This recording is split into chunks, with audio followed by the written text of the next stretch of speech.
She watched him from her hiding spot, just like she had the past 2 days. The first time he'd been splitting logs with an axe, the second time stacking firewood. But today, after a fresh December snowfall, he was clearing the driveway with methodical precision. This was it. Her pulse hammered in her throat as she studied his movements, each shovel stroke identical to the last, his control so tight it barely masked the fury simmering beneath, like a grenade with the pins still in. Pressing herself lower into the snow, she exhaled slowly, willing herself invisible. From behind, that was her best shot. Fast, silent, no hesitation. One clean strike and it would be over if she didn't choke again. The first 2 times, fear had frozen her in place, but today felt different, final. He was too sharp, too aware. If not for the storm of anger dulling his instincts, he would have scented her already, crouched beneath the pines at the edge of his property. Her hands trembled. An ambush wasn't honorable, but honor wouldn't stop him when his control finally snapped. And it would snap. The wolf inside him was a ticking clock, and when it won, people would die. Dangerous. The word echoed in her skull. If she messed this up, he'd tear her apart before she could blink. But she had to trust her own reflexes, her own strength. It had to be today. Charles didn't glance up when the SUV rumbled to a stop. He'd silenced his phone, ignored the weight of his father's voice in his head until it faded. No one lived this far up the mountain, which meant this visit was just another leash yank from the Marrock. "Hey, Chief," Robert. A new wolf shipped to Aspen Creek because his last alpha couldn't handle him. Bran's usual project, either fix the problem or bury it. And if it came to that, the job would likely fall to Charles. Not that he'd lose sleep over it if the kid kept smirking like that. "Chief." Robert didn't even step out of the car. Charles stopped shoveling, slowly. Let his gaze settle on the younger wolf, let him feel the mistake he'd just made. The grin vanished. Robert's throat jumped with his racing pulse, eyes darting away like a scolded pup. Petty? Maybe. But the anger churning in his gut didn't care. Brother Wolf caught the scent of Robert's unease, and it stirred something primal inside him. The tension of disobeying the Marrock, their alpha, had left him craving violence. Robert's fear was just the appetizer. Charles stayed silent, letting the man fumble for words, watching with half-lidded amusement as sweat beaded on Robert's forehead. The stench of terror was intoxicating to Brother Wolf, but it twisted Charles's stomach. Normally they were in sync, but right now, maybe they both just wanted blood.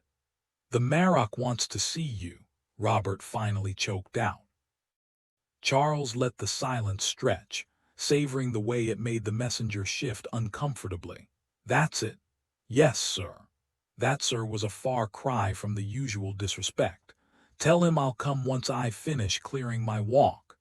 He turned back to shoveling, listening as Robert's SUV spun its tires in a frantic retreat.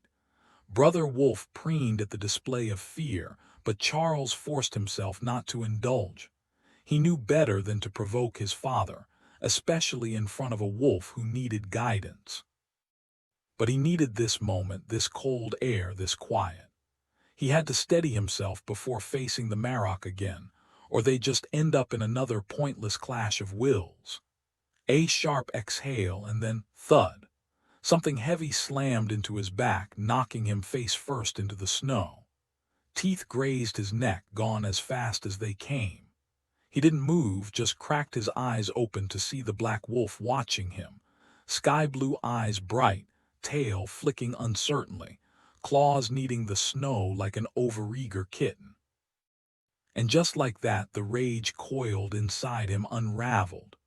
Brother Wolf settled, the relief so sudden Charles dropped his forehead back into the snow. Only she could do this, only her presence could quiet the storm inside him. He still hadn't gotten used to it, still hadn't learned to ask for help before he spiraled. Of course, that's why she'd ambushed him. Later, he'd scold her for the recklessness of it.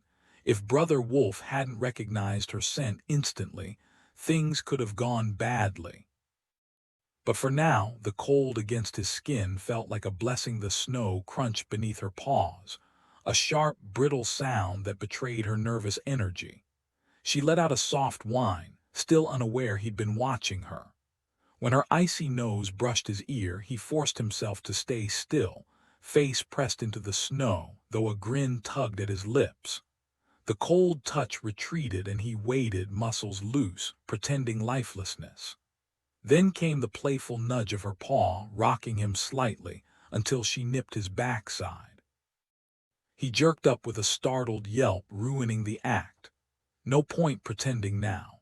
Rolling upright, he crouched, watching as she darted back, tail wagging. He was certain his expression gave nothing away. Years of discipline made sure of that. But somehow she saw something. Her front legs dropped, body low, mouth open in that unmistakable wolf grin. "Play with me." He lunged, and she bolted with an excited bark.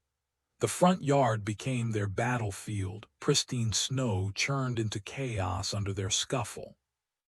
He stayed human, fair, since Brother Wolf would have overpowered her in seconds. She held back too, claws sheathed, teeth never breaking skin. Her mock growls sent him into laughter, especially when she shoved her freezing nose under his coat, tickling his ribs. He let her knock him down, never pinning her, never pushing too hard. Her trust warmed him, even as caution nagged at the back of his mind. She didn't know them well, didn't know the danger they could be. The rumble of an engine cut through the moment. He could have stopped, but Brother Wolf wasn't ready. Instead, he grabbed her hind leg, yanking playfully before rolling away from her snapping jaws. The sharp scent of his father's anger hit him, then vanished just as fast. Anna, oblivious, stayed focused on him, and Brother Wolf reveled in it. Even the Marok couldn't steal her attention. It thrilled him and terrified Charles. Untrained, she might miss real threats. But Brother Wolf dismissed the worry, pulling him back into the chase as she bolted around the house, weaving between trees to keep him at bay. Somewhere behind them, his father sighed, stripping off clothes.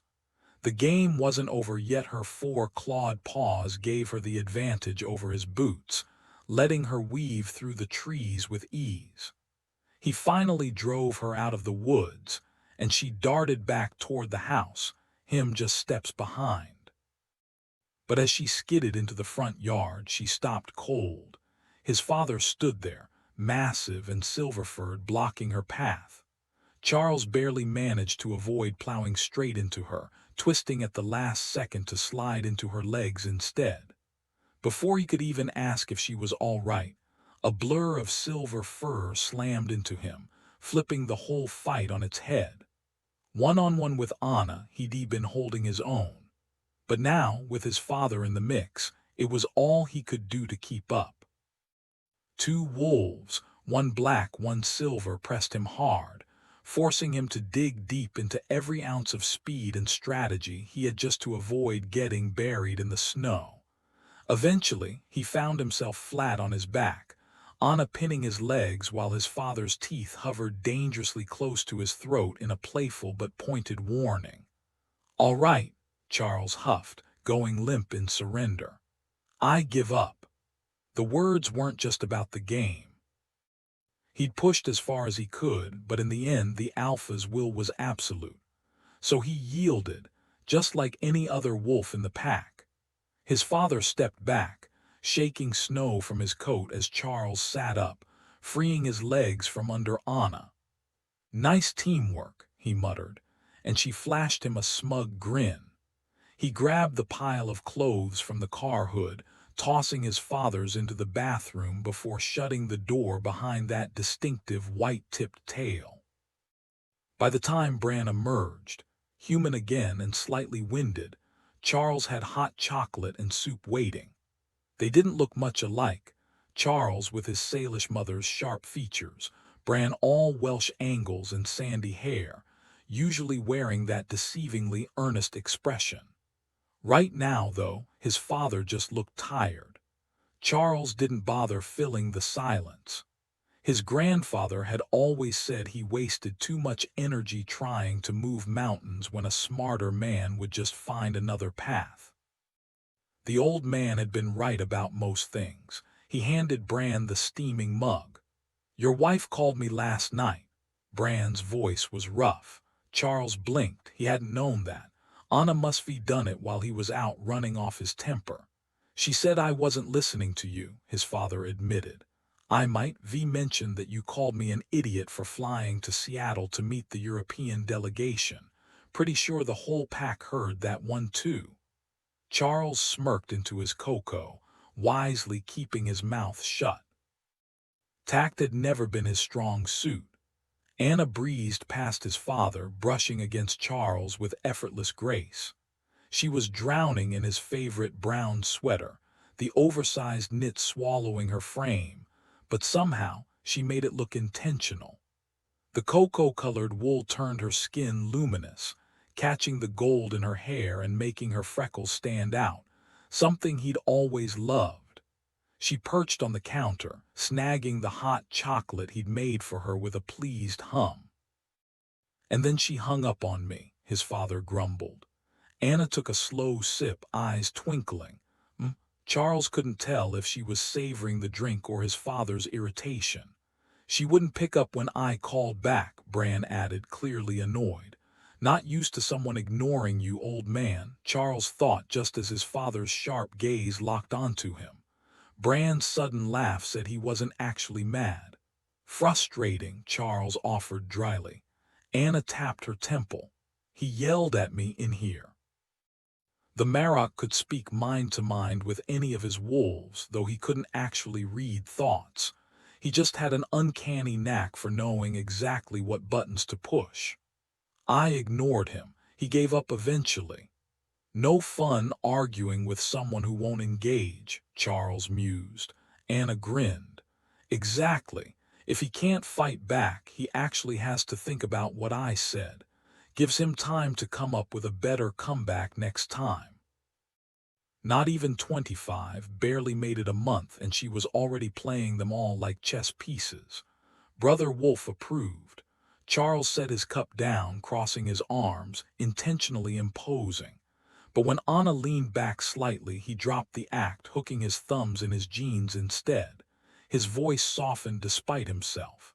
"Manipulating Bran usually ends badly. I'd quit while you're ahead."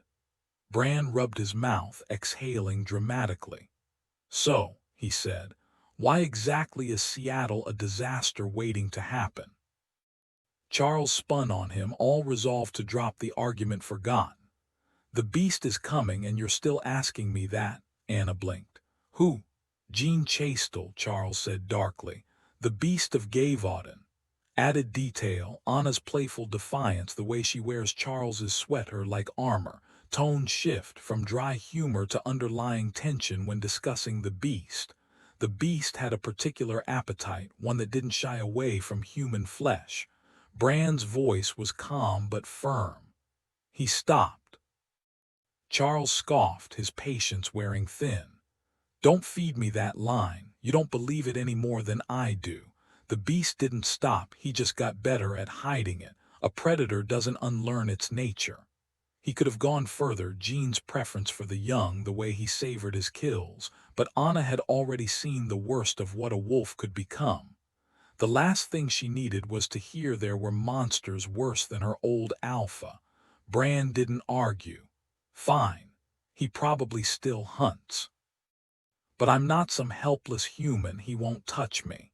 His gaze sharpened. "You know that, so why are you so convinced this is dangerous?" Charles clenched his jaw.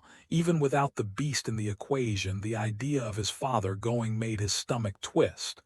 "I just know," he admitted, frustration creeping into his voice. "But it's your call." Bran exhaled, glancing out the window where snow blanketed the mountains. "Your mother used to do this," he mused, almost amused. "She'd make these wild claims with no proof, then expect me to trust her." Anna perked up, intrigued. Bran chuckled, raising his mug in a silent toast. "Took me years to accept she was almost always right. Infuriating, really. He turned back to Charles. The delegation's already on their way.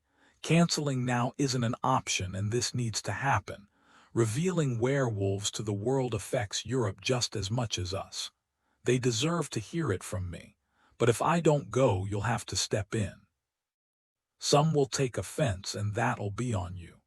Relief hit Charles like a wave, so sudden he braced himself against the counter. The crushing weight of impending doom lifted, leaving him lightheaded. His gaze shifted to Anna, warmth softening his voice. My grandfather would have adored you. He'd have named you She Moves Trees out of his path. She blinked, confused. Bran laughed, shaking his head. He called me He Who Must Run into Trees. Charles smirked, then added, or Running Eagle. Anna tilted her head. What's wrong with that? Too dumb to fly, Bran muttered, grinning into his coffee. The old man had a sharp tongue, quick and cutting, so his words lingered until he hit you with your next mistake. He gave Charles a knowing look. But you were just a kid back then, and I'm not as sturdy as an oak. You'd feel better if, Anna cleared her throat, interrupting. His father grinned at her. If you and Anna went instead. Yeah. Charles hesitated, sensing something more beneath the surface, but the hum of modern life in the house drowned out the whispers of the spirits. Normally, that was a relief. When they got too insistent, he'd escape to his office, where electronics kept them at bay. Still, a quiet tension eased in his chest now that his dad had agreed to stay behind.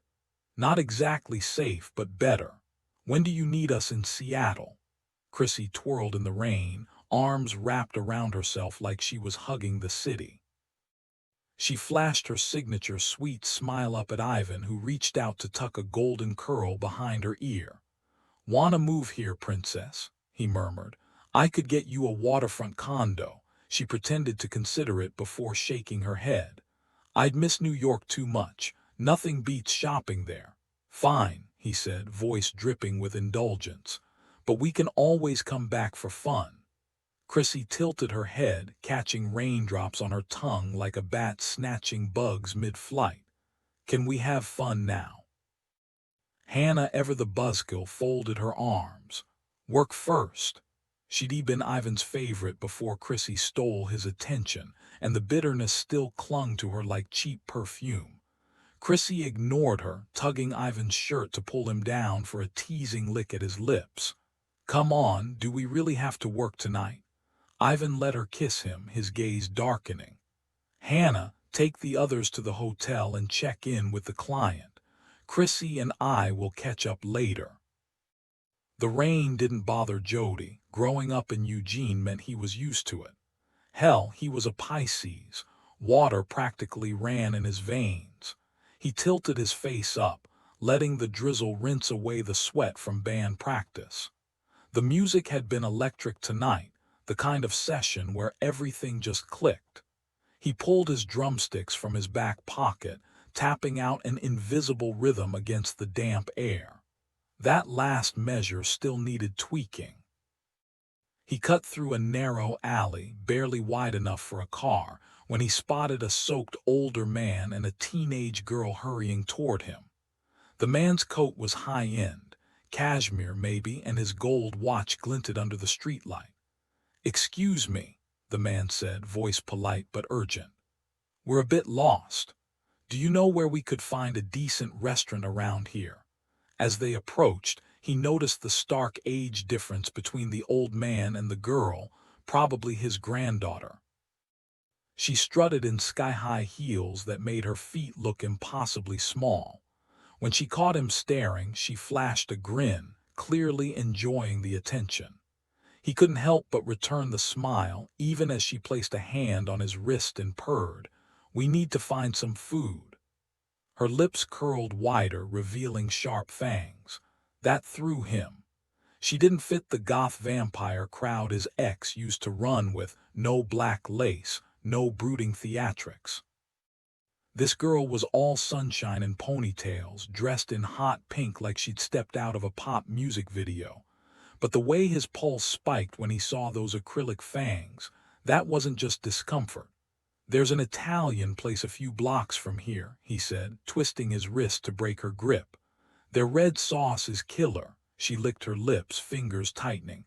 "I love red sauce." "Knock it off," he snapped, yanking free.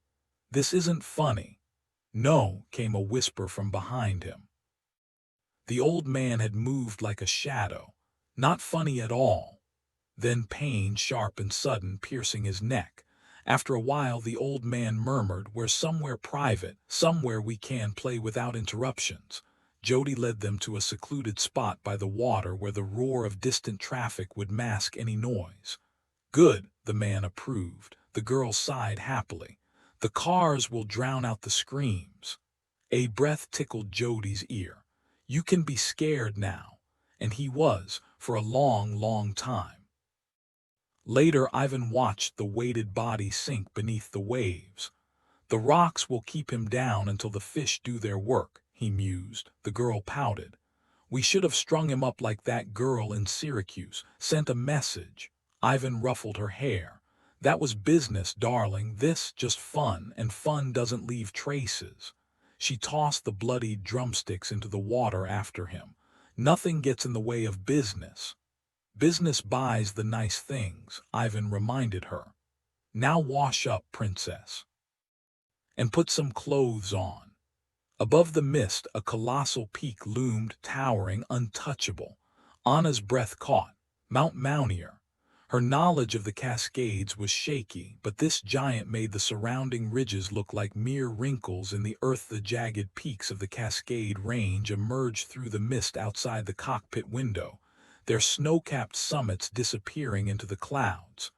Anna craned her neck toward Charles, careful not to bump his arm as he maneuvered the controls. "Hey, Charles." His voice crackled through her headset, deep and steady despite the engine's roar. "Yeah," she adjusted the mic closer to her lips. "How many planes does the pack actually own?" He smirked, keeping his eyes on the horizon. "Just the Learjet. This little bird is mine." "His." Anna blinked. She knew the pack was well off. Charles managed their finances, after all. But owning a private plane was next level. It was like comparing the rolling hills of the Midwest to the sheer cliffs of the Rockies. "Wait, if this is personal, why are we using it for pack business?" "Learjets need long runways," he explained. "Too much attention at commercial airports. I'd rather not have the feds tracking our every move this week." Anna snorted, imagining a trio of agents in sunglasses and trench coats trying and failing to tail Charles through a crowded street. "The government follows you." "Only when I let them," he said, flashing a grin that was all teeth. The plane suddenly lurched, dropping sharply before leveling out again. Anna gasped, then burst into laughter as her stomach flipped. "Okay, I love this." Charles glanced at her over the rim of his aviators, his expression unreadable. Then, without warning, he banked hard left, rolling the plane completely upside down before smoothly righting it. "Whoa!" Anna clutched the seat, breathless. "Is this even legal?" "Technically, no," he admitted, already tilting them the other way. "But a barrel roll's just a 1G maneuver, if you do it right." For the next few minutes the sky became their playground. The plane twisted and turned, Anna laughing until her ribs ached. When they finally leveled out, she shot Charles a look, only to find his face perfectly composed, as if he hadn't just turned gravity into a suggestion. "Show off," she muttered, grinning. He didn't deny it. "We're landing at a private strip near Seattle.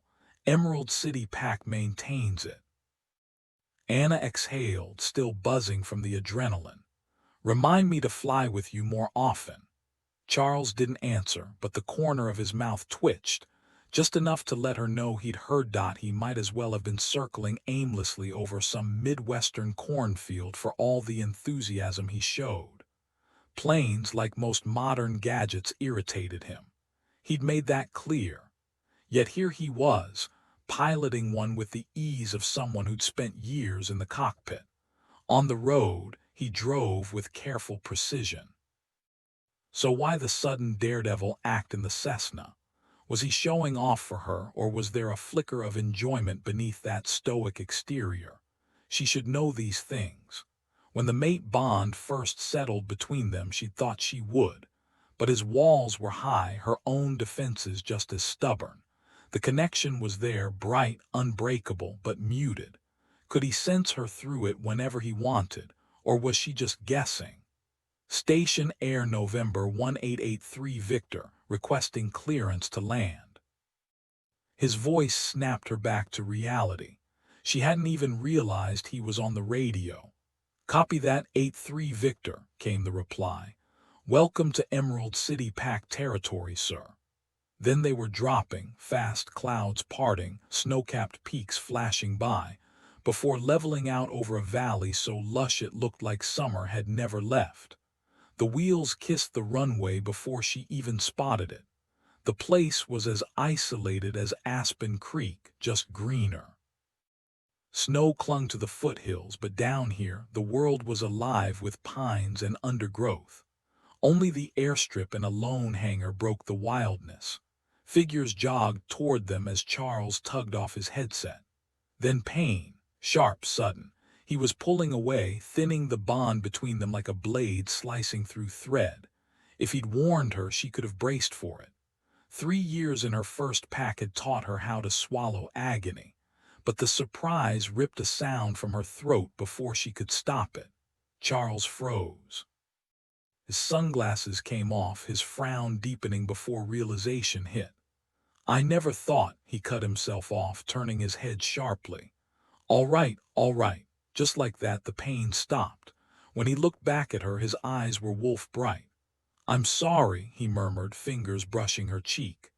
Didn't mean to shut you out, he hesitated, uncharacteristically lost for words. Gearing up for battle, she offered lightly. It's fine, just caught me off guard, do what you need to. But he didn't. Instead, he glanced at the approaching men and said, They're not the enemy. Not today, anyway. Then he was out of the plane before she could reply.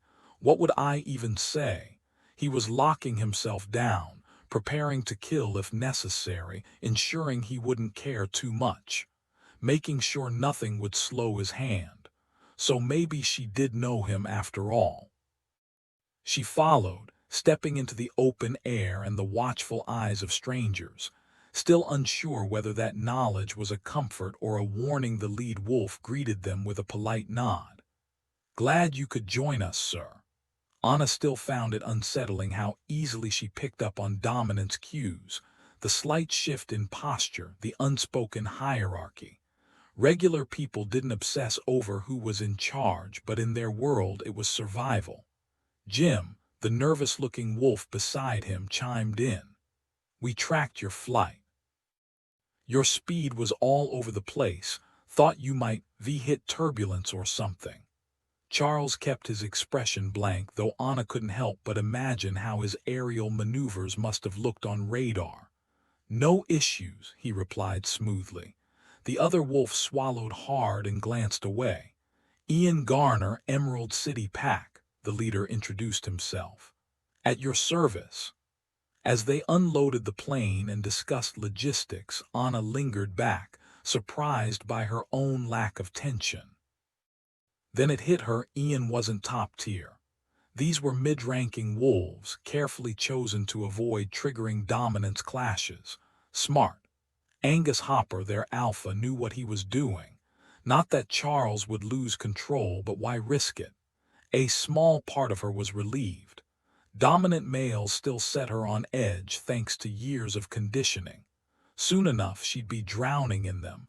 European alphas, centuries-old power players. But for now she could breathe. They'll handle the plane, Ian said, grabbing a bag and gesturing toward a moss-covered stone path. No words, just a subtle tilt of his head. Charles waited for Anna to go first, his presence steady behind her. Ian's voice shifted into brisk efficiency, though Anna caught the undercurrent of nerves. Charles had that effect, even on his own pack. Angus is tied up at work, Ian explained. But his place is yours, food, cars, whatever you need. We've got a Land Cruiser and a beat-up Corolla. Or his BMW if you prefer. Charles didn't hesitate. Corolla's fine and we're staying downtown. Anna glanced at the trees, remembering the glimpse of a sprawling house during their descent. Now it was hidden, just like the unspoken tension humming beneath the surface. The drive was way too long for a quick trip to the meeting spot. Ian hesitated before speaking again. Angus figured you'd say that. He's offering his downtown condo for you both to stay in. Charles barely glanced up. Not needed. Anna caught the subtle tension in Ian's jaw, though Charles either didn't notice or didn't care. The Emerald City Pack was hosting, and refusing their hospitality could come off as disrespect. But Charles wasn't one for cozy alliances. As his father's enforcer, he kept his distance, even from his own pack. Staying alone was just easier. Anna stepped in before things got awkward. "That's really generous," she told Ian, flashing a shy smile. "But we're still in that newly mated phase and—" Let her voice trail off, cheeks warming on cue. Ian's irritation vanished, replaced by curiosity. "So it's true." He shot Charles a nervous glance, then looked away just as fast. "Shocking, isn't it?" Charles murmured dryly. Ian stiffened, missing the sarcasm entirely. Anna rolled her eyes. "Ignore him. He thinks he's funny." The Emerald City Wolf blinked, looking genuinely stunned. Charles smirked at her, but by the time Ian glanced back, his expression was back to its usual unreadable mask. Ian muttered, clearing his throat. "Anyway, Angus wanted you to know we're just waiting on the Russians and the French. The British Alpha's already here with his mate." He hesitated. "Oh, and the Russians, they're staying in one of Angus's corporate apartments." Anna frowned. "Corporate apartments?" Charles filled her in. "Angus owns a tech firm, specializes in business security systems. He's letting us use his offices for the meeting since he gave his staff holiday leave early." He turned back to Ian. "The French are probably already here. Chastel wouldn't wait, he likes to scout his territory first." Ian shook his head. "They haven't checked into their hotel," Charles scoffed. "Chastel wouldn't stay in a hotel, too exposed. He'll have rented a private house, something upscale. He's been here for days, guaranteed." For someone who claimed not to understand people, Charles had a razor-sharp read on predators. The road curved, and a sprawling house came into view, nestled among the trees. Like Bran's place, it blended into the landscape, its size hidden by the forest. Anna raised an eyebrow. "Angus must be doing really well for himself." Ian leaned back in his chair, fingers tapping the table. "Angus thinks the Frenchman will be our biggest headache." Charles didn't even glance up. "Don't sleep on the Russians." A beat, then he smirked. "But yeah, Angus isn't wrong, Jean. That guy's a walking nightmare, powerful, unhinged, and gets off on hunting the weak. If anyone digs too deep into his past, it won't end well for him, or us." Ian snorted. "Angus claims Jean's got the others too scared to cross him, so he'll get his way." Charles's smile turned razor-sharp, his gaze icy. "This isn't some high school debate club, there's no vote. The Europeans don't get a say in whether we go public. I'm just here to hear them out and figure out how to soften the blow." Anna frowned, shifting in her seat. "That's not the vibe I'm getting from the European packs." "And what about the werewolves in Asia, Africa, Australia?" Ian waved a dismissive hand. "Irrelevant." Charles's voice dropped, low and dangerous. "They matter." The sudden tension in the room was thick enough to choke on. Anna shot him a glare. "Quit scaring him. I need to know this stuff. Explain." With a slow exhale, Charles relented. "Werewolves, mostly a European export. We've done all right in the States. Africa's got a handful, Asia even fewer. Turns out local monsters don't play nice with us. Australia's got 2 small packs, 40 wolves total. Their alphas were briefed. No complaints. South America, not thrilled, but they know they don't get a vote. They took the deal we offered and stayed home.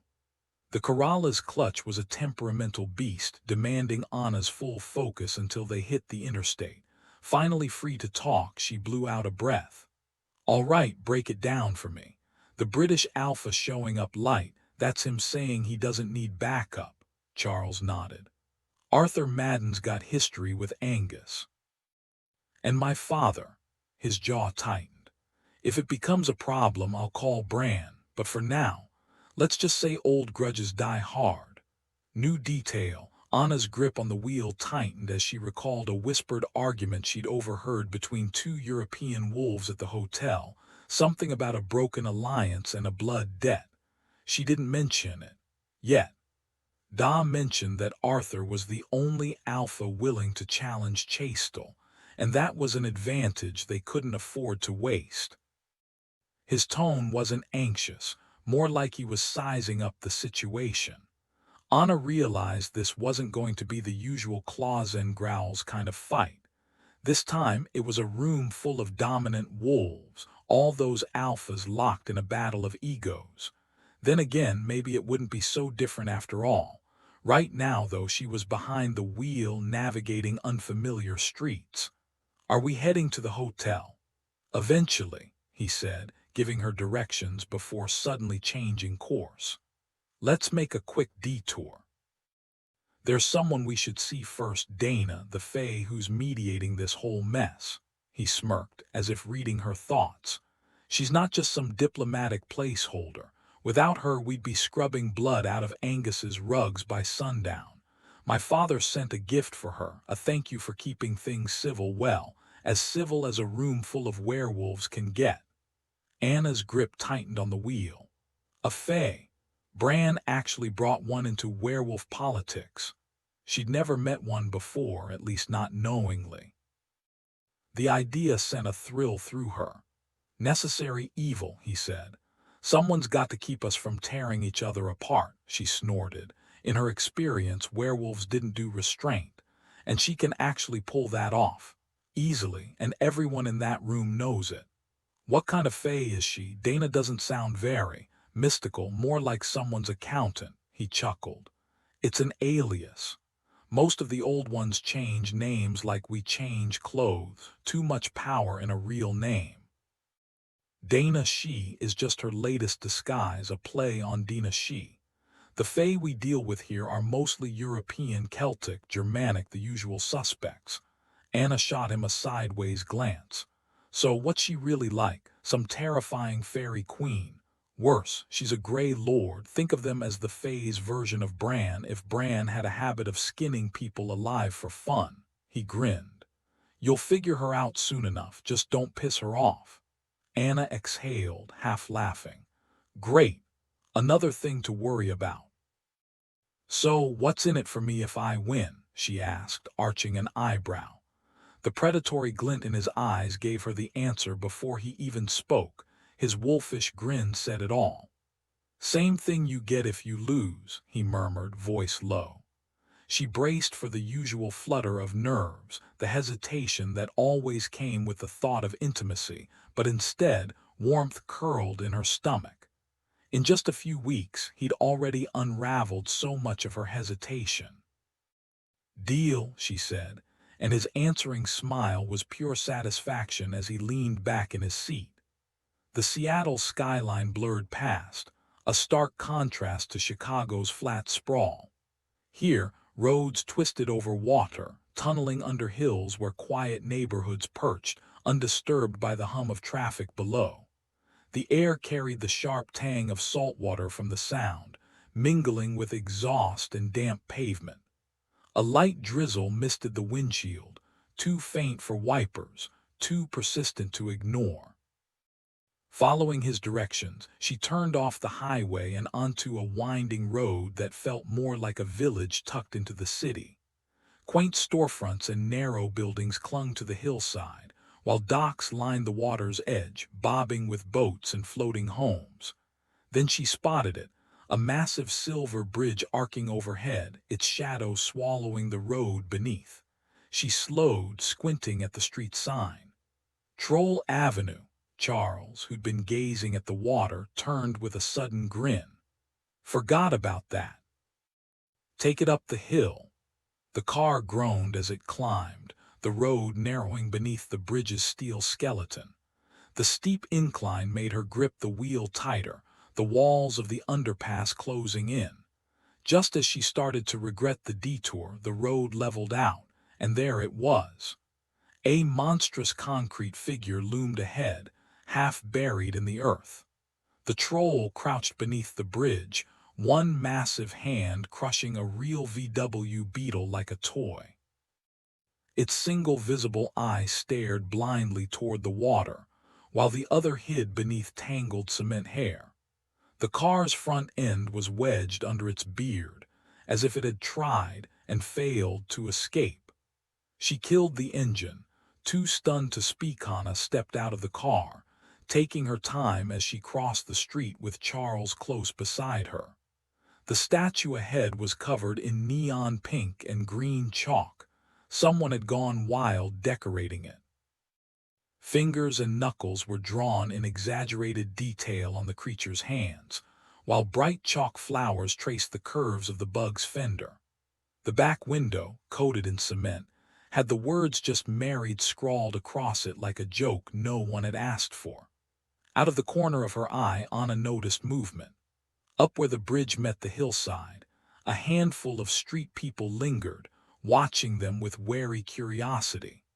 One man, folding a newspaper, started making his way down toward them. He was tall but hunched, his posture making him seem smaller. His grimy canvas duster was splattered with mud, and his mismatched Nikes were falling apart, one with a hole at the toe, the other at the heel, revealing bare, dirt-streaked feet. His jeans were stiff and new, but just as filthy as the rest of him. Layers of shirts peeked out, red flannel over yellow plaid, barely hiding a dingy white tee underneath. Anna barely spared him a glance. With Charles beside her, she wasn't worried. Instead, she climbed onto the bug's back, then up the troll's arm until she could rest a hand on its oversized nose. "Like my little troll, eh?" The stranger's voice was rough, like gravel and smoke, though he didn't smell like cigarettes. Instead, his scent was wild, earthy, sharp, unmistakably fey. "Was it real?" Anna asked, perched safely above him. The man looked up and grinned, showing jagged, blackened teeth. "Might be the artist saw something he shouldn't have, Wolfkin." He patted the cement arm beneath her and she took a step back. "But he built me a friend, so we're all happy." Even the Grey Lord had a laugh. "Didn't punish me too bad for getting spotted." Faye could hide what they were, blend in like anyone else. But the hunger in his eyes when he looked at her was ancient, predatory. Her wolf bristled, and Anna let a low growl rumble in her throat, a warning. He just laughed, slapping his thigh with a gloved hand. "If I forgot myself and took a bite," his teeth snapped together with a spark in the dim light, "she'd rip me apart and toss me to the giant octopuses lurking in these waters." The idea seemed to delight him. A decent chunk of wolf might be worth the trouble, Anna mused, but Charles cut her off with a sharp "troll." He'd been so caught up in their banter that he'd nearly forgotten the real danger. The reminder hit him like a jolt. He spun, crouched low, and let out a warning hiss. Without hesitation, Charles yanked out one of his plain gold earrings and flicked it toward the Fae. The creature snatched it midair with unsettling speed. "Take your toll and move on, old one," Charles growled. From above, a nervous voice called down, "Hey, Jur, quit messing with them or the cops'll boot us out. You know they will." The troll, disguised as a man, lifted the gold to his nose, inhaling deeply. His face twitched, eyes flashing an eerie blue before settling back to normal. "Toll," he muttered, rolling the word around like a bad taste. "Jerry," the voice pressed. "No trouble, Bill," the troll shouted back, though his tone suggested his so-called friends were more human than he'd ever be. "Just passing the time." For a split second, something regal flickered across his face, his posture straightened, shoulders squared. Then, in a voice far too refined for his ragged appearance, he said, "A word of advice for your payment, don't trust the Fae." And just like that, the moment shattered. He cackled, reverting to his earlier slouch, and scrambled back under the bridge like a startled raccoon. Charles stayed silent, but Anna hopped down from her perch and followed him to the car. "So, are trolls actually that huge?" she asked, buckling in. Charles smirked at her surprise. "No idea. Believe it or not, I don't know everything, never seen one in its true form." She started the engine.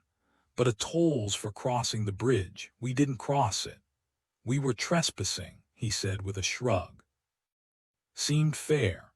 "What about his advice?" Charles grinned, eyes crinkling. "You've heard it before, don't trust the Fae." "Right," Anna sighed, "especially when they're the ones saying it. So where now?" "Back down Troll Road. See those docks? Dana's place is the houseboat at the base of the bridge." Charles had only been there once, but Dana's home wasn't exactly forgettable. 3 docks were cluttered with boats, but the 4th held just one, a 2-story houseboat that looked like a Victorian dollhouse gone wild. Painted in sunset hues, blues, oranges, yellows, it screamed fairy tale with every gaudy trim. Dana had mastered hiding in plain sight. None of her human neighbors had a clue what she really was. Powerful enough to choose her disguise, she'd opted to stay hidden. Charles had power too, but choice not so much. Anna blinked. "This is it. It's like a fairy's Pinterest board exploded." Charles chuckled. "Just wait till you see inside." For nearly 200 years, Charles had walked a predictable path, content, if not exactly happy, in his role as the Marok's loyal son and enforcer. Serving his father, the alpha of all werewolves, had been his purpose, his duty, something he never questioned. When Bran decided it was time for their kind to step into the open, Charles hadn't hesitated to be one of the public faces. Refusal wasn't an option anyway. A wolf obeyed or died trying to defy his alpha. And Charles had always known, with bone-deep certainty, that challenging his father was beyond him. Then came Anna. Now everything had shifted. Protecting her was his priority, even if it meant wrestling with doubts he'd never faced before. His father's plan made sense. Werewolves needed visibility to survive in the modern world. But Brother Wolf growled uneasily at the thought of exposing Anna to danger just for the sake of politics. This week he had to keep his instincts locked down tight, no matter how much they clawed at him. "Should we check if she's here?" Anna asked, eyeing the houseboat from the safety of the shore. Dana la Belle Dame sans merci already knew they were coming. The faint brush of magic against his skin as they approached the dock told him as much. But Fae etiquette demanded patience. She'd wait for them to come to her. Dana had handled delicate negotiations for the Marok before, and while she was well compensated, dealing with the Fae required extra caution. A simple thank you could be twisted into a debt, so gifts were safer. The painting tucked under Charles's arm was more than just a courtesy, it was a statement. His father had suggested this visit, framing it as a chance for Anna to enjoy something different. And now, watching her take her first bouncing step onto the floating dock, her laughter bright in the afternoon sun, he wondered if Bran had known exactly how this would affect him. Then she spun, sprinted a few steps, and launched into a series of backflips, carefree, effortless, like a kid showing off on a playground. Charles froze. Lust, love, fear, it all hit him at once, a tidal wave he couldn't control. Brother Wolf surged forward, restless and possessive. "What?" Anna asked, breathless, pushing her hair back as she studied him. "Is something wrong?" How could he explain that the sight of her joy terrified him? That if anything ever took her from him, he wasn't sure he'd survive it. The words stuck in his throat, raw and unspoken. She completely threw him off balance. His control, something he'd mastered over the years, now felt shaky and unpredictable. Gritting his teeth, he tried to rein in his wolf to steady himself. Anna winced, pressing her fingers to her temples. You know, if you don't want me feeling everything you're feeling, you could just distract yourself. It's like a headache when you shut me out. He hadn't even realized he was doing it. The last thing he wanted was to hurt her. So he let go, and Brother Wolf took over, tearing down every wall between them. It was like cracking open an old, rusted lock, stiff, groaning, parts of it breaking under the strain. Suddenly he felt exposed, raw, like every nerve was laid bare, waiting for the slightest touch to send pain shooting through him. Every memory, every regret, every joy, things he'd buried deep, were now out in the open, too much all at once. Then Anna was there, wrapping herself around him, her presence easing the flood, letting his thoughts settle back into place, still seen but not as suffocating. He braced for the pain, but instead her voice filled the space, soft and steady, humming a melody that wrapped around him like a blanket. His defenses rebuilt themselves, but this time she was inside them. It was terrifying, exhilarating, like stepping off a ledge and realizing you could fly. Her face was pressed against his chest, her arms tight around him, still humming that familiar tune. He ran a hand through her hair, pressing a kiss to the top of her head. Sorry, and thanks. Brother Wolf doesn't do subtle, and he really doesn't like you in pain. He huffed a laugh, still dizzy from the emotional whiplash. Brahms, she pulled back just enough to meet his eyes, a sheepish smile tugging at her lips. Panic move. Music helps me focus, soothing stuff, you know, and the lullaby just fit. Her fingers tightened in his shirt. Are you okay? Fine, he started, then caught himself. Actually, no, but I will be. His life had taken a wild turn. Having a mate was messing with both him and his wolf, throwing them off balance, and he wouldn't change it for the world. She sang to him, and he loved it. Somehow he'd managed not to fall flat on his face, still clutching the gift for Dana. He cleared his throat, straightening like nothing had happened.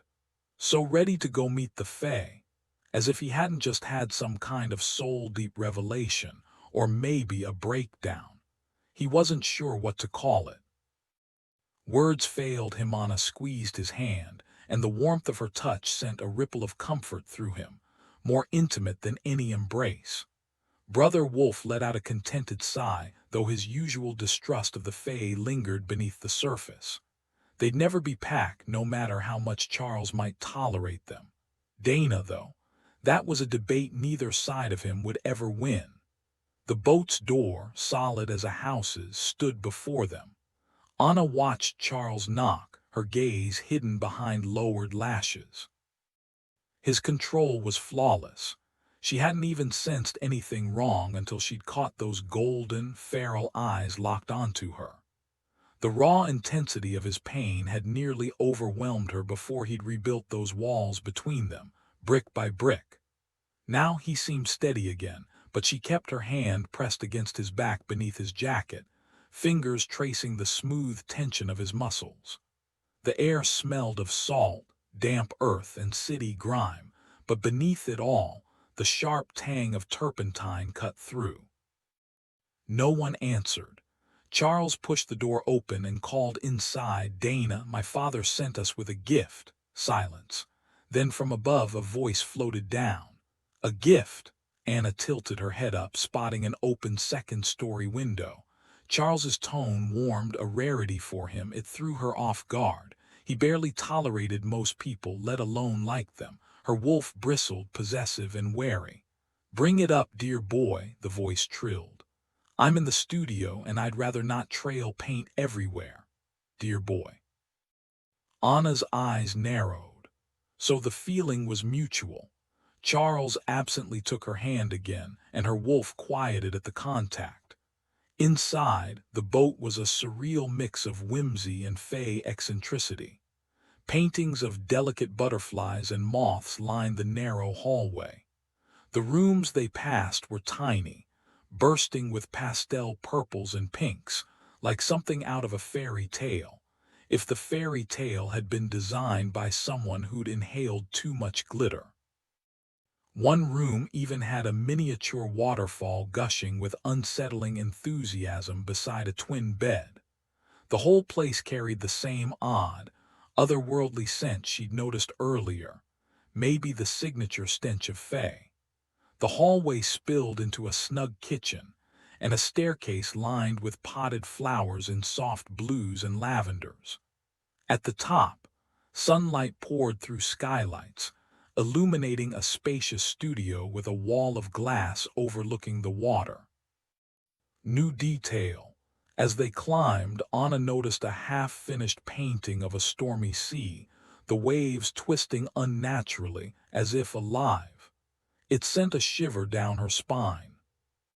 Shift in tone. Playful sarcasm, because, of course, why wouldn't a fae live in a floating art gallery with a waterfall that looked like it belonged in a spy for overly enthusiastic gnomes? The greenhouse was filled with the earthy scent of plants and the sharp tang of turpentine. But all Anna could focus on was the woman standing in the center of the room. Dana She wasn't what she'd imagined. Her mahogany curls cascaded down her back, but her face held the marks of time, etched with wrinkles that spoke of laughter and years. She was tall, nearly Charles's height, her fingers smudged with paint as she toyed with a brush. There was something almost disarming about her, the way her deep blue eyes flickered with concentration, her full lips pursed in thought. And then she smiled, bright, radiant, like sunlight breaking through storm clouds, and it was all for Charles. Anna's fingers tightened in the fabric of his shirt, her wolf bristling beneath her skin. It wasn't jealousy, not exactly. It was something deeper, something primal. Dana's magic curled through the air, warm and inviting, but Charles's voice cut through it like ice. "Stop it." The Fae's expression faltered, wounded, but Charles wasn't having it. "That doesn't work on me," he growled. "And don't think my father's favor gives you any right to test me." Anna exhaled, grounding herself in the scent of him, pine and leather, something unshakably hers. This wasn't just magic. It was a challenge. Dana might not be a werewolf, but she was dominant in her own way, and she had history with Charles. The realization settled in Anna's chest, sharp but not surprising.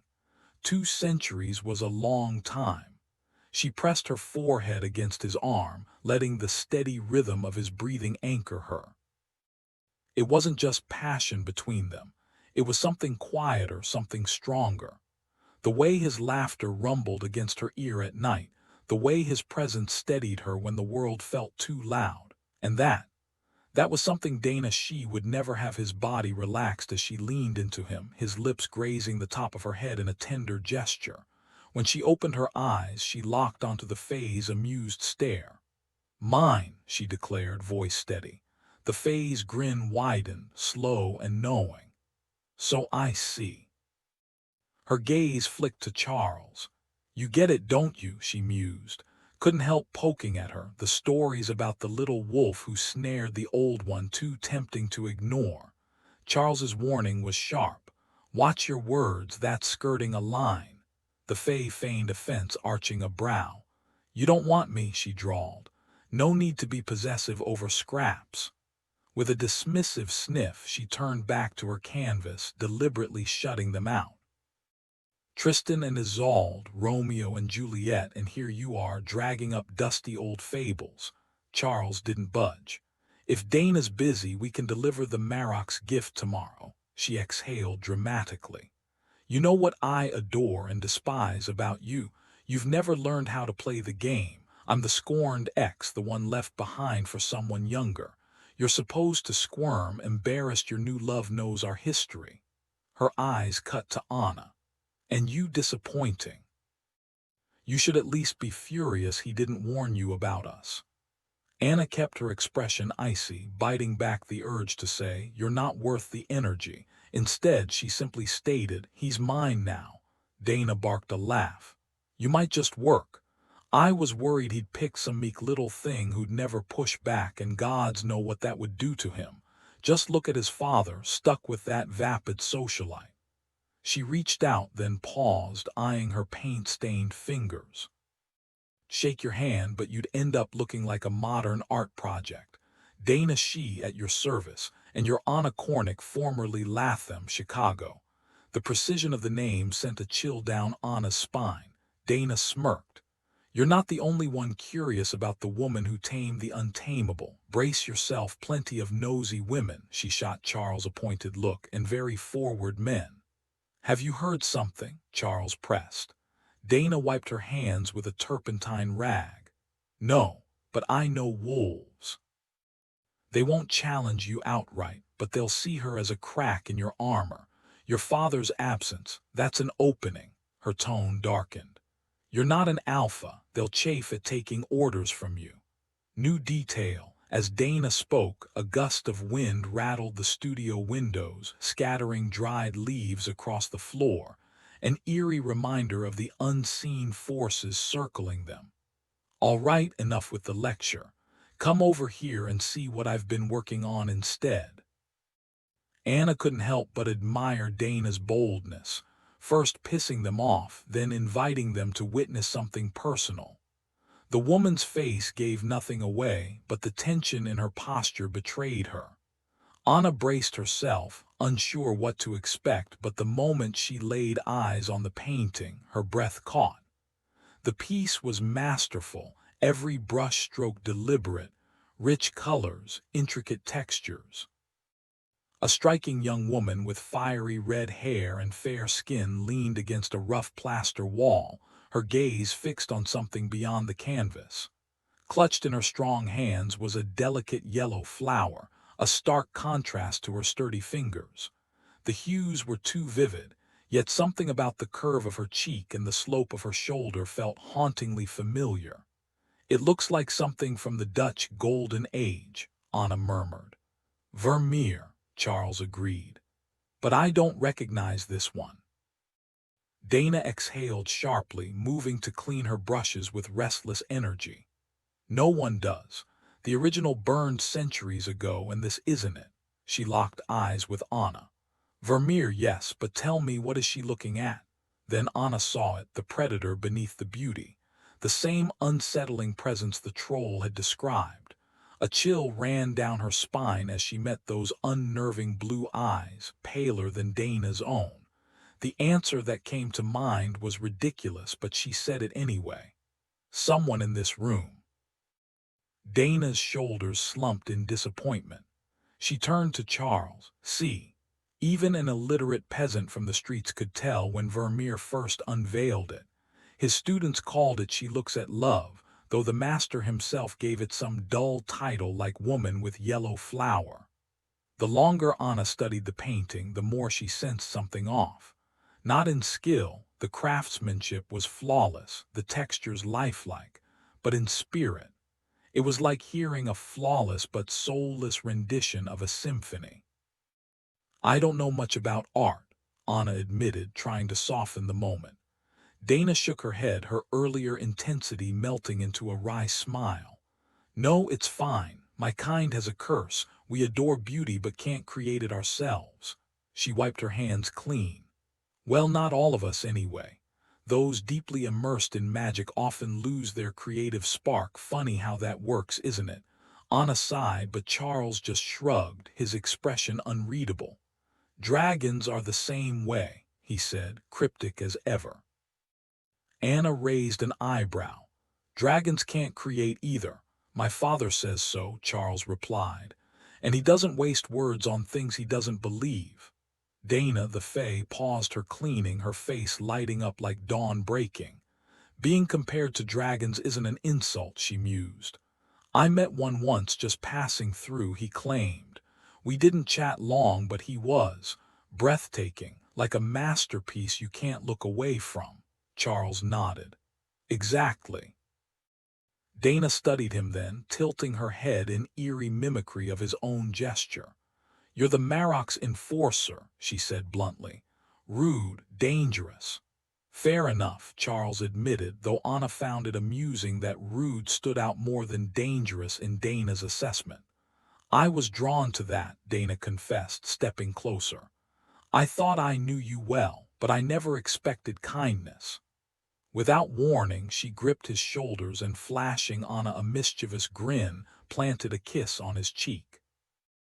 Magic pulsed from her, a shimmering wave of allure that even Anna, standing off to the side, could feel like static in the air.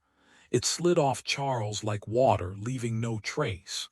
"There," Dana said, stepping back. "Could a sister have been more proper?" She turned to Anna, all business again. "Now, didn't you bring me something?" Anna hesitated. The Fae couldn't lie, could they? Maybe the magic was involuntary, something Dana didn't even notice anymore.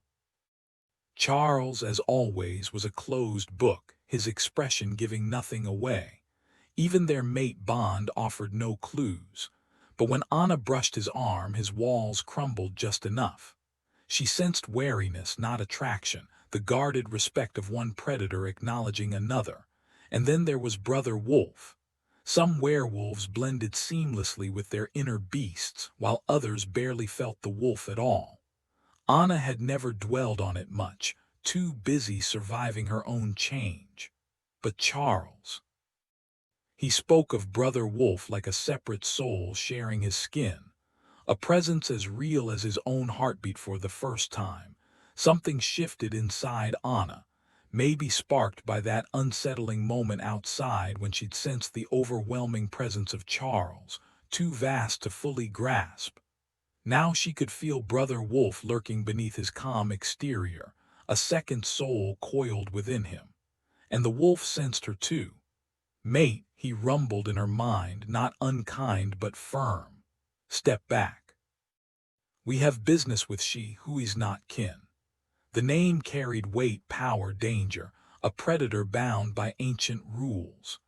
Brother Wolf's presence in her thoughts was sharper than even the Marok's, raw and unfiltered by human speech. Startled, Anna jerked her hand away from Charles like she'd touched fire. He nudged her shoulder lightly, a silent reassurance the Fae woman either ignored or chose not to acknowledge. Later, Brother Wolf murmured before withdrawing, leaving Anna alone with the sting of rejection.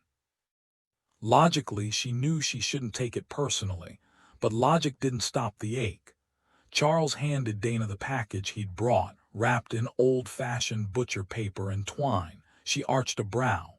"Seriously, this looks like something out of a vintage horror movie." "Blame my father," Charles said with a shrug. "He gave it to me like this." Dana sighed and retrieved a pair of delicate silver scissors from her desk, slicing through the twine with practiced ease.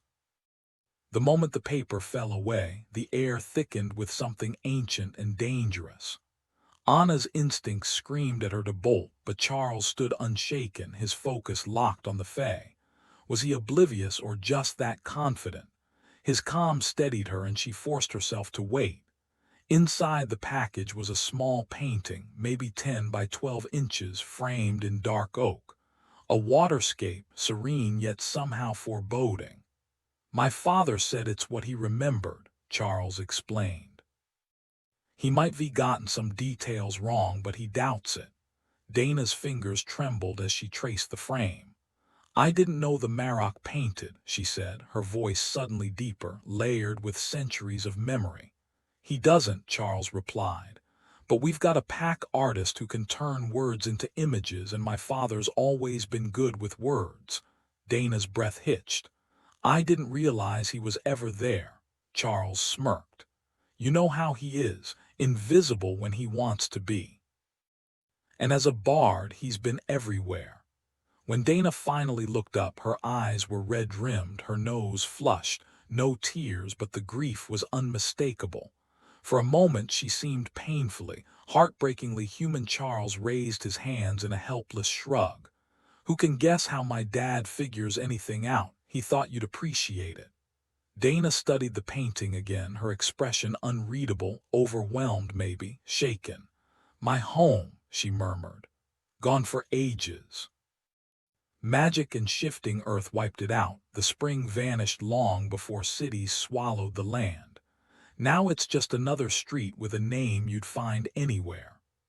Her fingers brushed the canvas the way Anna touched Charles, careful, drawn in despite the risk. She tilted it toward them, revealing a lakeside scene, the water so deep it swallowed the sky, turning blue into something almost black. The painting was simpler than Dana's own work, smaller too, but the artist had captured something eerie, like a doorway to another world. A place that felt cold to Anna, yet somehow matched the strange, distant look in Dana's eyes. "Tell your father," Dana said, still fixated on the painting, "that I'll see if I can repay the favor, and forgive me if I fail." Once they were back on the road, Anna exhaled. "Well, that was something." Charles glanced at her. "Not a fan." She kept her eyes on the highway, fighting the lingering pull of Dana's magic, the way it had made her want to kneel at the Fae's feet, desperate for approval. The rest of the time, she'd wanted to rip Dana's throat out for flirting with Charles, for having history with him.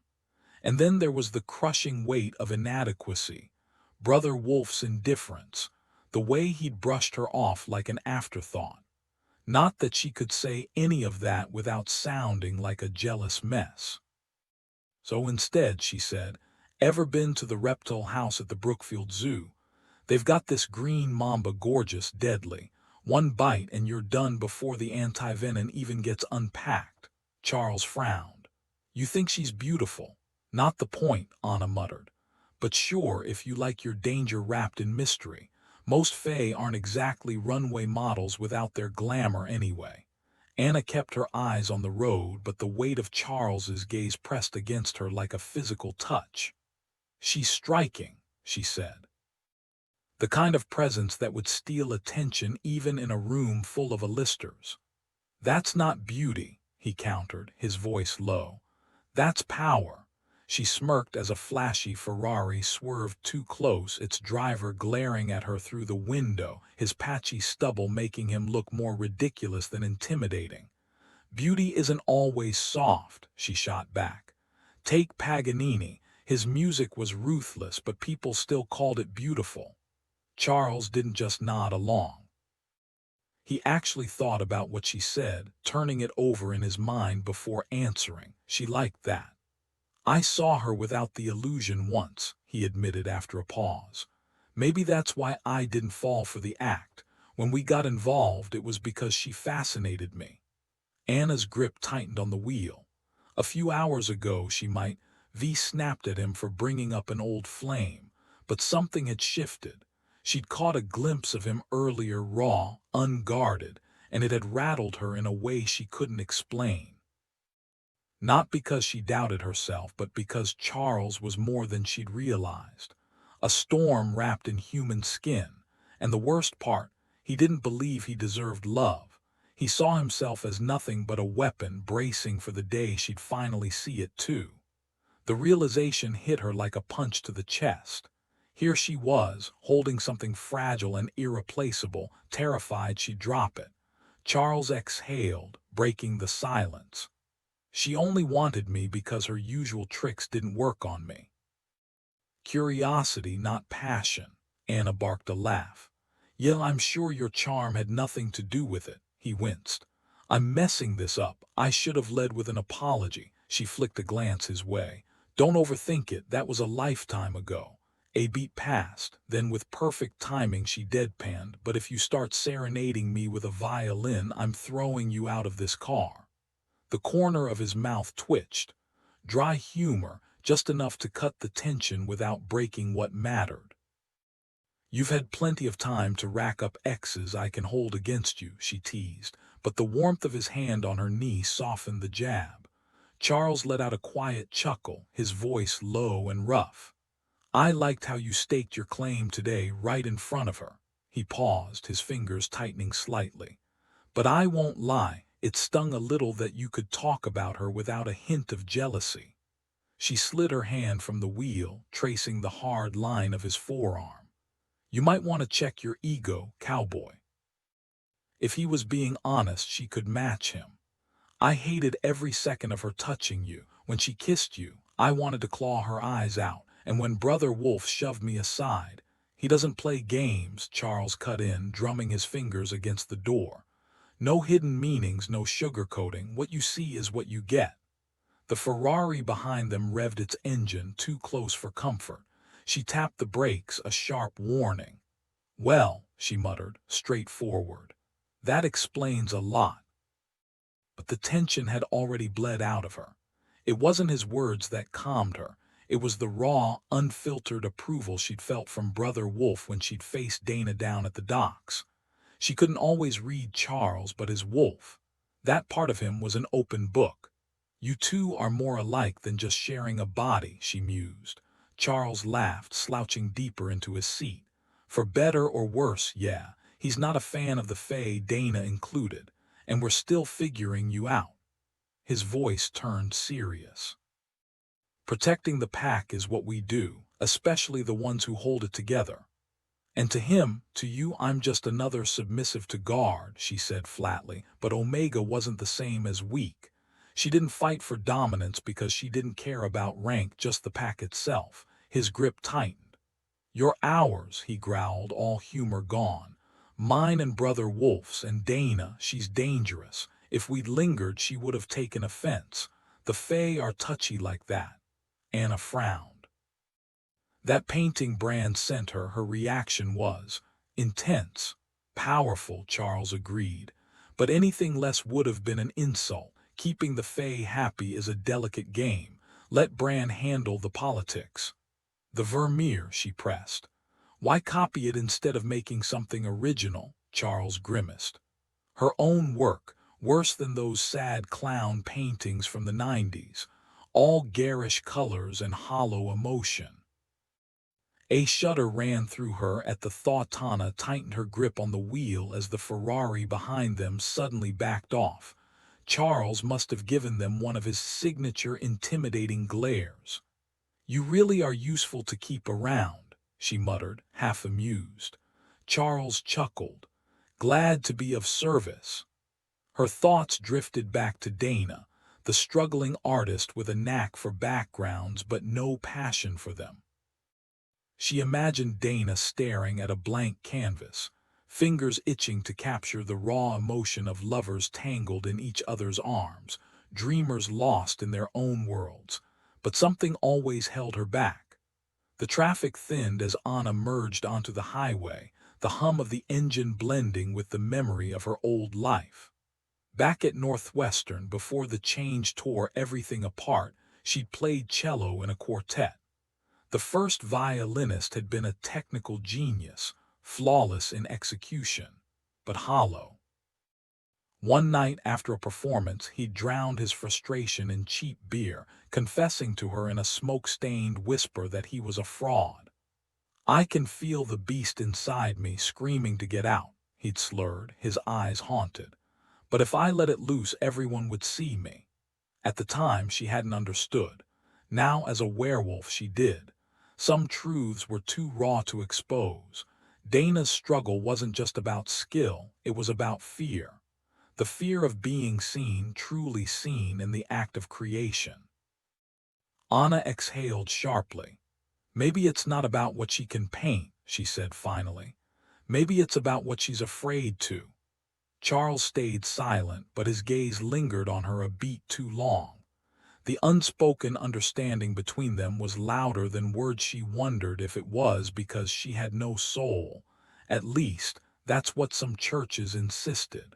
Or maybe the truth inside her was too terrifying to ever let it out. He'd picked this hotel for Anna, wanting her to feel at ease. Sure, downtown Seattle had flashier options, gleaming towers of glass and steel, and he could have booked any of them. His family's investments stretched across cities, owning some outright, but he remembered how uneasy she'd been in his modest home just weeks ago. This place was different, cozier, familiar, something he loved. It was almost embarrassing, this urge to share the things he cherished, hoping she'd love them too. He wasn't some lovesick teenager showing off his private jet or dragging her to fancy spots. No, he was centuries old, a hunter who knew patience. He'd wait until she was ready, until she trusted him, the pack, all of it. Anna hesitated at the curb, tension rolling off her as the valet approached.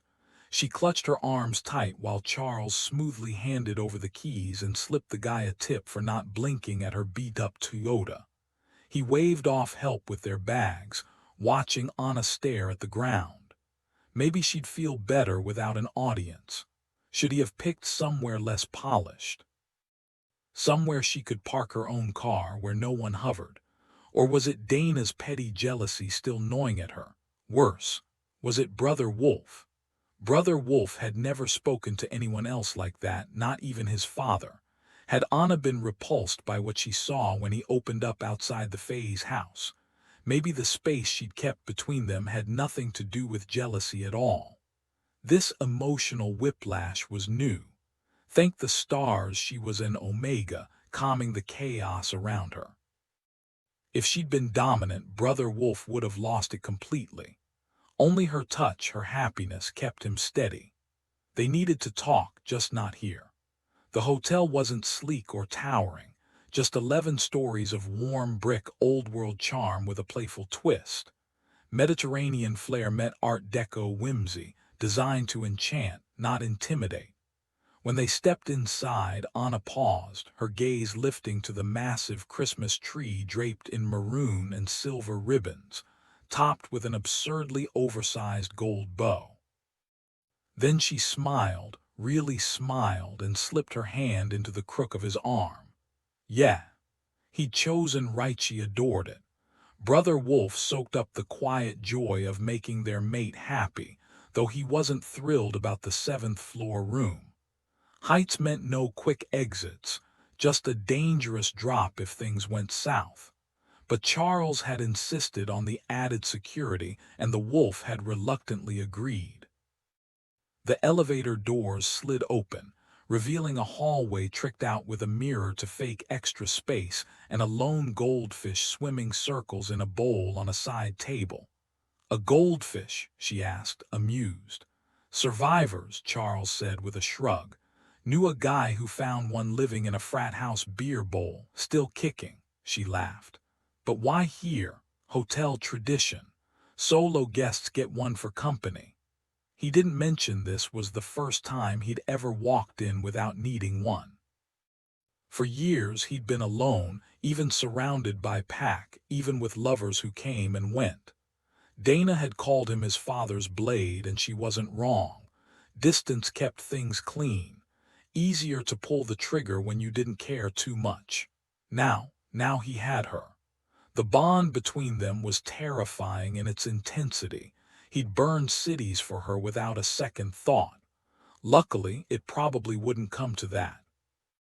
She stepped into the room first, fingers trailing over the couch, the drapes, the ridiculous striped wallpaper that made the place look like a desert prince's tent. Straight out of the Chic, she teased, flopping onto the bed with a groan. I could live here. Then her expression shifted, warm eyes locking onto his. We need to talk. His stomach dropped.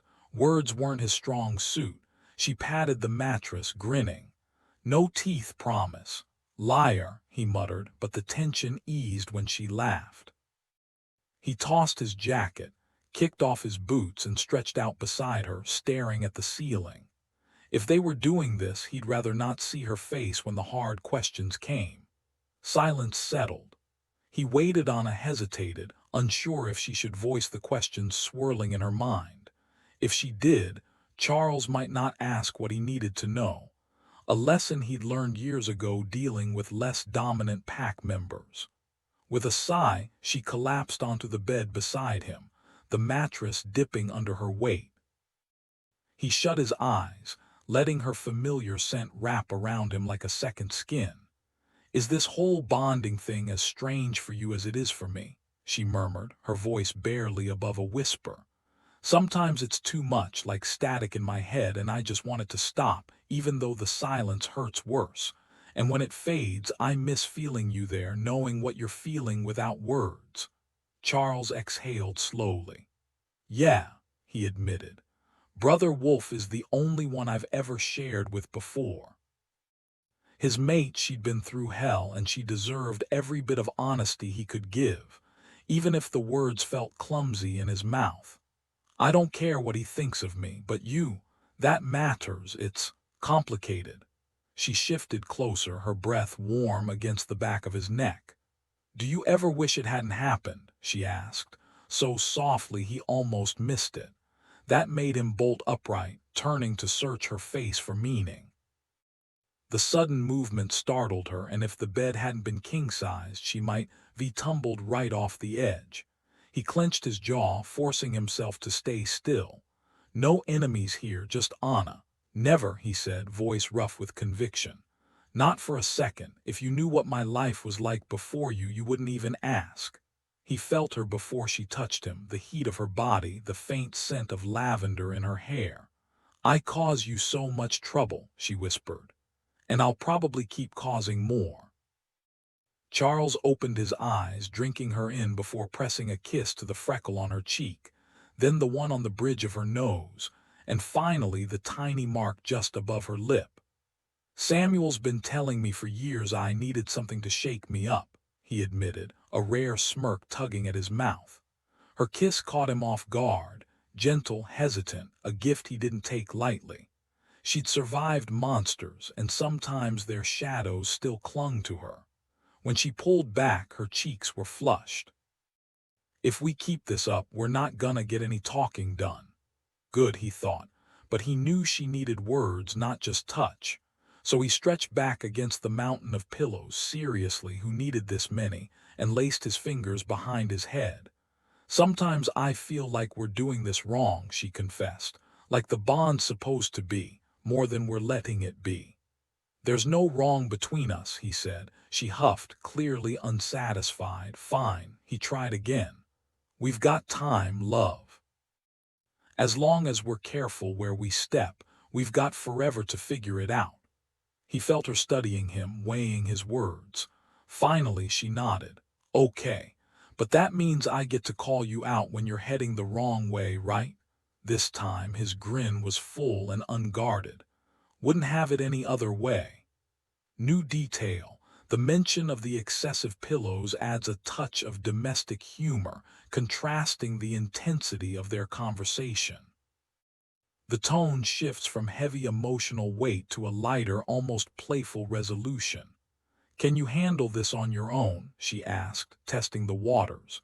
His own words came back at him, laced with quiet confidence. "There's nothing wrong between us." She latched onto that, a flicker of relief in her eyes. "So that's a yes." He met her gaze steady. "Yeah, that's a yes." She exhaled, fingers twisting in the fabric of her sleeve. "And you're just as lost in this as I am." It mattered to her, this idea of being on the same page, but honesty won out. "Not exactly. Different kind of lost, maybe, and probably more tangled up in it. You haven't spent 2 centuries figuring yourself out only to have it all flipped on you." He shrugged, the weight of it pressing down. Emotions weren't his usual battlefield. He'd buried the messy, human parts deep, locked them away so they wouldn't get in the way. Now they were back, raw and unignorable, and he wasn't naive enough to think he could shove them down again. "Different kind of lost," she echoed, nodding. "Okay, I can work with that." Her fingers brushed his arm, tracing a slow line down. "When I touched you earlier, it was like feeling 2 people in one skin. Is that what I am too?" "Anna," he said, voice softening. "You're just you. Brother Wolf and I, well, you know, I was born this way, not turned.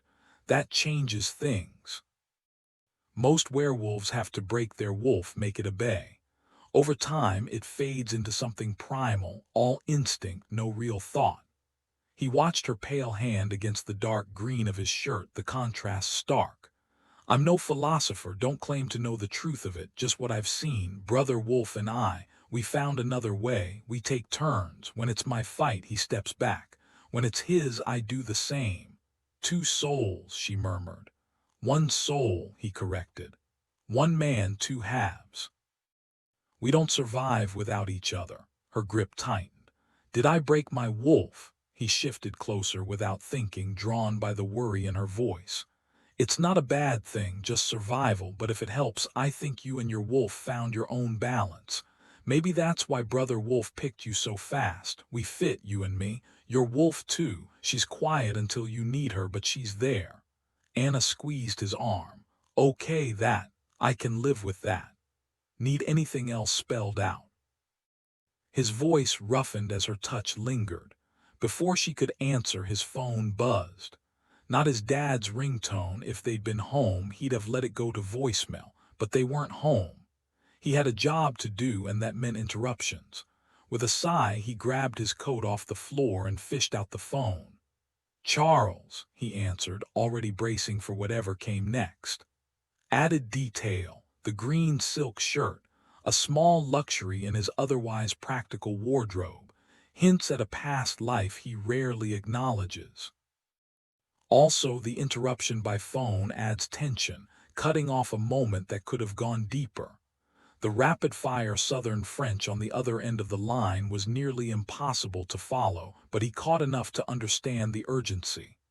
I'm on my way, he cut in, hanging up before the other werewolf could finish. Tugging on his boots, he glanced at Anna, who was shoving her feet into her sneakers. You get any of that? Nope. French isn't my thing, she admitted. He exhaled sharply.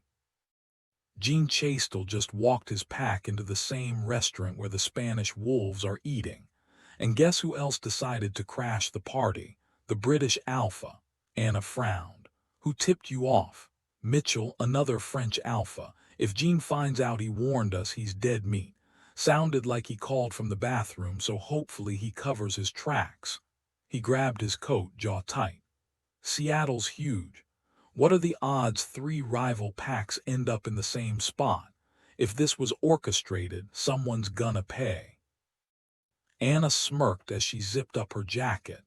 If it's Bubba's basement barbecue, maybe it's just fate. Half the pack, including your dad and a soul, have been nagging me to drag you there. Apparently their ribs are legendary. A soul swore he'd never been, but even the European packs have heard about them. Charles paused, studying her. You've got a way with people, he mused. That could come in handy. Of course, they were running to the damn restaurant. Anna was grateful for her sneakers as they barreled down the slick, steep hill, rain pelting them. Charles, usually graceful as a cat, skidded in his slick-soled cowboy boots, though she doubted it actually hindered him. They moved fast but quiet, drawing glances from passers-by. In a city, running meant you were either chasing or being chased, and that tension prickled at her nerves. But Charles knew the risks better than she did, and he kept their pace just shy of suspicious. Running beside him was different. Alone, she always felt like potential prey. With him, impossible. He was the danger. After a few blocks, he slowed to a brisk walk, turning onto a flatter street along the waterfront.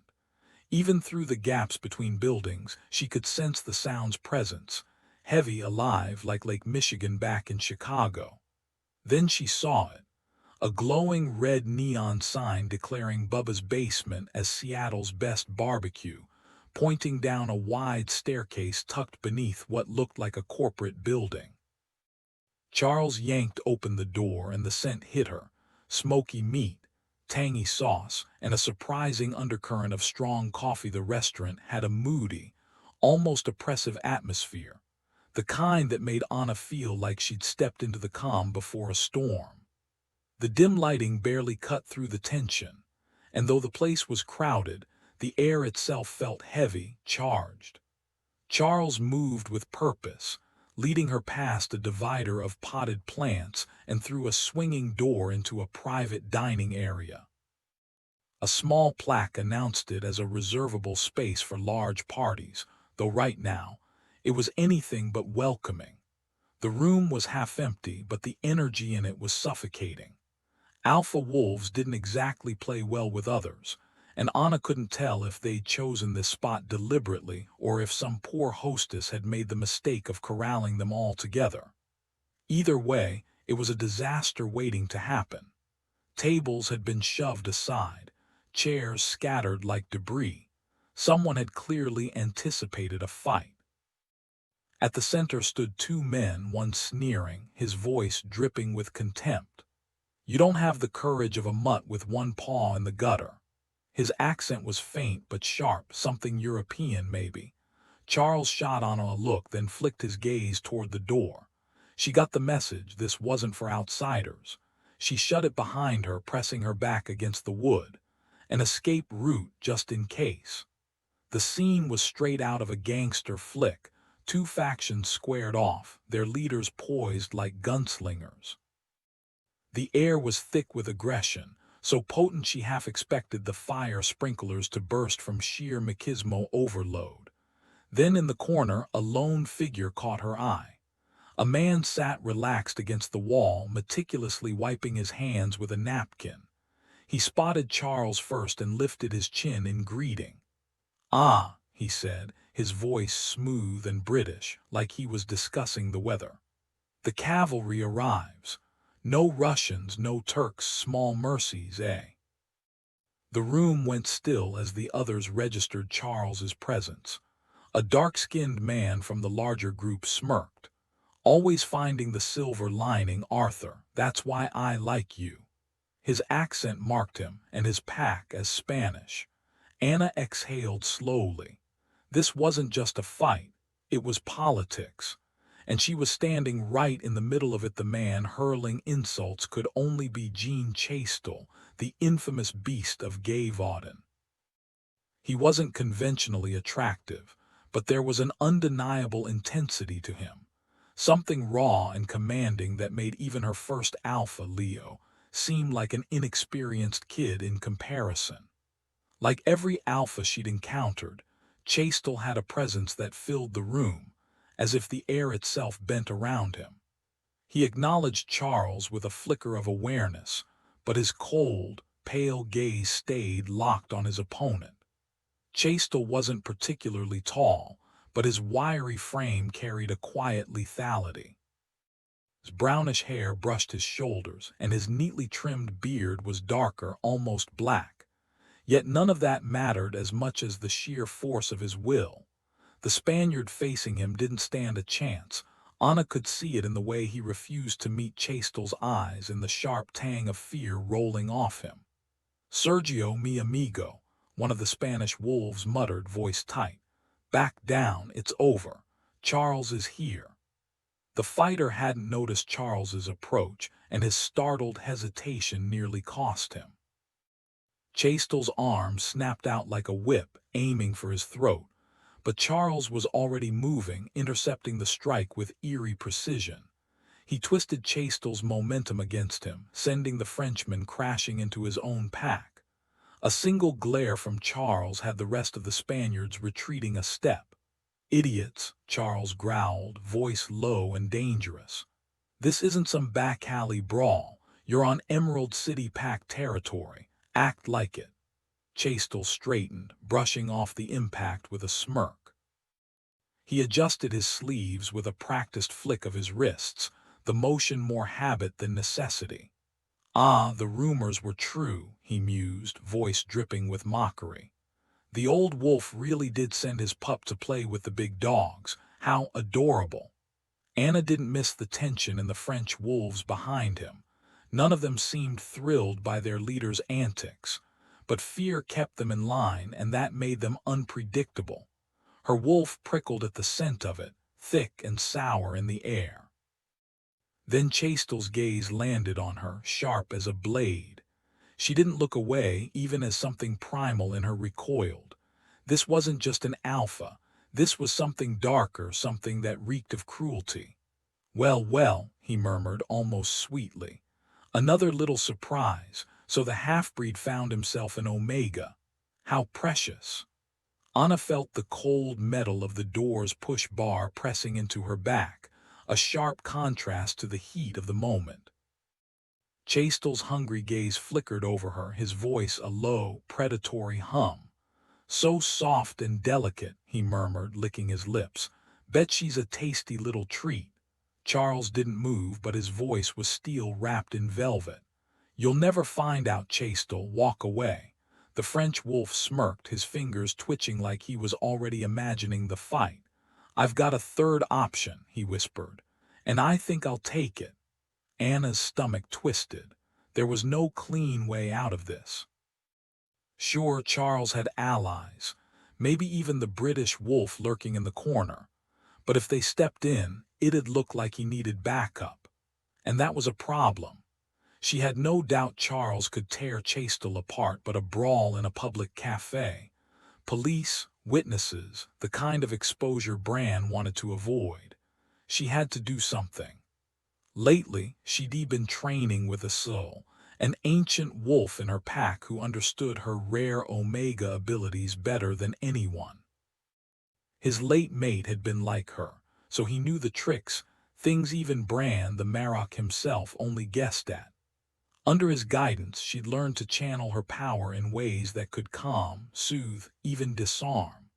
Charles stood motionless, weight balanced, waiting. Anna closed her eyes and pictured a quiet winter forest, snow dusting the ground, her breath curling in the crisp air.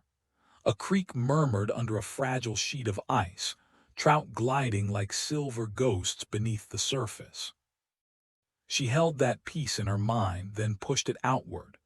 The British wolf was the first to react. His shoulders loosened, and he shot her a knowing look before taking a casual sip from his cup tea, probably because of course. The Spaniards exhaled, the tension in the room easing just enough. Then Charles turned. His eyes burned gold, and his growl wasn't for Chastel. It was for her. Suddenly, she was alone in a room full of predators, the stench of violence thick in the air. Old scars ached under her skin, her breath coming in shallow gasps. She couldn't stay. If she lost control, her fear would ignite the room like a match to dry tinder. She bolted through the door before it could happen. Behind her, Chastel snarled something crude, but she barely heard it. Panic clawed at her throat, her instincts screaming louder than reason. She needed to focus, anything to keep from drowning in the memories. So she forced herself to look around. To find something real to hold onto, the dining room was eerily hushed, far emptier than when she and Charles had first arrived. Most of the remaining patrons kept their eyes glued to their plates, a subconscious response to the overwhelming presence of so many alphas nearby. Even the humans seemed to sense it, though they probably couldn't pinpoint why the air felt so heavy. The energy from the next room pressed down like the deep, unseen currents of Puget Sound. With Charles beside her, she'd barely noticed it, but now, alone, the tension gnawed at her. Her pulse thundered in her ears. Still, the wolves were behind that door, and Charles wouldn't let anything happen to her. She hesitated at the exit. She could slip back to their hotel, wait it out. The city at night didn't scare her, the real danger was right here, but running would be weak, and Charles might misunderstand. Then it hit her why he'd growled. He needed her to stop. Brother Wolf couldn't afford to be calmed, not now. Charles was dominant by nature, but in that room, he was the only one without a pack to back him up. Sure, there were lesser wolves attending the conference, but none of them were here tonight. Too many alphas meant too many threats. If they didn't fear him, if they caught even a whiff of hesitation, they'd turn on him like wolves bringing down prey. And she'd been dulling his edge.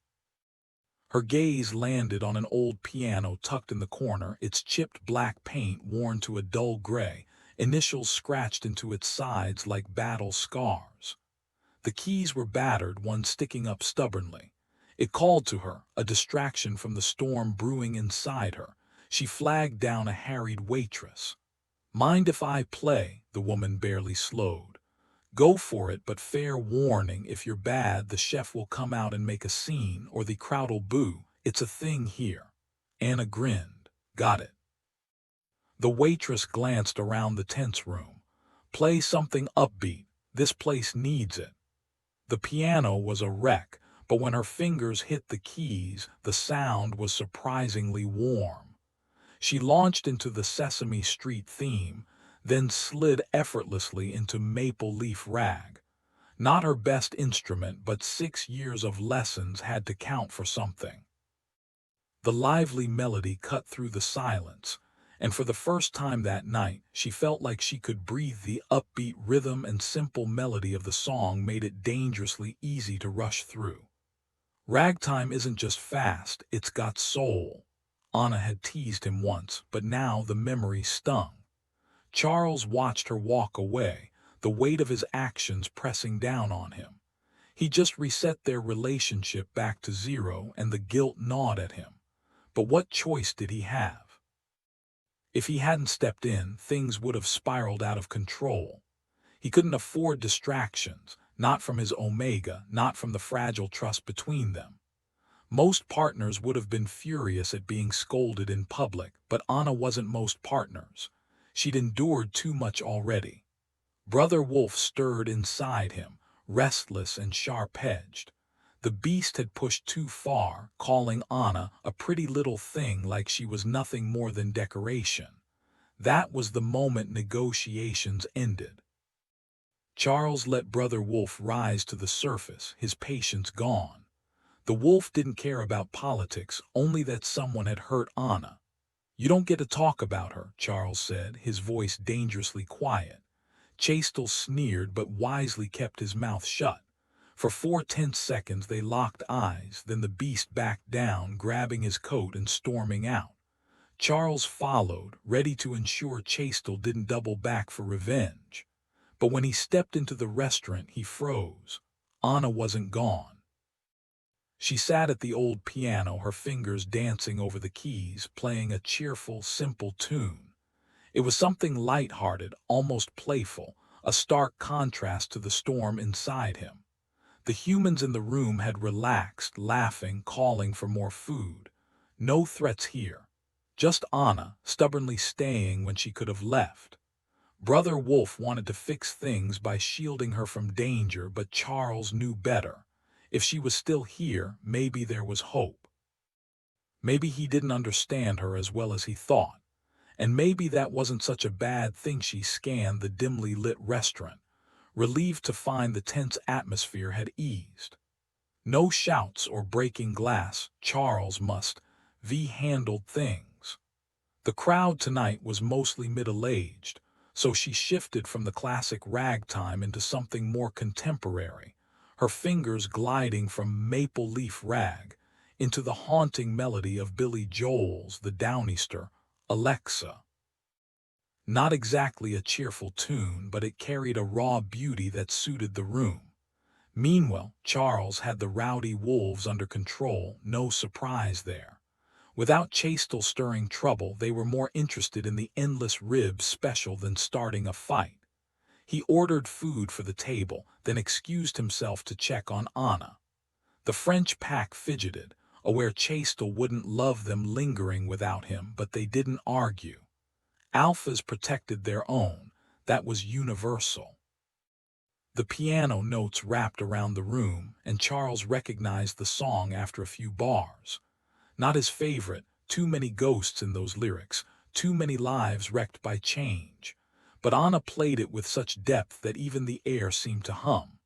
Across the room, an elderly man perked up, his wrinkled face lighting as he nudged the hulking guy beside him. "Ask her," the old man insisted, voice barely above a whisper but sharp with excitement. "A woman who plays ragtime like that knows the old songs." The younger man hesitated. "She's alone, I'll freak her out." "Nonsense," the old man scoffed, shoving him toward the piano. "Molly would just fuss." "Go," Charles smirked. People underestimated elders, treating them like fragile things instead of the fierce souls they were. This old man, he had fire. And the big guy, clearly used to toning himself down, moved carefully through the crowd, his posture non-threatening. Still, Charles' muscles coiled, ready. But the man's gentle approach and Anna's unbothered smile told him everything was fine. Then, just as the song swelled, the old man's voice cracked through the music, clear, unexpected. "Play St. James Infirmary next, darlin'." Anna didn't miss a beat, her grin widening as she seamlessly transitioned. The room erupted in quiet cheers. Charles exhaled. Maybe tonight wouldn't be so bad after all. Charles understood the man's discomfort, though he'd long since stopped trying to hide the effect he had on people, and instead leaned into it. Before she could finish her piece, Anna noticed a hulking figure lingering awkwardly by the piano, shoulders hunched like he was trying to shrink into himself. The effort wasn't entirely convincing. His scarred chin and rough knuckles told their own story, and he stood a good inch taller than Charles. If she'd still been human, maybe she'd have felt a flicker of unease, but the way he shifted his weight told her everything. He wasn't a threat. Bodies rarely lied. He was clearly waiting for her to finish, so when she let the last notes fade, she turned to him. The room wasn't in the mood for cheerful tunes anyway, and neither was she. A smattering of applause rippled through the crowd before they returned to their meals. "Miss," the man rumbled, voice softer than his frame suggested, "my granddad wants to know if you'd play Mr. Bojingles, and if you'd let him sing along." "Of course," she said, keeping her posture relaxed, her smile easy. The song had been covered by plenty, but the elderly man who shuffled forward, leaning hard on his cane, looked like he'd stepped straight out of a vintage Sammy Davis Jr. photo, right down to the warm maple hue of his skin. His voice, when he spoke, carried a richness that defied his frail body. "Y'all gonna hear something special," he announced, and the room fell silent. That kind of voice demanded attention. He paused, letting the anticipation build. "Forgive me if I don't dance these days." The crowd chuckled, and Anna waited, fingers poised. Playing with strangers was usually a chaotic game of catch-up, especially with a well-known song. But this was different. After a shaky start, Charles winced as the old man missed his cue not once, but twice. Anna adjusted seamlessly, her fingers dancing across the keys with a skill even Charles hadn't expected. And then magic.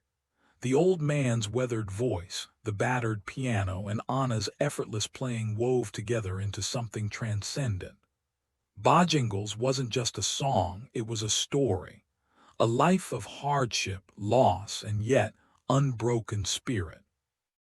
A man who, even in his darkest days, could still find joy enough to leap higher than the walls around him. The melody swelled with the spirit of a battle hymn, a victory chant from days long past. By the final notes, the elderly gentleman, despite his earlier protests, couldn't resist shuffling his feet in a playful, if slightly stiff, dance. Age had slowed his movements, but not the joy in them. His laughter rang out, warm and unrestrained, as Anna added a playful flourish to the song's end.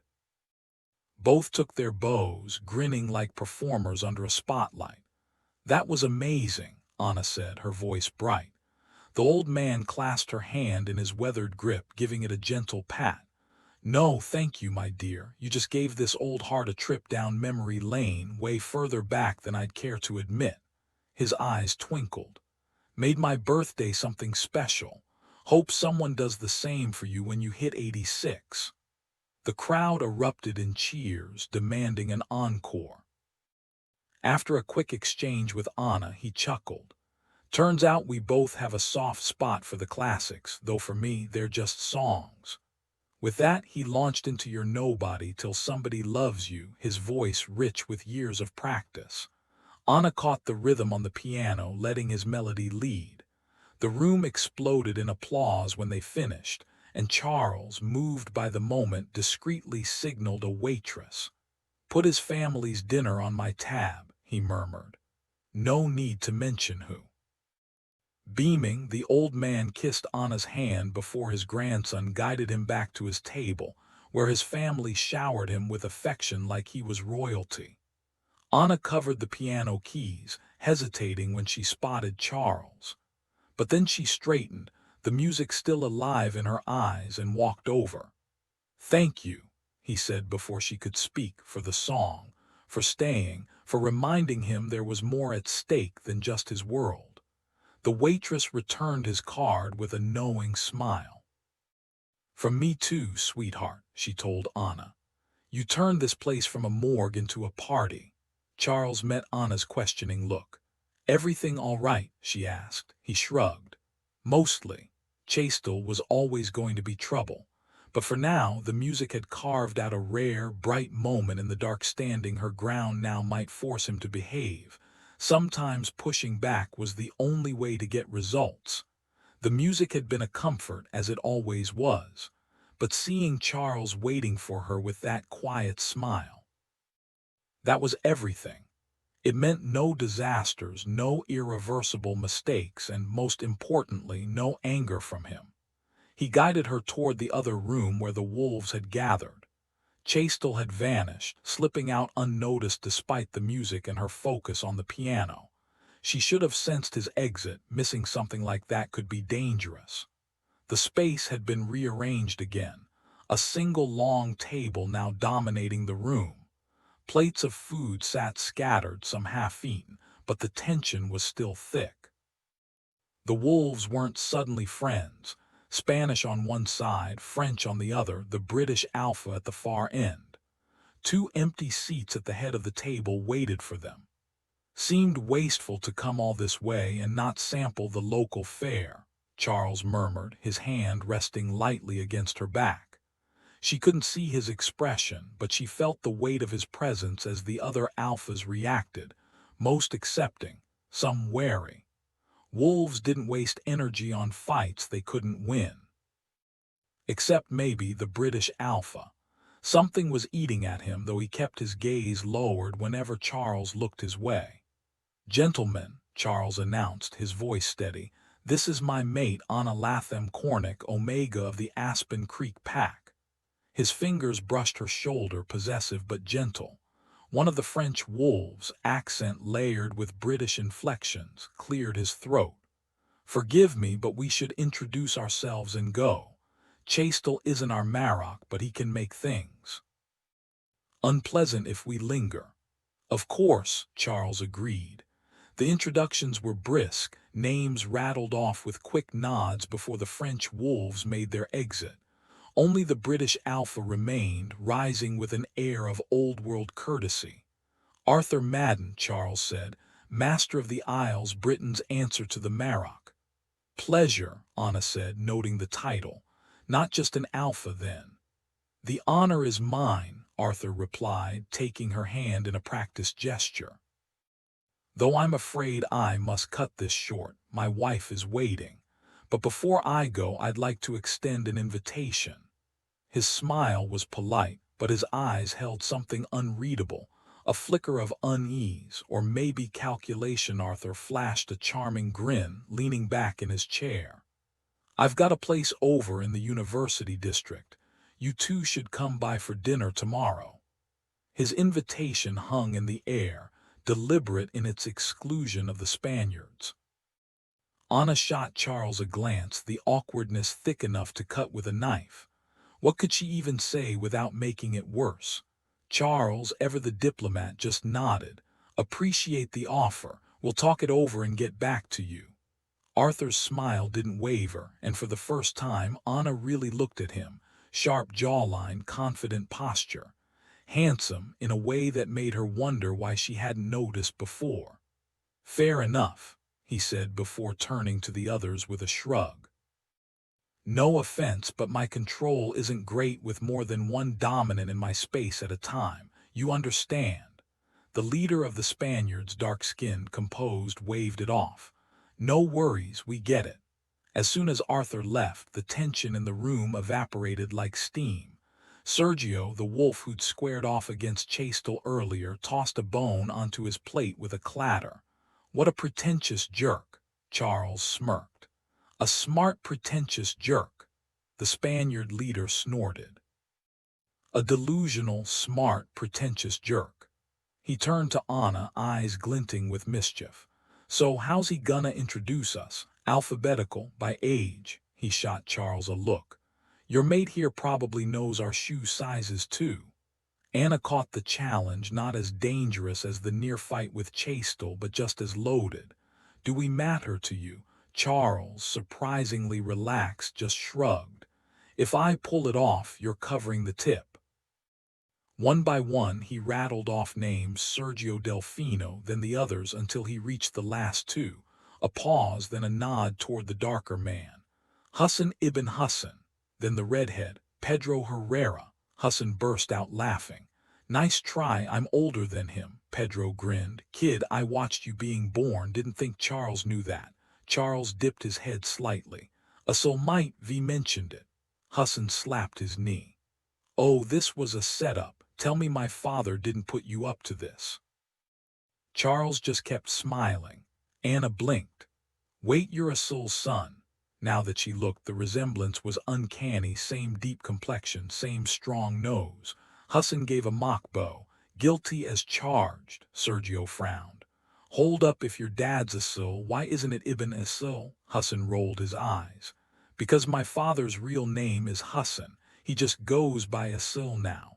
Old wolves get to do whatever they want. His expression soured. Like refusing to answer my calls because I wouldn't kill him when he asked. Stopped trying months ago. Anna softened. He's doing better now, Charles added, might even pick up the phone next time.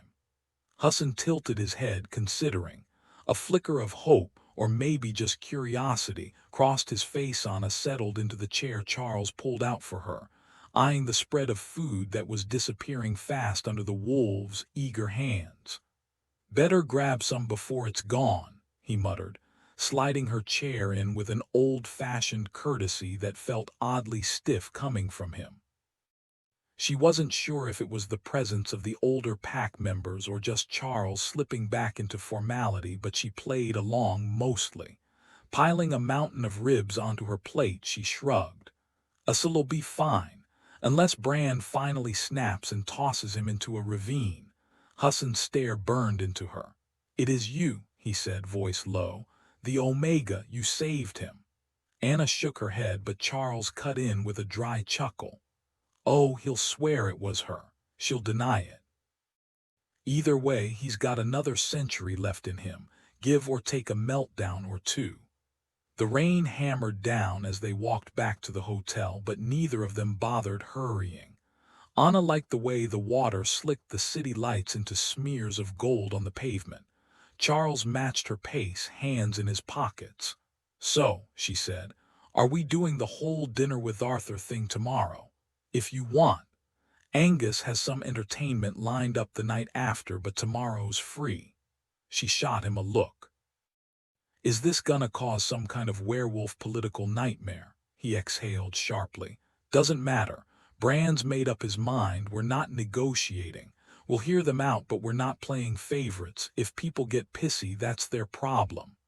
Anna stayed quiet, watching the way the neon signs reflected in the puddles. Finally, Charles smirked. Arthur's something else. The guy genuinely thinks he's the Arthur, King of Camelot, Excalibur, the whole delusion. She blinked. Wait, what? Oh yeah. Before he changed, he was some rich amateur archaeologist. Claims he dug up the sword and poof, instant royal possession. Charles rolled his eyes. Now he runs Britain's packs like some medieval warlord. Bran's convinced the whole thing started because Dad calling himself Marok pissed him off. You know, since Marok was just one of Arthur's knights. Anna snorted. And no one calls him out on it. Charles grinned. Bran can lie so smooth even other alphas can't smell it. Only Sam and I ever know. His gaze finally met hers, the first real eye contact since they'd stepped out of the diner. "Keep this between us," he murmured, lowering his voice. "It's not public knowledge." Anna tilted her head. "So how old is Arthur really?" Charles smirked.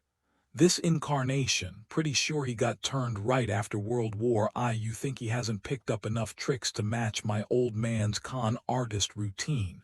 Dad's philosophy: sell the lie to yourself first." She snorted. "So he's just out here gaslighting himself into legend status." "Wouldn't surprise me if he packed Excalibur for the trip," Charles said dryly. "He treats that thing like a security blanket. Ask nicely and he might even let you hold it." "No way." She looped her arm through his, grinning. "Okay, now I have to see this." He pulled out his phone. "I'll text him." They strolled a few more steps before he abruptly said, "I freaked you out back there." Anna didn't sugarcoat it. "You almost got me killed." Then quieter, "Thanks for stopping me before I blew everything up." Charles halted so suddenly she stumbled. "You get it." "Not in the moment," she admitted. "I just panicked. Classic on a move. Every time I think I've got a grip, my fight or flight picks flight." He resumed walking, tone distracted. "You're not a coward. Cowards don't survive what you did." A beat. "You know I'd never hurt you." The uncertainty in his voice made her grip his sleeve tighter. "I know. My instincts might be glitchy, but I trust you." He studied her long enough that she lifted her chin defiantly. "I said I know you wouldn't hurt me."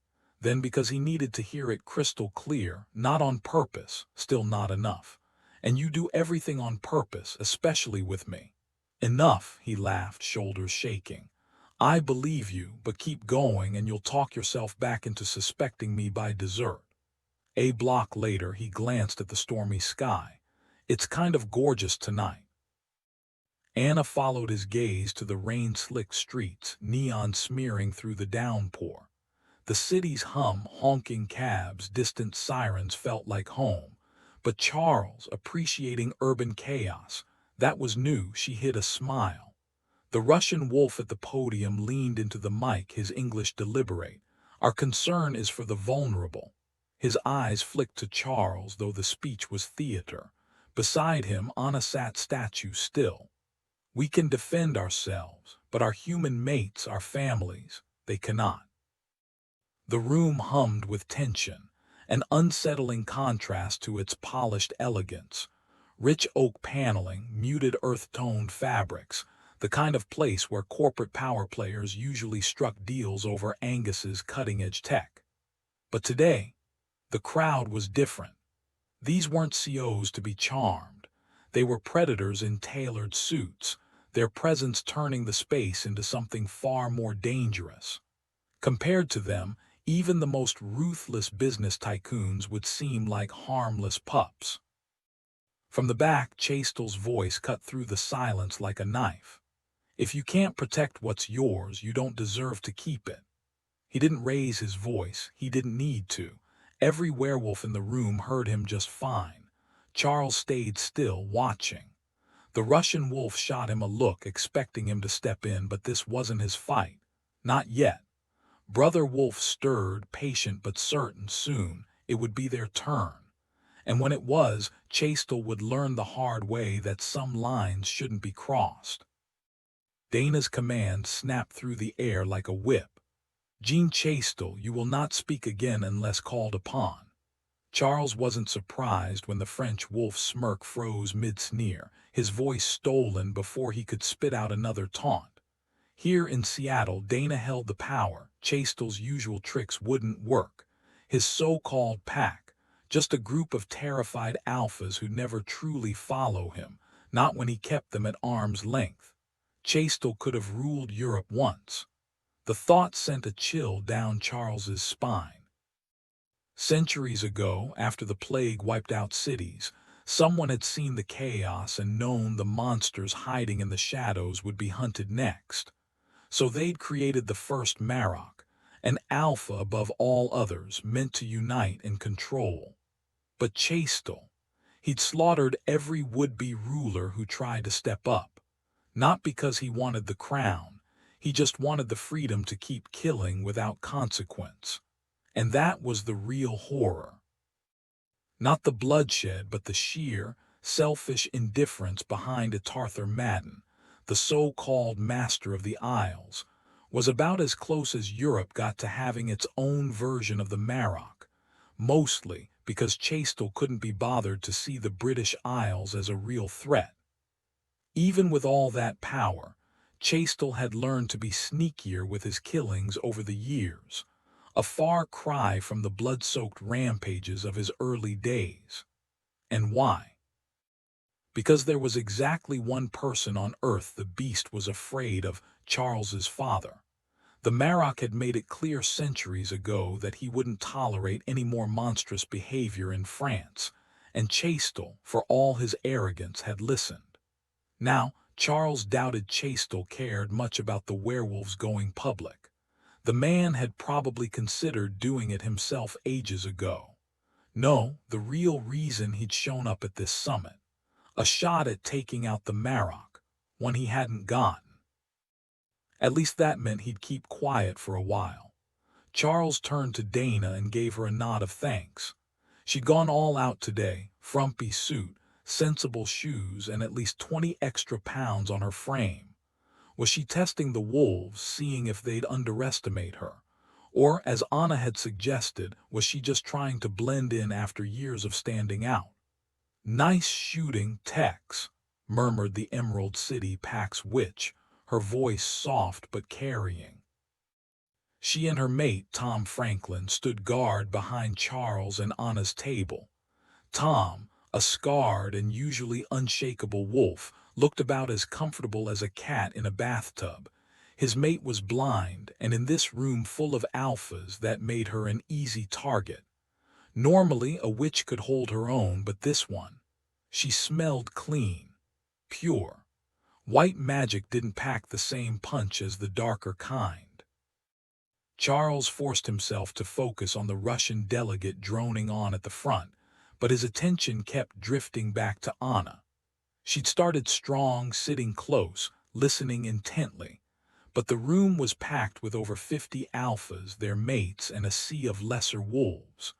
More than 100 pairs of eyes, most of them fixed on her, the rare Omega in their midst. Under that weight she was trembling. "I will kill them all," Brother Wolf growled, for frightening her. Charles glanced at Anna again, but this time she didn't hear the whisper. Good.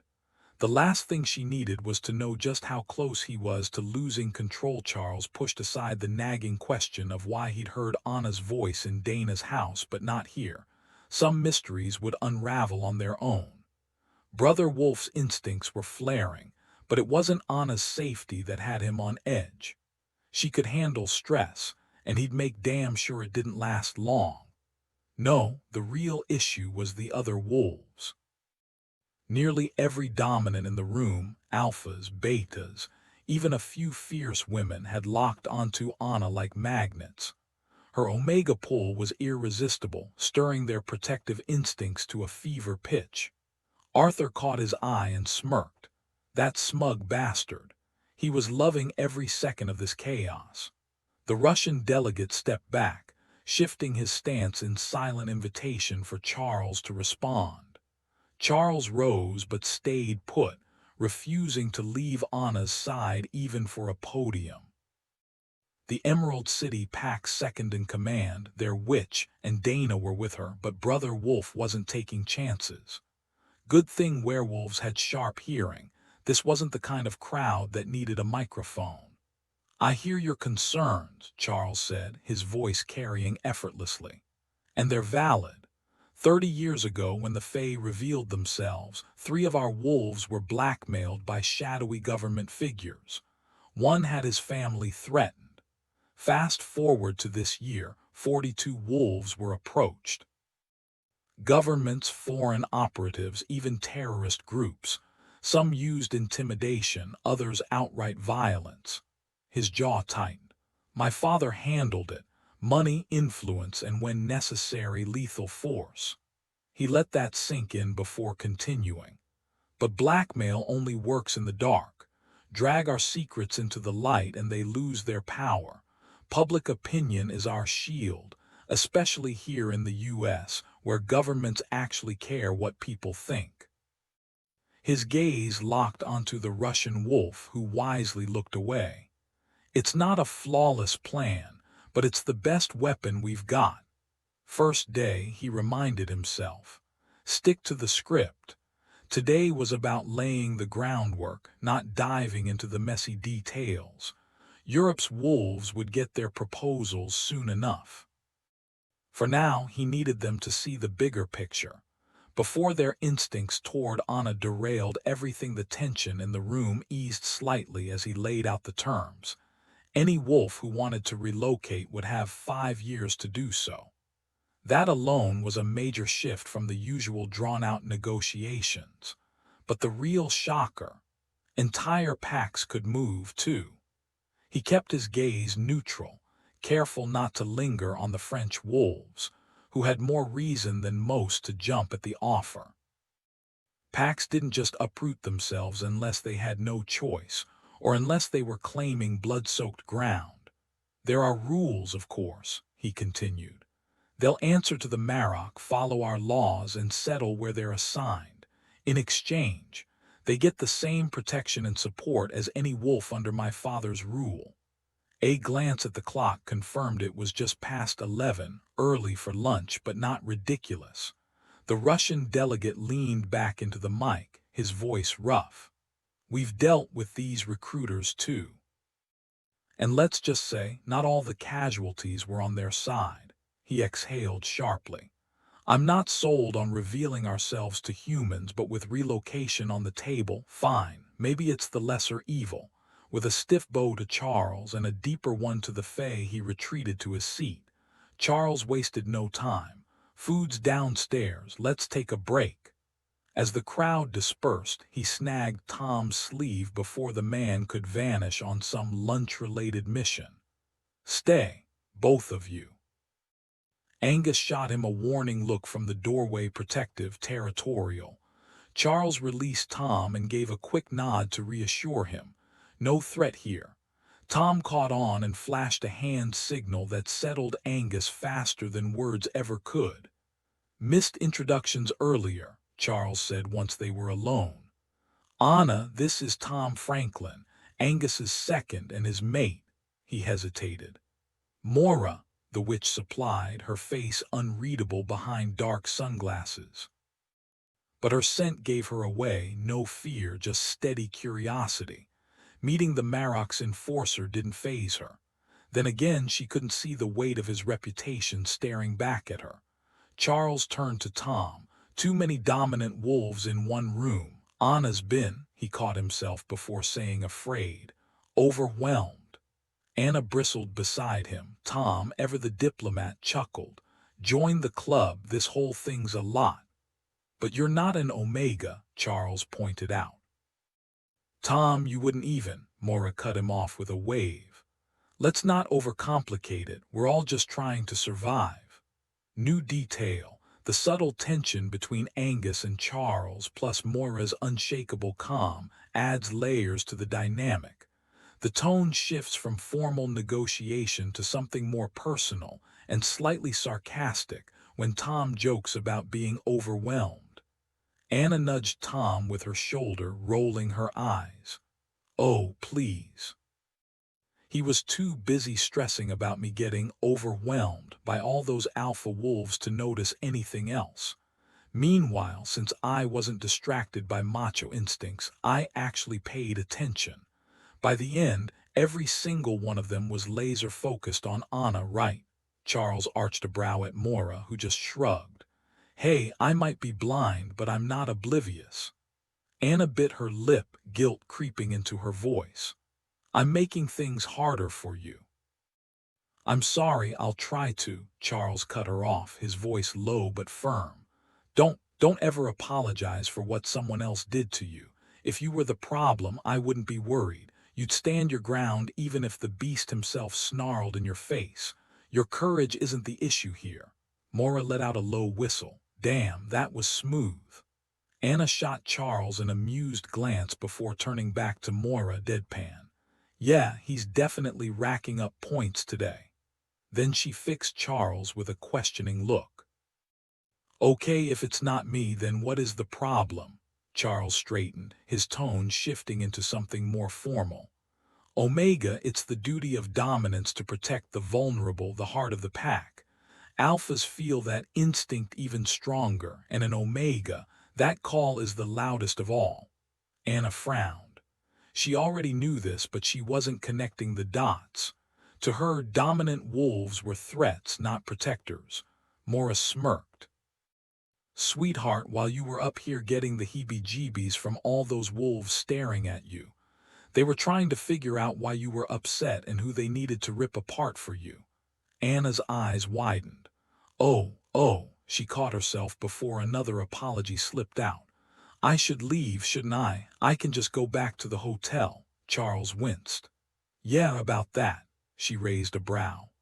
What is it booked? You stashing X's in there or something? He leaned down, his breath warm against her ear. Because Brother Wolf has spent all morning losing his damn mind over you. If you were in that hotel room, I'd get nothing done.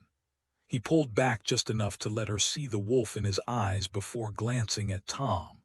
You weren't exactly handling it well either, Tom grinned. So you want us to take your girl out for a distraction? If Angus agrees. Tom pulled out his phone. Somehow I don't think he'll argue. Charles locked eyes with Anna. And this is important, use the credit cards. He saw the refusal forming before she even spoke. She still didn't see herself as part of his world, still clinging to independence after years of barely scraping by. Money meant everything to her, especially when it wasn't hers to spend. You need a whole new wardrobe, he insisted. What we grabbed back in Aspen Creek won't cut it here. As my wife, you'll need formal wear, dresses, heels, the works. She still resisted, but he could see her resolve cracking. Tom glanced up from his phone. Boss gave the green light. Then with a smirk he added, and hey, if you handle the Christmas shopping I won't have to. That got her. A grin flashed across her face, game over. Fine, she relented. What's the limit? Tom arched a brow. Everyone knew Charles managed the Marrock's finances with ruthless efficiency. Charles tilted his head, amused. If you decide to buy a Mercedes, you might max out both cards. Now go conquer downtown Seattle so I don't have to. Banished, Anna sighed, but the humor in her eyes softened the complaint as she grabbed her jacket. Charles wasn't joking, though. Not forever, he clarified. Tonight we'll introduce you properly to Arthur. By the end of the day you'll know Tom and Moira. Keeping you out of the auditorium today should smooth things over. Tom chimed in. Tomorrow night, Angus invited everyone to our hunting grounds. Charles nodded. Less formal.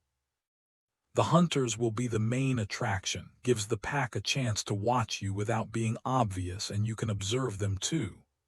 Where's the hunt? Anna asked. Near the airstrip, Tom shook his head.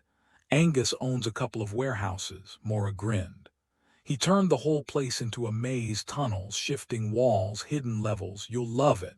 Anna's tension eased. What's the prey? A treasure, Tom said mysteriously.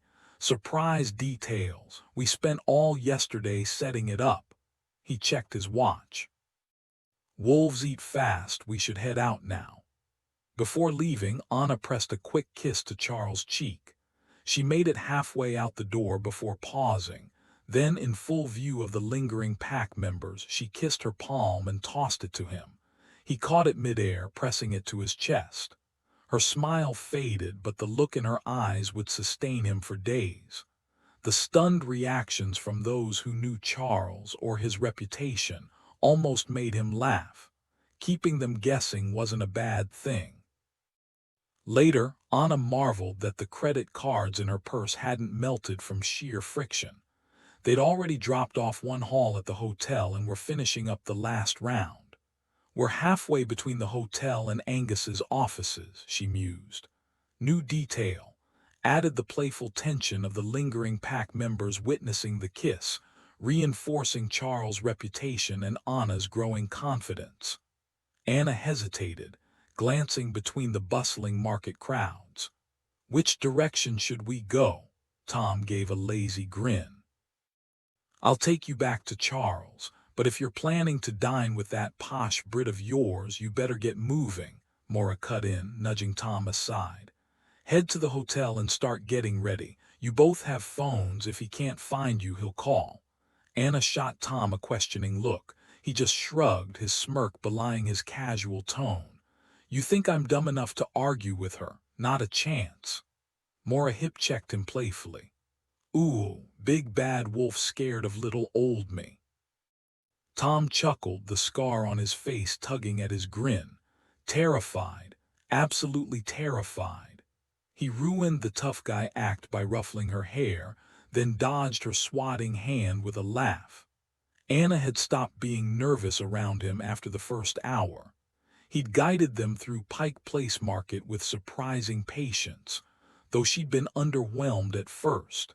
Just another flea market, she'd thought, until Maura started dragging her from stall to stall. For a blind woman, she had an uncanny knack for sniffing out the best deals. Tom was always right there, steering Maura with a gentle hand and murmuring warnings about uneven pavement or careless shoppers. He even weighed in on fashion choices while Maura haggled like a pro. Before she knew it, Anna had a whole new wardrobe for less than she'd spent on a single pair of designer jeans back in high school. When a vendor refused credit, Tom covered it despite her protests. "Relax," he'd said, amused. "Charles can afford it." She'd also stocked up on Christmas gifts, something she hadn't been able to do last year. Now, between her family and Charles's, her list had grown. The summit was stretching into the holidays, and she suspected something had forced the Marrock's hand. Charles had vanished for days, returning even more brooding than usual. He hadn't explained, and she hadn't dared ask. The next day, the summit plans had sparked arguments between him and the Marrock. At a tiny jewelry stall, she found gold hoops with rough amber drops, a replacement for the one Charles had lost. On impulse, she bought a cheaper, flashier pair for herself, guilt nagging at her. Maybe she could pay him back later. Stepping out of a boutique with 3 silk shirts in hand, her gaze snagged on a display a few shops down. Maura tensed. "What is it?" Tom let out a deep chuckle as he eyed the bundle in Anna's arms. "What have you got there?" "A quilt, I think," he muttered, shaking his head. "Seriously, Maura, if you two keep shopping like this, I'm gonna end up as a pack mule." Not exactly the intimidating bodyguard look I was going for. The quilt's edges were lined with thin red and green stripes, reminiscent of those old Pendleton blankets. Inside, 4 square panels framed a circular centerpiece, each square an abstract mountain scene, the top 2 bathed in spring and summer light, the bottom pair cloaked in autumn and winter darkness. The center, a deep swirling green with a crimson wolf howling in silhouette. Maura smirked at Tom. "Relax, we're not exactly dodging assassins here. Pretty sure you can handle a few shopping bags and still scare off any pickpockets." She nudged Anna. "Why are you just standing there? Go buy it already." "Tom, does it look ridiculous?" Anna's fingers brushed the discreet price tag and she nearly choked. By the time they made it back to the hotel, she was the proud owner of 3 quilts, one for her dad, one for the Marrock, and the one she'd spotted in the window, destined for Charles. Tom dropped the bags onto the bed with a grin. "They're not gonna shatter, Anna, or bolt out the door." "I'm in shock," she admitted.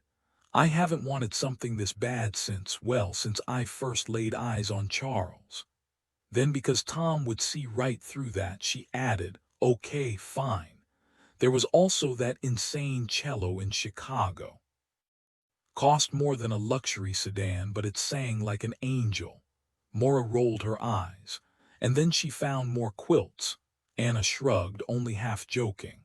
I couldn't help it. It was like some primal hoarding instinct kicked in. Be glad I stopped at 3. She ran a hand over the fabric.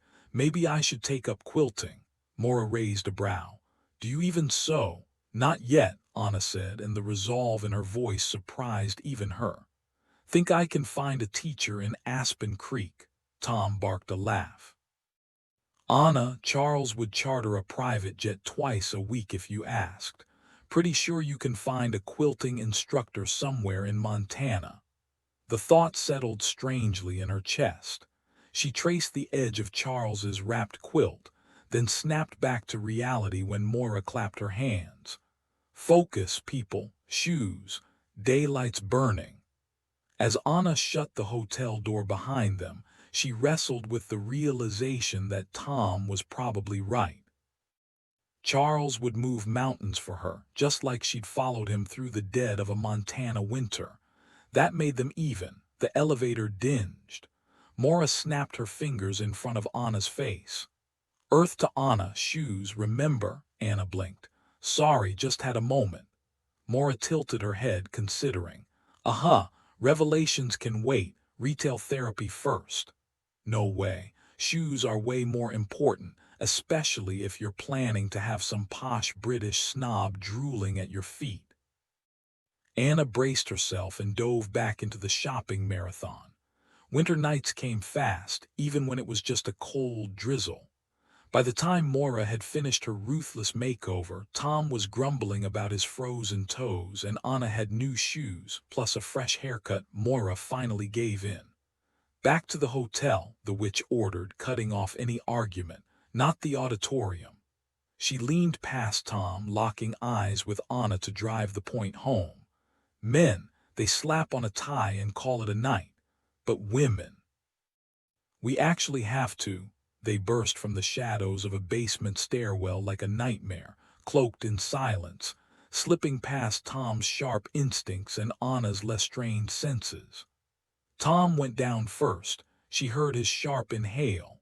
But before she could react, an arm like steel wire locked around her throat.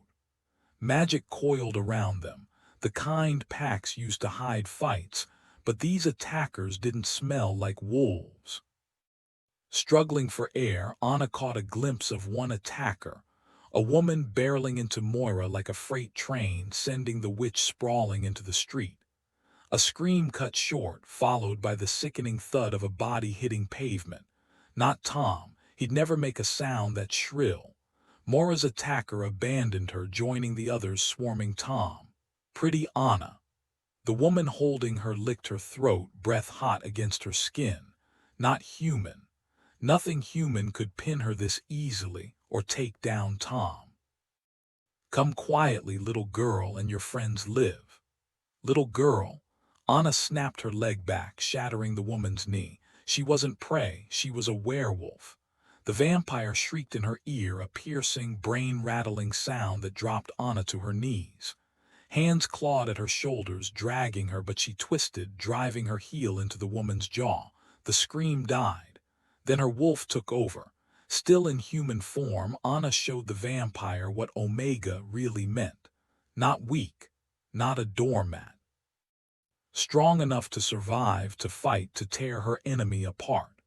Somewhere in the blood and fury she recognized them, vampires. And Asul's lessons came flooding back. Aim for the heart. Rip fast. Don't let them scream. The vampire collapsed in 2 gruesome pieces. Its body sprawled at Anna's feet while its head rolled closer to Moira, who was shrieking in furious, unintelligible rage. The wolf inside Anna gave a smug huff before retreating, leaving her human senses sharp enough to finally decipher Moira's words. Damn it, tell me what they are. Tom, Anna. Anna lunged toward the tangled heap of bodies where Tom was buried, yanking a vampire's arm clean off its owner in the process. Vampires, she roared, louder this time, just as a blinding burst of golden light erupted around them. The remaining vampires, those still clinging to life, scattered like roaches under a flashlight. One even had the audacity to snatch its severed limb before bolting. For a heartbeat, Anna considered chasing them down. But 4 bloodsuckers were still too many, especially with Tom down and Moira bleeding.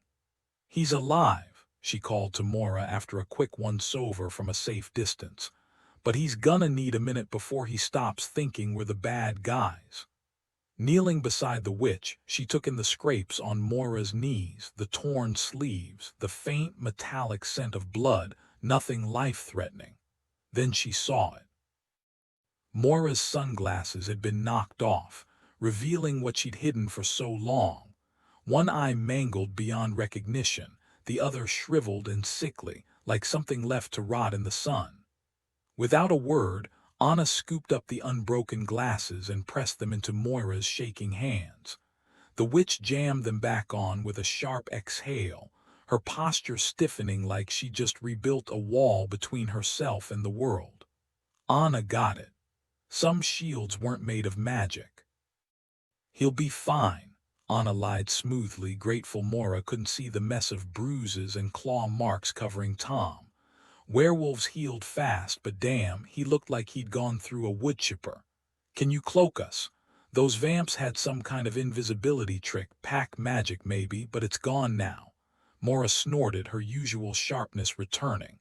"I can fake it for a while, but you'll have to tell me if it's working."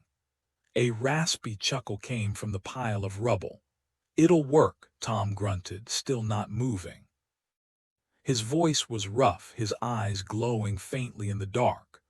"Anna, my phone's toast, and Moira, she still thinks cell towers steal your soul." Moira flipped him off blindly, and Anna bit back a laugh. Some things never changed. Even after a vampire ambush, Anna clenched her fists, the adrenaline still buzzing through her veins. "You need backup. I'm not dragging you anywhere in this condition." Dominant wolves hated showing weakness, and Tom was no exception. His pack structure was textbook, Angus leading, a few high-ranking wolves beneath him, the rest waiting in the wings. But now Tom was down, his arm broken, and who knew what other damage lurked beneath the surface. "You've got a healer, right?" Anna pressed. "Alan Chew," Tom muttered. "But call Charles first, tell him to," she cut him off, turning to Moira instead. The witch had followed Tom's voice, her fingers tracing his injuries with a fury that made Anna glad the vampires had already fled. "Moira, how dominant is Alan?" "Not at all," Tom snapped, frustration edging his voice. "He can't protect you." That lit a fire in her. One second she was numb from the fight, the next white-hot anger surged through her. He was risking himself again, all because those bloodsuckers had been after her. Power crackled at her fingertips. "I don't need protecting," she growled. When he didn't argue, she turned back to Moira. "You have Alan's number." Moira's voice was eerily calm. "Hand me your phone." "I'll call him myself." Anna passed it over, then caught Tom watching her with an amused smirk. "Damn," he said, chuckling weakly. "Haven't been put in my place like that since Charles last chewed me out. Better call your mate, he's gonna want to know why you just pulled power from him like that." Pulled power? She had no clue what he meant, but admitting ignorance wasn't happening. Not here. "He can wait," she said briskly. "Moira, tell Alan to meet us at my hotel." Tom scoffed. "And how exactly are we getting there?" He tried to push himself up, then hissed in pain. "Yeah, not happening." Anna waited until Moira finished the call, then snatched her phone back. "Simple, your mate keeps us hidden and I carry you." Moira's eyebrows shot up. Anna rolled her eyes, then remembered the witch couldn't see it. "Werewolf, remember, I might not look like some muscle-bound alpha, but I can handle Tom just fine." Tom exhaled, tension easing slightly. "Forgot about that. We don't have female wolves in our pack. You're stronger than you look." He flashed a weak grin. "My bad." The hotel wasn't far, but every step felt like a marathon. Tom was heavy, werewolves weighed more than humans, and every pain noise he made twisted her gut. Then he went silent, and that was worse. Navigating Moira around cracked sidewalks and uneven curbs was harder than Tom had ever let on. New detail. As they turned the final corner, a stray dog darted past, its growl sending a fresh spike of tension through Anna. For a heartbeat, she braced for another fight, but it vanished into the shadows, leaving only the echo of its snarl. Just as Anna was about to give up, she spotted the hotel right when her phone buzzed in her pocket. A few diners exiting the restaurant next door patted their jackets, looking confused like they'd misplaced something. Maybe Mora's magic was wearing off. With her hands full, Mora grabbed Anna's phone and silenced it. Tom had passed out minutes ago, and Anna couldn't stop worrying about the blood trail they were leaving behind.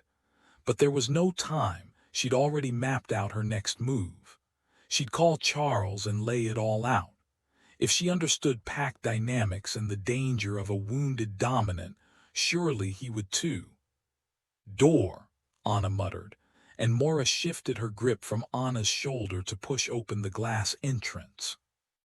They slipped inside just as a gust of wind rattled the lobby.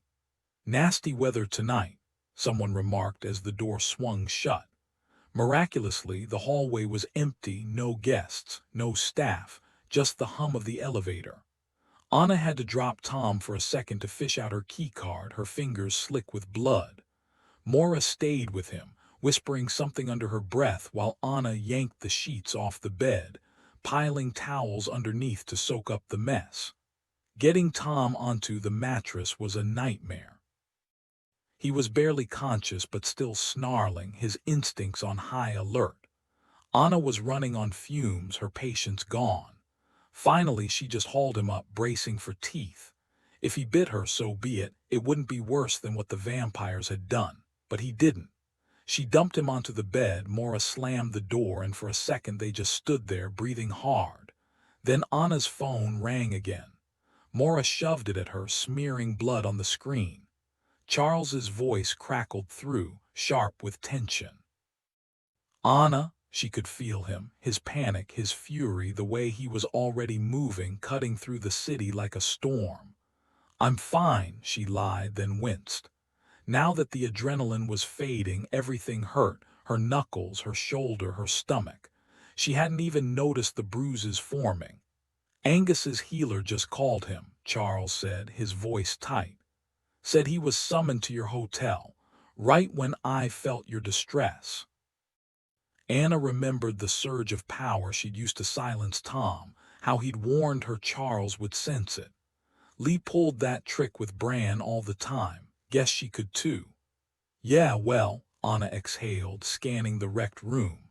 The vampire's secrecy spell had messed with her head, fogging her instincts. She should have called Charles immediately. Stupid mistake. New detail. The wind outside picks up, rattling the windows, a reminder that time's running out. Tone shift, from frantic urgency to dark humor. "If he bites me, at least I'll have a good story for the Anna thinks, before realizing how messed up that is. "I really need you to get here, just you and Angus, nobody else." Her voice tightened. Tom took a serious hit. Charles's response was ice cold, his usual intensity dialed back too fast for comfort. "His pack stays clear. They'd only make it worse." She wasn't sure if she believed the calm in his voice. It felt like a storm barely held in check. "Got it," she said, even though he hadn't asked. "Mora and I dragged him back, but the blood, I didn't realize how bad it was until we got inside." Mora cut in, her face pale against the blood-stained sheets. "I handled the blood." The way she said it made Anna decide she didn't want details. The wolf inside her relaxed slightly. They were safe, at least for now. "You heard that?" Anna asked. "I did." "So we're secure here. Tom's stable, I think." The air shifted suddenly, thick with the scent of fur and pain. "He's shifting." "Good," Charles said. "Stay back. Mora can keep him under control. I'm on my way, and I'll make sure Angus reigns in the others. 2 minutes, then you can tell me everything." The line went dead. Anna turned to Mora, keeping her voice low. "You've seen him change before," the witch nodded. "Then just sit tight. It'll take longer this time, shifting while injured as hell. He'll be a nightmare when it's over. Don't touch him until he's ready. Mora's hands clenched. They nearly got us if I'd seen them coming. That sunlight trick was insane, Anna said, forcing a smirk. Next vampire ambush, I'm hiding behind you and yelling descriptions in your ear, she exhaled. Seriously, though, we wouldn't have made it without you. They were after Tom, they barely even looked at us. Mora frowned. Why would vampires risk this? They're not stupid. Attacking Charles's mate is suicide. Someone paid them, Anna muttered. Someone who knew we'd be out today. Someone who gave them enough power to hide the attack until it was over. She hesitated, then added slowly, someone with pack magic. Mora's eyes widened. You think a werewolf set this up? Anna didn't answer, but the sick feeling in her gut told her the truth. A low growl filled the room as Tom finished his change. The massive wolf's breath came in ragged, uneven gasps. His dark chocolate fur matted with sweat, except for the jagged silver scar twisting across his snout. He was almost as large as Charles in wolf form, and Charles wasn't exactly small. Mora stretched out a hesitant hand, brushing his neck, and the wolf jerked forward with a snarl, sending Anna scrambling to her feet. But just as quickly he settled again, resting his massive head in Mora's lap like a chastened pet. Then came the knock at the door, sharp, insistent. Definitely not Charles. Charles forced himself to move at a steady pace, though every instinct screamed at him to run. Under normal circumstances, Tom would have been a problem, but his mate had him under control. Even wounded and half-mad with pain, Tom wouldn't harm an Omega. Still, the unfamiliar panic gnawed at Charles. Anna had thrown him off balance.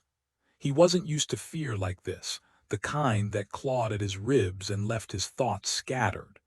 Most of the people he'd ever cared about were long gone, beyond his protection. His father and Samuel could handle themselves, but Anna, she made him vulnerable. She'd said she was fine, and he believed her mostly. He'd heard the adrenaline in her voice, the tightness of someone who just survived something brutal. But she was safe for now. Tom needed calm, not some wired-up wolf who wasn't even part of his pack. Yet even as Charles forced himself to walk, Brother Wolf snarled inside him, restless, furious. Someone had dared to hurt Anna, and he hadn't been there to stop it. A passerby flinched when their eyes met, quickly looking away. Only then did Charles realize the low, threatening growl rumbling in his chest. He sucked in a sharp breath and froze. The air was wrong, too clean. No lingering sense of food, sweat, or city grime. The sidewalk stretched ahead, unnaturally pristine, like fresh concrete untouched by time. Seattle's rain usually kept things washed, but this was sterile. No smells, no traces, nothing.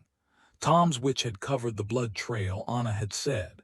And now he was staring at the aftermath, a faintly discolored strip of pavement, 2 shades too pale. Not perfect, but better than a crimson path leading straight to their door. At least the cops wouldn't come sniffing around. He could follow it back to the hotel, or he could hunt. Charles stilled, listening to Brother Wolf's hunger. Then, with a silent agreement, he turned away from the hotel. Yes, Brother Wolf agreed. Blood first. Anna would be safe with Angus soon enough. Angus had taken the car. There was time. Time to feed. Charles needed to clear his head and Brother Wolf's before the anger consumed them both. The unnaturally bleached sidewalk faded back to its usual grimy state after just a few blocks. Even with the rain, Anna's scent clung stubbornly to the air.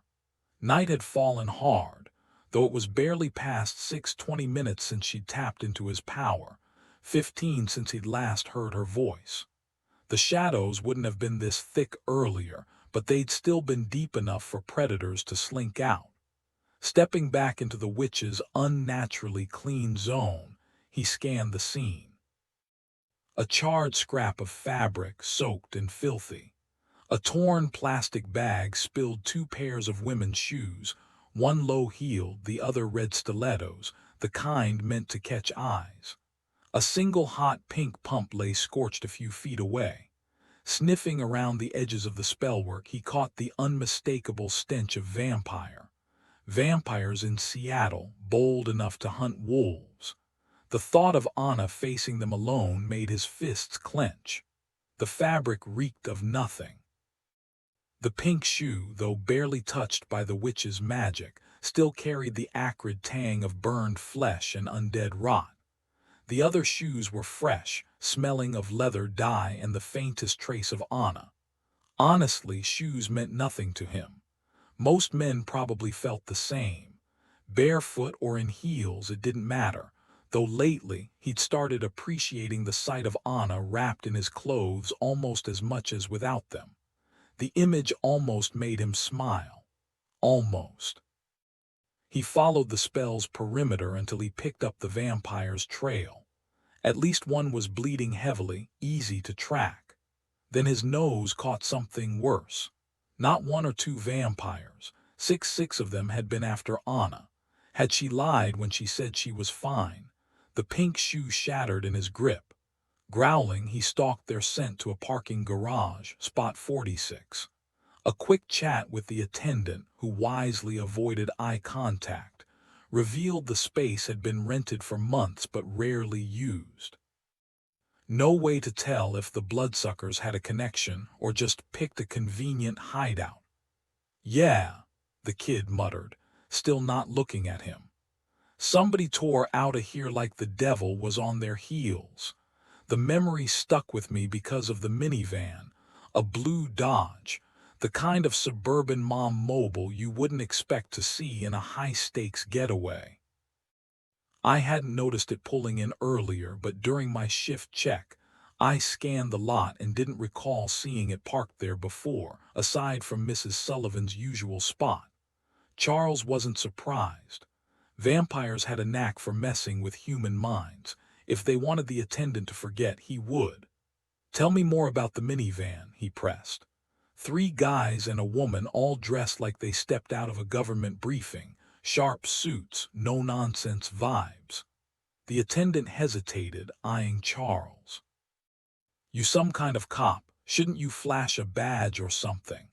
"Or something," Charles murmured, and the guy instantly paled, dropping his gaze.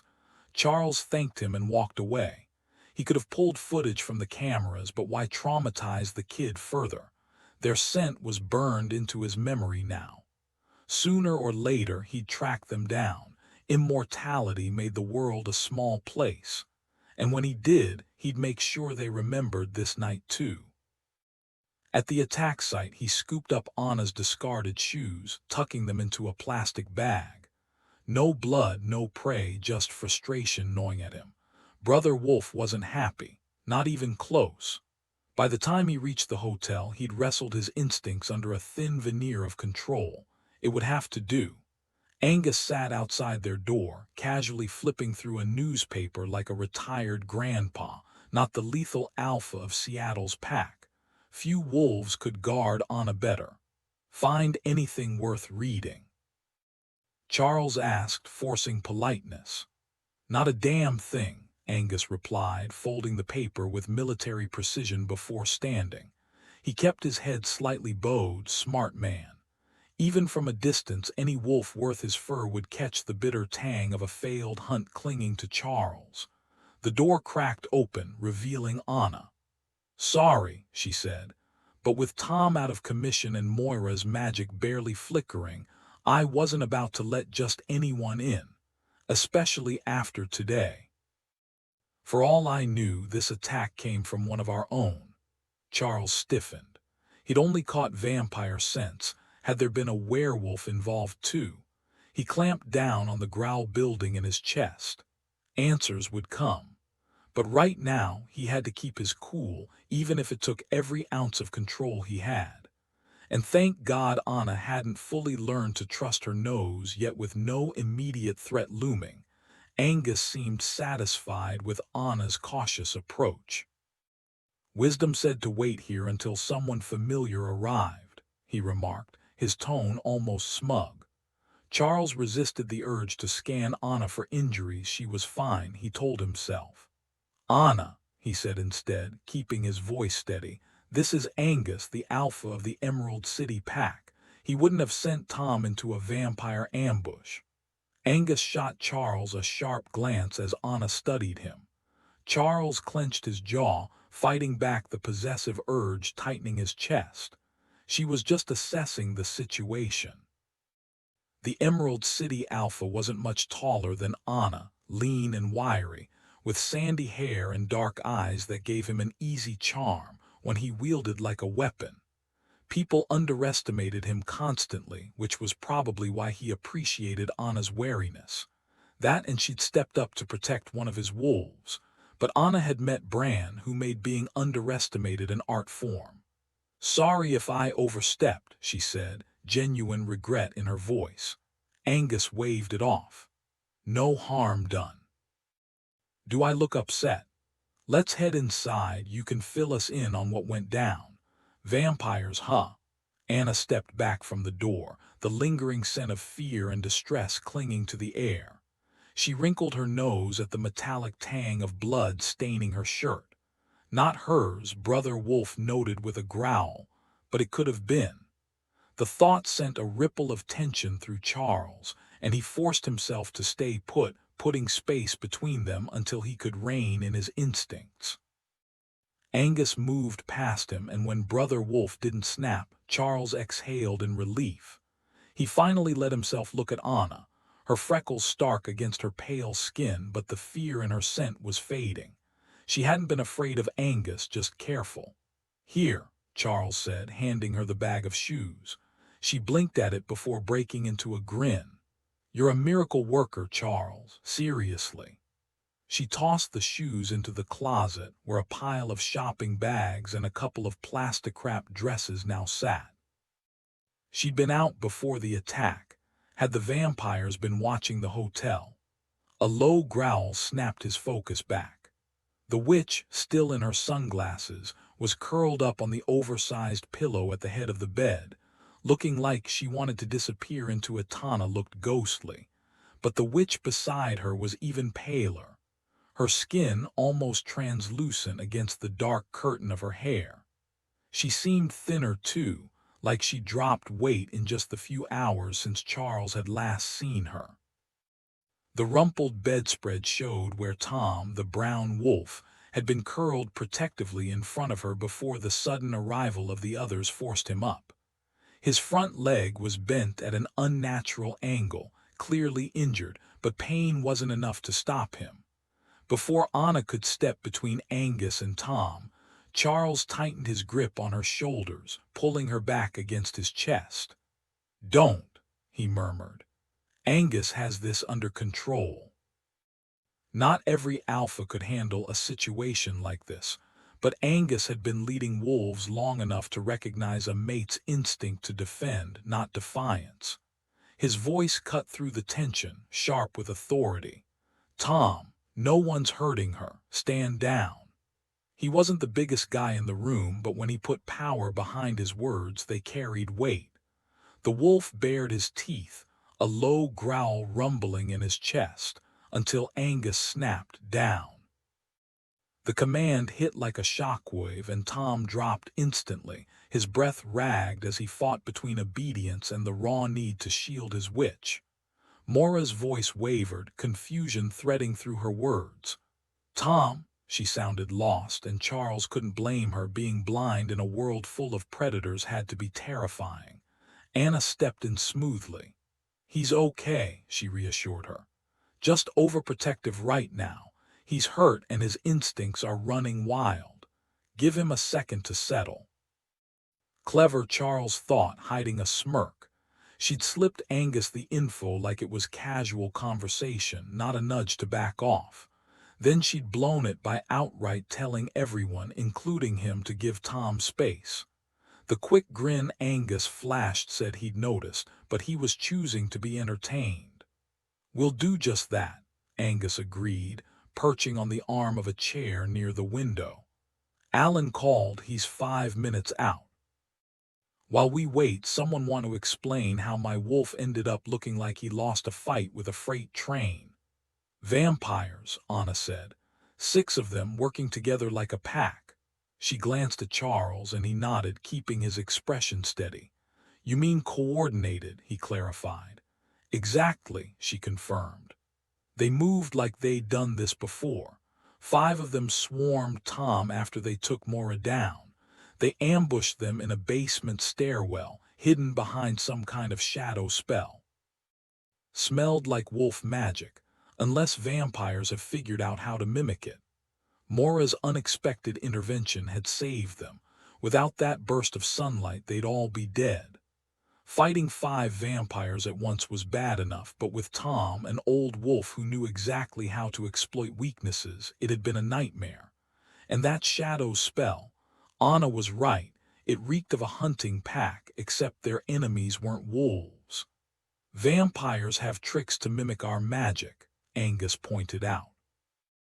Tom's been around long enough to spot the difference.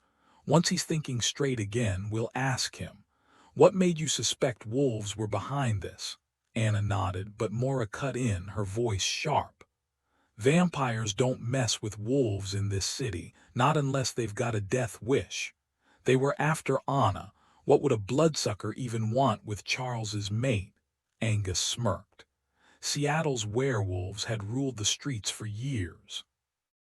If the local Seath had Anna, they'd return her with an armed escort, buffed nails, and a bow on top. I'll check with their master, but my guess, these were outsiders. He want to know and maybe give us names. Charles added grimly, one wore a size 6 shoe, not that she'll be walking anywhere now. But Moira's role nagged at him. She'd saved Anna, sure, but something didn't add up. He narrowed his eyes at her. Witch, I've never heard of a white witch summoning sunlight. That's not how witchcraft works. You deal with minds and bodies, not elements. She bristled, reacting more to his tone than his words. I didn't summon sunlight. I just convinced the vampires their bodies were burning in it. She flicked her fingers. Poof, dust or running. That's a hell of a lot of power. Vampires resist magic and you erased your trail for nearly a mile. Angus stepped in. She's a white witch. Maura flashed a sharp grin. Yeah, a freak. Poor little blind witch, right? Charles studied her. Witches draw power from sacrifice, usually someone else's blood, but rumor says familiars are used for bigger sacrifices, something the witch actually cares about. Her voice turned icy. You think I murder kittens for spells? Brother Wolf liked her defiance, even if Charles couldn't ignore his suspicions, not with Anna at risk. Still, the wolf's approval made him hesitate. Maybe there was another answer. Self-sacrifice works too, using your own blood, but it's messy. Hard to control. Maura pushed her glasses down, revealing one eye scarred by magic. The damage was unmistakable. He'd seen it before, and it wasn't the kind of thing you forgot. One of her eyes was clouded white and withered, like something had drained the life from it. The injury was old. No lingering scent of magic clung to her, though there would have been once. The other eye had been taken in a far more ordinary way, but the pain must have been just as sharp. Strangely, Angus tensed, as if he hadn't known, while Anna showed no reaction, at least not to the witch's scars. No, her irritation was all for him, simmering beneath the surface as he pressed the witch for answers. Maura let him stare a moment longer before sliding her glasses back on. Tom, the wolf beside her, fixed Charles with a glare that promised payback, and Anna wasn't exactly radiating warmth either. I don't know Maura, Charles admitted, speaking more to Tom since the wolf's hostility made perfect sense. But I've never met a white witch who could pull off what she did, and if a black witch is hiding behind that mask, well, first, that makes her the enemy, and second, he added with a dry smirk, I've yet to meet a witch who could fool me. Anna crossed her arms. We had a run-in with a black witch not long ago, she muttered, still clearly annoyed. Let's just say we're not feeling particularly trusting these days. Mora reached down, running her fingers along Tom's fur before giving his tail a teasing tug. Relax, love, they're the good guys even if he's being a bit of a jerk about it. She turned back to Charles, her expression unreadable. Fair enough, I've never heard of a white witch like me either. No idea how it happened, so I get the caution. Charles dipped his head. Sorry for pushing. Her grin was sharp. Oh, I'll find a way to return the favor. At least you didn't scream and bolt like some people. The memory of the vampire attack flared in his chest and his voice roughened. Tell me you turned the bastard who did this into something disgusting. She blinked, caught off guard. Cowards don't deserve better, Angus muttered, and the witch's surprise doubled. Had that many people really recoiled from her scars? Before she could respond, a hesitant knock interrupted. It's Alan, came a voice from the other side. Mind letting me in? The moment Alan Chew stepped inside, the tension in the room eased. Small but unbreakable, he moved like a blade, precise, controlled. Charles exhaled. Brother Wolf had been restless all day, snarling against the confines of civility, the constant need to hold back. Dominance meant being ready to kill at a second's notice, and today the beast was closer to the surface than usual. Charles could feel Brother Wolf snarling just beneath his skin, barely restrained. Keeping control was taking everything he had, especially with two unfamiliar dominant wolves in the room alongside his mate. But when Alan Chew walked in, something shifted. He wasn't an Omega like Anna, but his quiet, steady presence had a way of diffusing tension. Between him and Anna, the room settled, the storm inside Charles easing just enough for him to take a seat, not because he wanted to, but because it gave Chew space to work. Anna's quick glance told him she noticed the change too. She flashed him a small, knowing smile before perching on the arm of his chair. He got hurt because of me, she murmured to Chew. Charles shook his head. Not your fault someone tried to grab you. Tom did his job, no regrets. Chew crouched beside Tom, his tone light but his hands precise. What you do to yourself, man? Tom barely flinched as Alan straightened his leg, though the witch hovering nearby, Moira, wasn't as composed. Damn it, she muttered, wringing her hands. If I had just a little more power left, I could stop this from hurting you. Angus, usually the last to tolerate non-wolves, cut in with a growl. Enough, Moira, pain's temporary. Without you they'd be facing worse than a broken leg. 6 vampires against 2 wolves. You saved their hides, quit fussing. His sharp tone silenced her, though it earned him a glare from Tom. Angus rolled his eyes. God save me from lovebirds, he grumbled, his gaze flicking to Charles and Anna. They weren't wrapped around each other, Anna didn't do that, but she was close enough for Angus to smirk. All of you, he muttered. Love complicates everything and patience isn't my strong suit. He jabbed a finger toward Anna. Charles was on his feet in an instant, blocking her. Maybe he wasn't as calm as he'd thought.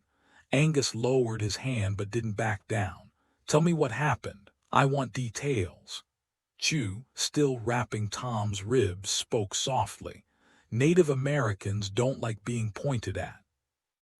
A beat of silence followed, thick with unspoken tension, before Anna exhaled and began recounting the fight, leaving out how her hands had trembled afterward, a detail only Charles had noticed.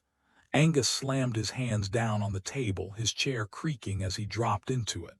Seriously, witches and curses. Give me a break.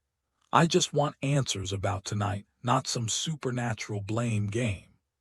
His voice cracked with irritation, but everyone in the room could smell the fear rolling off him. Before tonight, Angus had never been afraid of Charles, but one look into Brother Wolf's eyes had changed that. The unspoken promise of violence had been enough to make even an alpha like Angus back down. Charles knew there was no real challenge in the man's retreat, but Brother Wolf still simmered beneath his skin. If Angus hadn't yielded fast enough, things would have gotten messy. Charles forced himself to sit back down, his fingers brushing Anna's knee, her touch grounding him. "Well," she chirped, flashing a grin as she leaned into him, her hand resting on his shoulder like she needed the support. Only he knew the truth. She was steadying him while keeping the others distracted. "Here's what went down," she continued, exhaling sharply.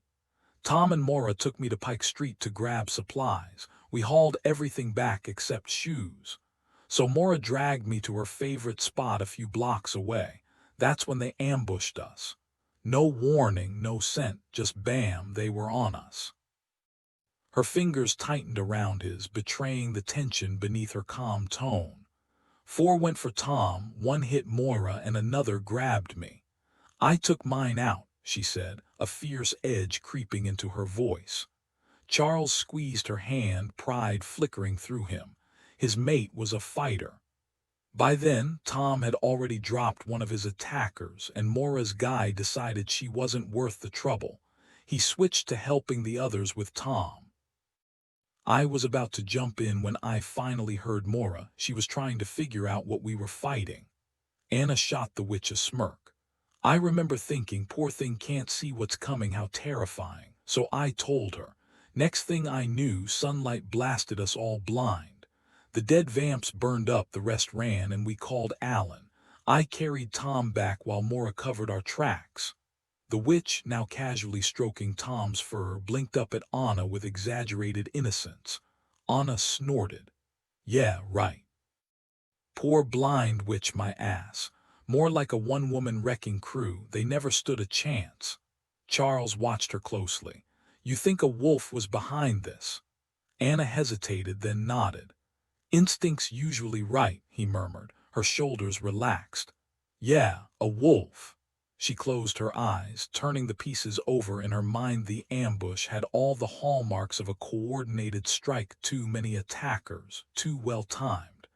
They hadn't accounted for Maura, or maybe they just didn't realize how dangerous she could be. She flashed Charles a knowing smirk. "Or me. They went straight for the strongest first, classic werewolf strategy, but why would vampires even want me?" "Wolves," Charles muttered, reaching for the spirit's guidance. But as usual, the city's noise drowned them out. "Angus, could this be Chastel's doing? We crossed paths last night and he was furious enough to start a bloodbath." Angus lounged in his chair, deliberately casual. "That Frenchman's a monster, strong but obsessed with the kill. He wouldn't send lackeys. He'd want the pleasure of spilling blood himself." "Then who?" Angus scowled. "Half these wolves are strangers to me. We could interrogate them if we're itching for a war. Europeans get touchy about their pride. If they're after an Omega, I'll warn the Italians to lock theirs down." Charles blinked. "I knew they had one, but not that they brought him here." He glanced at Anna. "If he could have helped you, I'd have mentioned him. But he's barely been a wolf a year. A soul's a better teacher, and don't you dare tell him I said that." Angus smirked. "Kid's actually German, took a nasty spill in the Italian Alps, and the werewolf who found him couldn't resist saving him the hard way." "Turned him," Anna finished. Charles nodded. "Germans threw a fit when Italy claimed him." "Full-blown custody battle," Angus added. "Bet that's why the Italians dragged him here, just to rub it in." Charles watched Anna's expression soften. Good. She needs to know she's not the only one. He'd make sure she met the kid. Maura tapped her chin. "Maybe that's the angle. The pack's been buzzing about it. Sorry, Anna, but most were more focused on you than the visiting wolves. Could be someone's hunting an Omega." Anna's voice turned icy. "Met that type before. Warned the Italians." Angus chuckled, shooting Charles an amused look as Anna bossed him around. Maura clapped her hands. "Don't forget dinner." Everyone turned. She grinned. "We still don't know their endgame, but my money's on a kidnapping." New detail. The mention of the German Omega's skiing accident adds depth to his backstory. Tone shift. Anna's cold remark contrasts with the earlier tension, adding a sharp edge. The odds were slim that they didn't want you getting too friendly with Arthur of Great Britain. Angus leaned back, arms crossed. Why hand them the power to mess with your plans when nothing serious even happened? Charles let that sink in. It made sense. He wasn't exactly the social butterfly type, and after tonight all he wanted was to tuck Anna somewhere no one could touch her. I'll grab another room, he decided. Tom and Maura can stay here until he's back on his feet, order whatever they want. Angus gave a firm nod. I'll stick around too, at least until Tom can handle himself. Charles caught the protective edge in the Alpha's voice and realized he wasn't the only one on high alert. Good, he said before heading out. The moment the door clicked shut, the tension in the room dissolved like sugar in hot coffee. Nobody spoke until the distant chime of the elevator signaled Charles was really gone. Anna knew how people reacted to him, but tonight, aside from that tense moment with Angus, she hadn't sensed any real danger. Well, Angus drawled, and Tom let out a low whine. There's a reason Bran sends him to scare the hell out of troublemakers. Pretty sure we all got a front row seat tonight. Maura frowned. Saw what? Exactly, Alan Chew muttered, shoving supplies back into his bag. Angus pointed, and I didn't even see Charles move. 1 second he was across the room, the next he was between Anna and Angus. He trailed off into muttered Mandarin, shaking his head. Anna's chest tightened. She hated how wary they were of Charles. It stung him, even if he never let it show. Angus chuckled darkly. You should have seen the wolves' faces when he spoke today. Half of them looked like they just watched a grizzly recite Shakespeare. Tom lifted his head and Alan froze mid-packing, both staring at their Alpha. It's the Queen's English, Anna snapped, sharper than she intended. And there's nothing wrong with Charles. Damn right there isn't, Angus agreed, grinning. I thought, hey, maybe the stories are exaggerated. He shook his head. Nope, not even a little. I'd rather wrestle a bear than face him in a real fight. Anna's temper flared. Keep running your mouth and you might get that chance sooner than you'd like. Angus leaned back, satisfaction curling his lips. Well now, he said, voice lighter. Maybe I won't have to. She blinked, glancing at Tom and Alan's expressions, realizing too late she'd missed the game. Tom hadn't been agreeing, he'd been stunned. Angus had been testing her. Why? She demanded. Angus shrugged. I've known Charles since he was a kid, watched him turn into the weapon Bran hell all of us needed. His smile faded. Understanding it doesn't mean I can't regret it. Anna studied the worn fabric of the chair arm, tracing a faint stain with her finger. The scent of Angus's honesty lingered in the air. His concern for Charles wasn't an act. People fear him, she murmured. But do they really think there's something broken inside him? Angus tilted his head, but it was Alan who cut in. Not broken, just not like the rest of us. They see him as his father's weapon, loyal only to the Marrock, every word scripted like some creepy puppet show. She almost laughed. If only they'd seen Charles defy his father in that brutal fight, the one he'd won. But she bit back the words. If Charles let them believe the lie, there was a reason. Of course he does it on purpose, Angus said, eyes sharp as if reading her thoughts. Fear keeps idiots from picking fights they can't win. His fingers drummed the chair, restless. But here's the thing, his wolf should have shredded his humanity by now. So why hasn't it? Brother Wolf. Anna kept her face blank. Chew leaned in. Got any theories? Angus shot her a look, half expecting an answer. But she wasn't about to spill Charles's secrets, not even to someone who smelled like an ally. Instead, she settled back against the chair, waiting. Meanwhile, Charles stormed through the hotel lobby, fury simmering under his skin. He'd held it together long enough to secure another room, but the moment the elevator doors closed, the rage surged. The attack on Anna, someone had dared. The numbers on the panel flicked upward too fast. 2. Tom had almost died. 3. If he'd sent her with anyone else in Angus's pack, she'd be gone. 4, 6 vampires. The control he'd relied on for centuries was slipping, and the wolf inside him snarled, hungry for answers and blood. Tom's witch might. V looked harmless, but Anna knew better. 5. If he tried to chain her to his side, he'd lose her completely. She wasn't the type to be coddled. She needed freedom, not protection. 6. And if he wanted to give her that, he'd have to rein in his temper and brother wolves. Not just today, but always.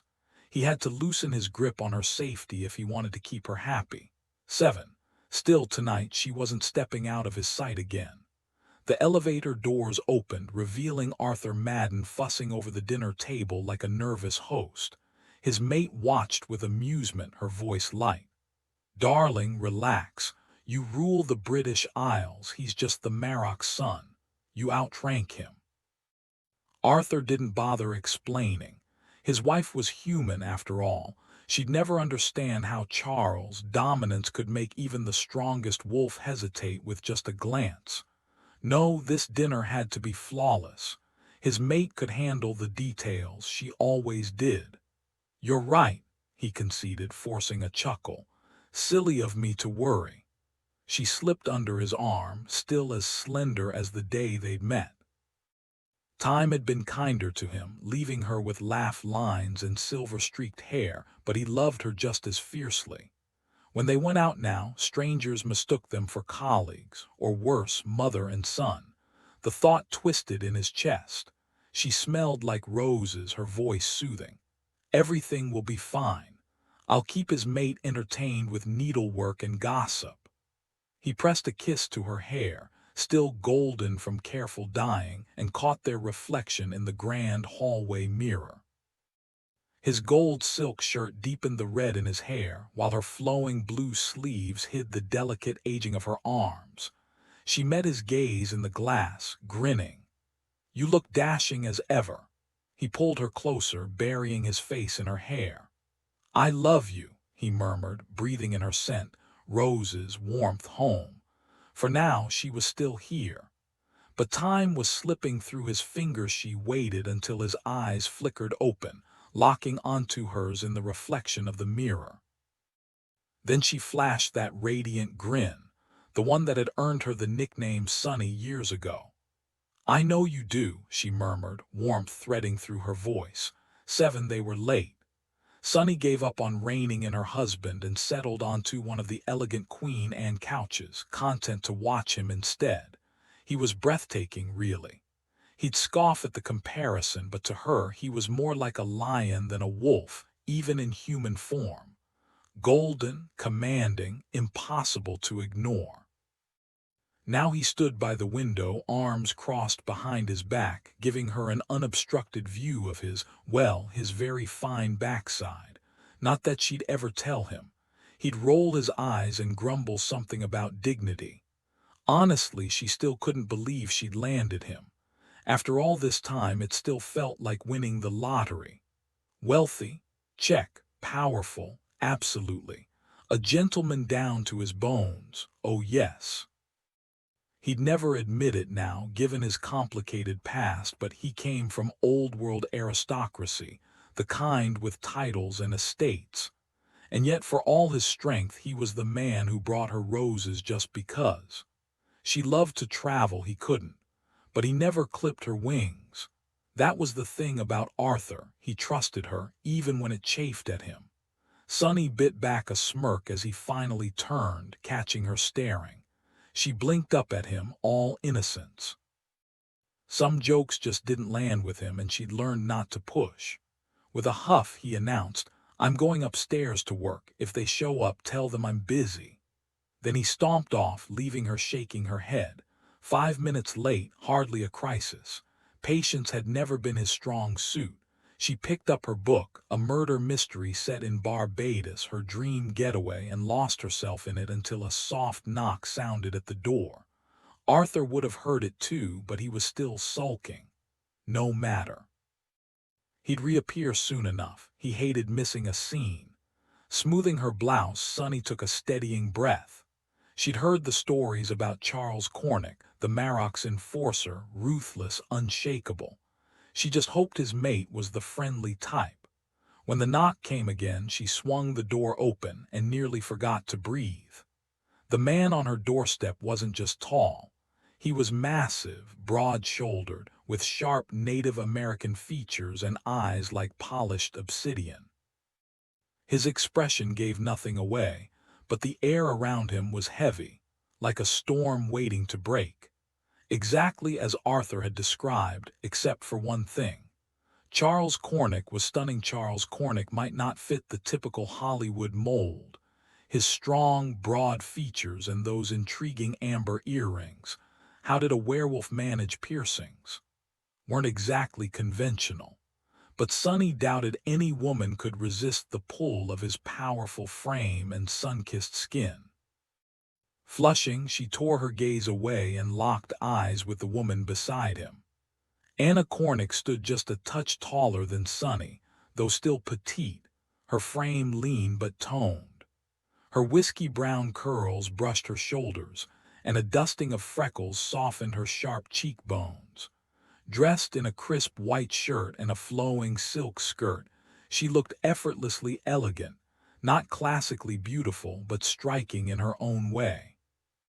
Exhaustion shadowed her golden-brown eyes, but when she caught Sonny's blatant admiration of Charles, she flashed a knowing, almost conspiratorial grin.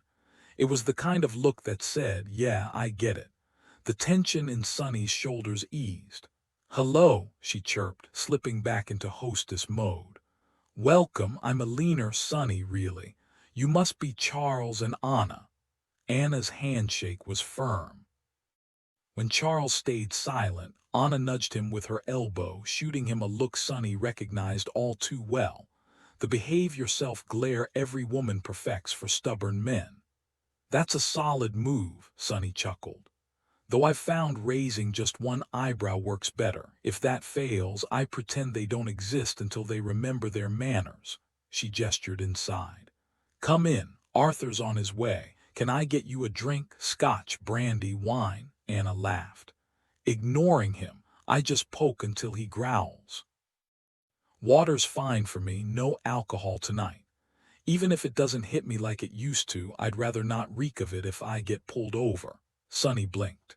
"You drive with him in the car. The last time I tried, Arthur nearly had a meltdown. I was behind the wheel of my dad's car when we met. He'd blown 2 tires on the side of the road."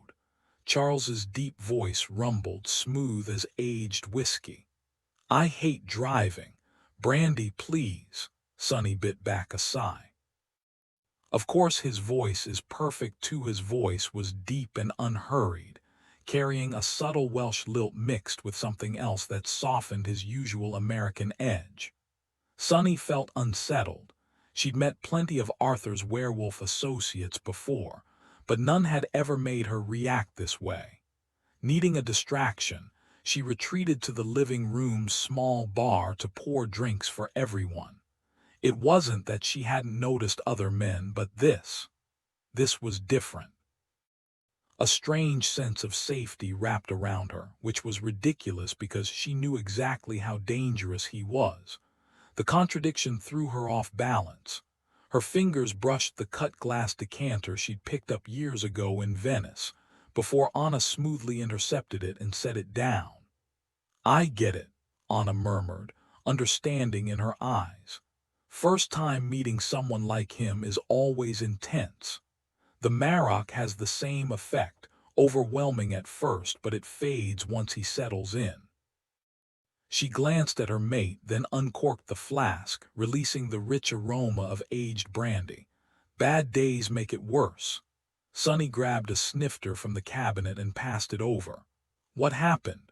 Anna poured with practiced ease, her smile casual. "Same old drama, just a different setting." The answer felt deliberately vague. "Cities aren't his thing. Neither are cars, phones, flights. Or people talking about me like I'm furniture." The werewolf rumbled, irritation sharpening his tone. Sonny recognized that edge. Arthur in that mood meant back off, but Anna just smirked. "Quit sulking and come get your drink. I still don't know how you stomach this stuff." She nudged the glass toward him. And stop terrifying our host. He exhaled, tension draining, and suddenly he was just a tired guy in her living room. Taking the brandy, he turned to Sonny. "Sorry," he said, his voice now steady, no longer setting her pulse racing. "Anna's right, rough night. No excuse for being rude." Dismissing it outright felt wrong, so she nodded. "It's fine." Anna surveyed the room. "This doesn't feel like a rental, you've made it cozy." Sonny handed her a chilled water bottle. "Arthur owns a few places. He barely uses this one, but he got it for our anniversary. I come every summer. He hates traveling, but he knows I need it." She caught herself biting back the rest. Since when did she overshare? Secrets were second nature to her. The condo wasn't classified, but still, she hadn't meant to say that much. The creak of the staircase saved her. Arthur bounded down, effortless and quick. Anna's gaze followed the British Wolf King's descent, amusement flickering in her expression. Added detail, the mention of the condo being an anniversary gift adds a layer of personal history. Shift in tone. The tension eases into casual banter, lightening the mood. "You're late," he greeted her, his voice tight with concern. "I was starting to think something went wrong." Anna flashed him a bright smile, sticking to the script they'd agreed on. The attack wasn't anyone else's business. Charles had made that clear, and the last thing they needed was rumors spreading. Besides, no one would ever buy that he was the reason they were behind schedule. "My fault," she admitted with an easy shrug. "Took me forever to pick an outfit. Sorry about that." Across the room, Sonny refilled Arthur's brandy glass, another werewolf who enjoyed the taste without the buzz. His mate sipped her wine, watching the exchange with quiet amusement. "Dinner's about 30 minutes out," Arthur announced, swirling his drink. "But if you're interested, I could show you my collection in the meantime." "Collection?" Anna echoed, intrigued despite herself. "Nothing too extravagant," he admitted. "We don't stay here often, and even with top-notch security, I don't keep anything too precious lying around. Still, a few pieces might catch your eye." Charles cut in with a smirk. "Please tell me you brought the sword." Arthur's eyebrow arched, a slow grin spreading. "Wouldn't dream of leaving her behind." Anna blinked. "Wait, you just carry Excalibur around. What about airport security?" Arthur chuckled. "Private jets tend to skip the TSA line." "Right," Anna muttered, rolling her eyes at her own naivety. "Because obviously everyone flies private." "Poor commoner," Charles murmured under his breath, his dry humor lost on their hosts who looked mildly scandalized. Sonny jumped in, smoothing things over. "Commercial flights are complicated for Arthur." Anna shot Charles a panicked glance. How did she dig herself out of this one? He stepped in effortlessly. "Anna's old pack didn't exactly run in wealthy circles. She's still adjusting to our world." Arthur nodded, his expression softening. "Money doesn't always come with immortality, but it does help. Compound interest over a few centuries is a beautiful thing," Sonny added with a wink. Desperate to steer the conversation away from her awkwardness, Anna latched onto the first distraction. "So this collection, tell me more." "And about Excalibur." Arthur leaned back, clearly enjoying her curiosity. "Used to dabble in archaeology, strictly as a hobby, of course. My father would have disowned me if I'd made it a career. Back then, digs weren't as regulated. Found the sword buried in Cornwall, right on a friend's family estate." He sounded perfectly sane, which only made it weirder. If this wasn't a legendary sword they were talking about, she'd be hanging on every word. "How can you be sure it's the real thing?" Arthur just smiled, like he'd been waiting for that question. Anna hesitated before answering. "Honestly, I've never seen proof that makes me believe in past lives." His grin grew wider, almost mischievous. "Well, I do, and not just any past life. I'm convinced I'm the once and future king, destined to return when the world needs me most." He gave her a playful wink. Don't worry, I don't expect anyone else to indulge my little delusions. If everyone remembered being medieval peasants who died of the flu, maybe I'd take reincarnation seriously, Anna mused, keeping her expression polite. Her father's dry humor came to mind. If 10 people claim they were Napoleon, does that mean he had clones?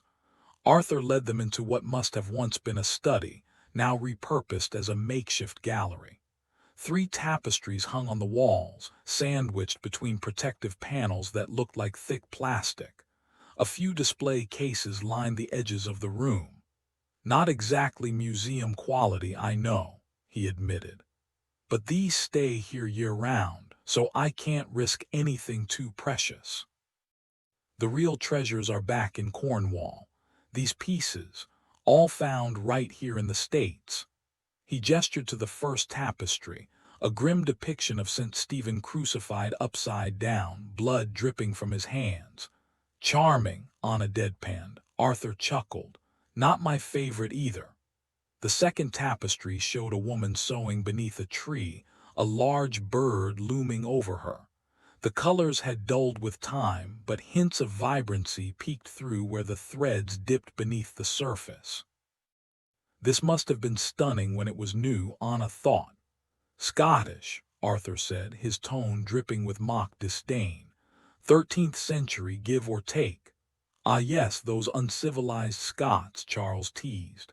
My Welsh father says the same thing, Arthur laughed. Guilty as charged. Some biases never fade no matter how many centuries pass.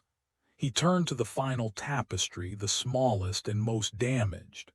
Now this one's special, 15th century, bought from a collector in California. It's been stitched onto acid-free backing to keep it from falling apart. The surviving fragment showed a knight mid-gallop, his horse frozen in motion, all 4 hooves off the ground. The detail was striking, even in its ruined state. There was something undeniably alive about it. The figure stood frozen in time, gripping a sword raised just above a 45-degree angle. Arthur ran his fingers lightly over the protective glass, his voice tinged with reverence.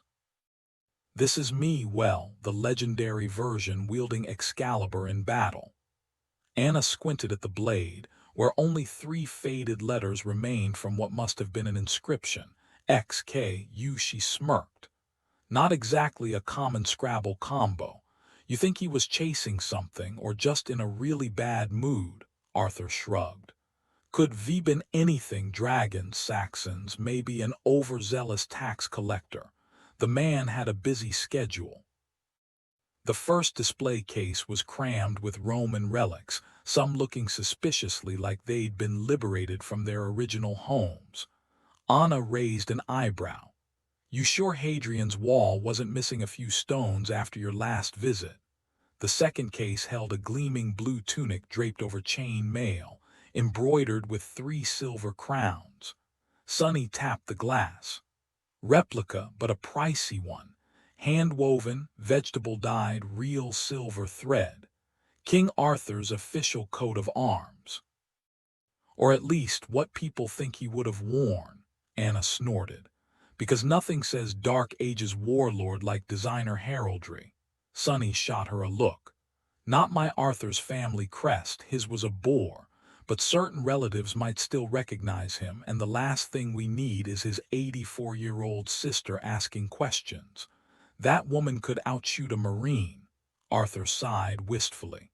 She still hits every clay pigeon without glasses, so I went with the king's look instead. He said it like no other monarch had ever existed. Charles crossed his arms. Coats of arms didn't even exist in the 5th century. Late 5th, early 6th, Arthur corrected. But traditions evolve. Besides, it's fun.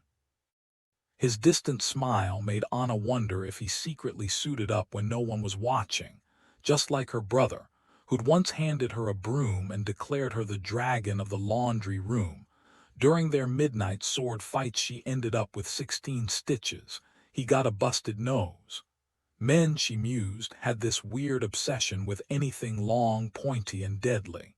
She bit back a smirk. Now, for the main event. Arthur hesitated.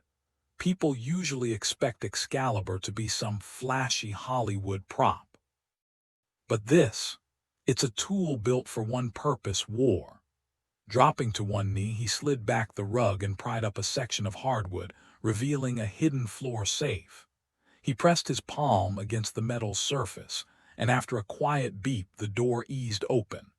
Inside lay a slender wooden case, just over 3 feet long. He lifted it carefully, placing it on the display table. The craftsmanship was stunning: smooth, polished wood with an elegant contrast of light and dark grains. When he flipped open the latches and removed the lid, she finally understood why anyone would believe this was Excalibur. Compared to her father's cavalry saber, this blade was like comparing a panther to a house cat, both lethal, but in entirely different ways. Arthur's sword was shorter, broader, double-edged, and brutally efficient. The steel had a dark, rippled core, almost like Damascus, while the razor-sharp edges gleamed coldly. The grip was all function. No frills, no ornamentation, just pure, unapologetic lethality. Wait, did they even have steel back then? She asked. Arthur chuckled. Steel swords existed centuries before Arthur's time. The Romans wrote about Toledo steel in the 1st century BC. She almost called it beautiful, but that didn't fit. Her father's sword had been elegant, almost artistic. It's powerful. No jewels, no gilded nonsense, Arthur said, pride lacing his words. It doesn't need them. She clenched her hands behind her back, resisting the urge to reach out. Excalibur wasn't his only weapon, Arthur continued, his voice crackling with intensity. There was the sword in the stone, Clarent the blade that crowned kings, and Carnwenan the dagger he used to slay the very Black Witch. A sudden buzzer shattered the moment. Sunny yelped, checked her watch, and bolted from the room, muttering about timers and ruined dinners. Your partner's something else, Charles remarked. Arthur's expression softened. She makes life brighter. His fingers brushed the sword's hilt. Excalibur survived 1,500 years. It'll last another 15, but Sonny, his voice caught the words hung heavy in Anna's chest. My Sonny is dying slowly every day. But she shoved the thought aside as they stepped into the cool night air. The evening could have gone worse. Charles had been quiet, sure, but at least he hadn't snapped at anyone. And when Arthur ran out of his usual medieval tales, he'd somehow steered the conversation toward Britain's ever-watchful CCTV cameras and the headaches they caused for werewolves. Anna exhaled as they reached the dented Toyota. Well, that was almost. A rustle from the bushes cut her off. The man who stood up moved stiffly, like his ribs were one wrong breath from cracking. She recognized Mitchell's scent before she saw his face, bruised, nose crooked from a recent break. In her old Chicago pack, he'd have been mid-tier at best, but here, he looked like he'd gone 10 rounds with a freight train. Charles, Mitchell rasped, clutching his side. The beast took my phone, had no other way to reach you. Charles didn't flinch. What's the problem? Mitchell's jaw tightened. He wants her. A flick of his eyes toward Anna. Not just hunting, he's obsessed. Women, the defenseless, he's picked her next. A beat of silence. Then Charles nodded. Appreciate the warning. Let's get you somewhere safe. Mitchell shook his head, backing up. If I smell like you, he'll tear me apart. But not if you smell like me, Arthur cut in, stepping out of the shadows like he'd been there the whole time. Anna barely suppressed a jump. Found you injured on the roadside, he said smoothly, nodding toward the empty street. Gene should take better care of his wolves. He shot Charles a look. By the time I'm done, Gene'll be too busy hating me to remember Mitchell exists. Mitchell hesitated. He already despises you. Arthur flashed a grin that didn't reach his eyes. And yet here I am. The lie hung in the air. Anna could feel the fear rolling off him, sharp as broken glass, but Arthur just clapped Mitchell's shoulder. "You two head back, I'll patch him up, get him home." Charles gave a curt nod and slid into the passenger seat. As Anna turned the key, she murmured, "Funny. King Arthur was supposed to be fearless too." Bravery wasn't the absence of fear. It was doing the damn thing anyway. Charles glanced at her, voice low. "Good man, our Arthur."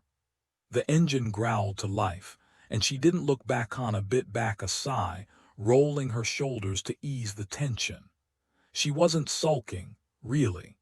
Just because Charles had insisted she stay put in some safe corner while he handled the next round of negotiations didn't mean she was pouting.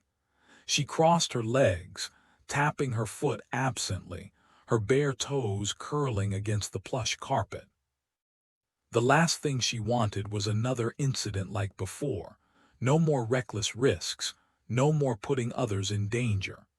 Tom would recover, sure, but he still winced when he moved too fast, and Moira had been dead to the world when Anna peeked in earlier. She tried sticking close to Charles, but the weight of unfamiliar eyes on her had been suffocating. So when Angus offered an escape, she'd taken it. His office, a floor above the chaos, was a welcome retreat. Steel-reinforced door, deadbolt, a couch, even a TV. Not exactly purgatory, but still a gilded cage. And yet here she was, spinning idly in Angus's absurdly expensive chair, pretending she wasn't bored out of her skull. A sharp rap at the door snapped her to attention. "Who is it?" "Angus," came the reply. "Brought you some company. Rick, the Italian Pax Omega." The door cracked open just enough for a shock of blonde hair and a mischievous grin to slip through. "Ta-da! Your boredom relief has arrived," Rick announced, slipping inside with a theatrical flourish. His accent was a smooth blend of British crispness and something distinctly continental. "Certified non-threatening," he added, plucking a handful of almonds from the desk bowl. Anna arched a brow. "Honestly, I was kind of hoping for a pack of rabid villains to tear into. This place is that dull." Rick clutched his chest in mock offense. "Alas, my villainy is strictly amateur hour. But for you." He waggled his eyebrows. "I could try," she snorted. "Let me guess, Charles booted you out of the talks." "Ah, you know him so well, his exact words. Omega, go, very poetic." Rick shrugged, wandering toward the window. "Angus interpreted that as go babysit." He tilted his head, studying her. "First Omega I've ever met, you know." "Same," Anna admitted. "I thought you were German." He flashed a grin. "Austrian." "Ah, that explained the Italian allegiance." The realization must have shown on her face because Rick burst out laughing, tossing an almond in the air and catching it in his teeth. "Politics, Liebling, always messy. Italians definitely have more spark and charm than Germans, even their werewolves," he mused, then grinned. "Actually, scratch that, especially their werewolves." She tilted her head. "Why didn't the Austrians take you in?" His expression darkened. "There are no Austrian packs anymore, just two, and Chastel wiped them out 4 years ago." The other wolf, cut himself off sharply. "But let's not ruin the mood. So, Italian or German? I'll take Italian. My alpha jokes that if the Germans knew how much I talk, they'd be thrilled to pass me off." Anna settled into Angus's chair, spinning slightly to keep Rick in view as he wandered the room. He turned away from the window, facing her with a dramatic hand-to-heart gesture that screamed Italian, not that she'd met many. "Scholar," he declared. "That's me. Nearly finished a PhD. In psychology before I changed. English, fluent. Italian, getting there. My French buddy says if I keep trying, I might almost convince people I speak a little French." He perched on the wide windowsill, legs swinging. "My alpha mentioned you're still new to this." 3 years. 2.5 more than me," he said, leaning forward. "So tell me, what's an omega? My pack's explanations are useless." You make us happy, great from lovers, weird from a bunch of guys I don't swing with. You bring us joy. Even worse, I need details. His theatrically pained expression made her laugh. Awkward, she admitted, picturing Charles deadpanning if someone gushed, "You bring me joy." "I don't know much," she confessed. "My mentor was married to an Omega for centuries. Problem is, we're rare, more common in humans, but hardly ever changed. Even furious werewolves avoid hurting Omega humans, and good luck finding one willing to turn them." "Tell me about it," he muttered. "Skiing accident. Dying in the snow when my buddy, turns out he was a werewolf, found me. Saved my life by changing me." His smile was tight, haunted. A flicker of something unspoken crossed his face, maybe regret, maybe gratitude. Hard to tell. "I always believed he changed me because we were friends," he admitted, his voice low. "But when he explained it to his alpha, he said it was because he recognized me as an Omega, a rare asset to the pack." The alpha accepted that reasoning and let it slide, even though he technically broke the rules by changing me without permission. She studied him for a moment before asking, "Do you still consider him a friend?" He exhaled sharply, tilting his head back until it tapped lightly against the window. "Yeah." "Then maybe he just gave the alpha the version of the truth that made sense to him," she offered. "People rarely have just one reason for doing something, especially something as huge as turning a human into a werewolf." Something in his expression softened, and he gave a slow nod. "I never looked at it that way." His gaze flicked up to hers, hesitant. "Honestly, I didn't realize how much it still bothered me until now. What about you? How did your change happen?" She turned away, and he was suddenly right there, no longer lounging by the window but perched on the edge of the desk like he'd teleported there. His movement was so quick she barely saw it. "Sorry," he murmured, shifting into a more relaxed crouch. "Bad memory, you don't have to tell me. A lot of us don't like talking about it." Her throat tightened. "A mad wolf doesn't care what or who it attacks." She forced herself to keep her eyes open, refusing to let Justin's face resurface in her mind. An alpha's mate was losing control, and he thought an omega could stabilize her, so he found me. But he couldn't bring himself to do it, so he sent a wolf who was already lost, blood-mad, moon-crazed, to hunt me down. The brutality had been deliberate, drawn out. I doubt I was his first attempt, the others just didn't survive. His stare was unwavering. "Damn." She shrugged, feigning indifference, though she knew he saw through it. Crying wasn't an option, Charles wouldn't approve. But the thought of him made her smile for real. It got better. Charles showed up like some kind of knight in shining armor and saved me. A smirk tugged at his lips. "Met him, terrifying knight," she laughed. "Exactly what I needed, so you want the Omega breakdown. Please, I get that I'm at the bottom, but how am I different from the submissives?" Her eyebrows shot up. "Who told you that?" He rested his chin on his knee. "Not in so many words." "Good," she said firmly. "Because you're not at the bottom. You're outside the hierarchy. You're the only one who can challenge the alpha and not immediately crumble." She paused, weighing her words.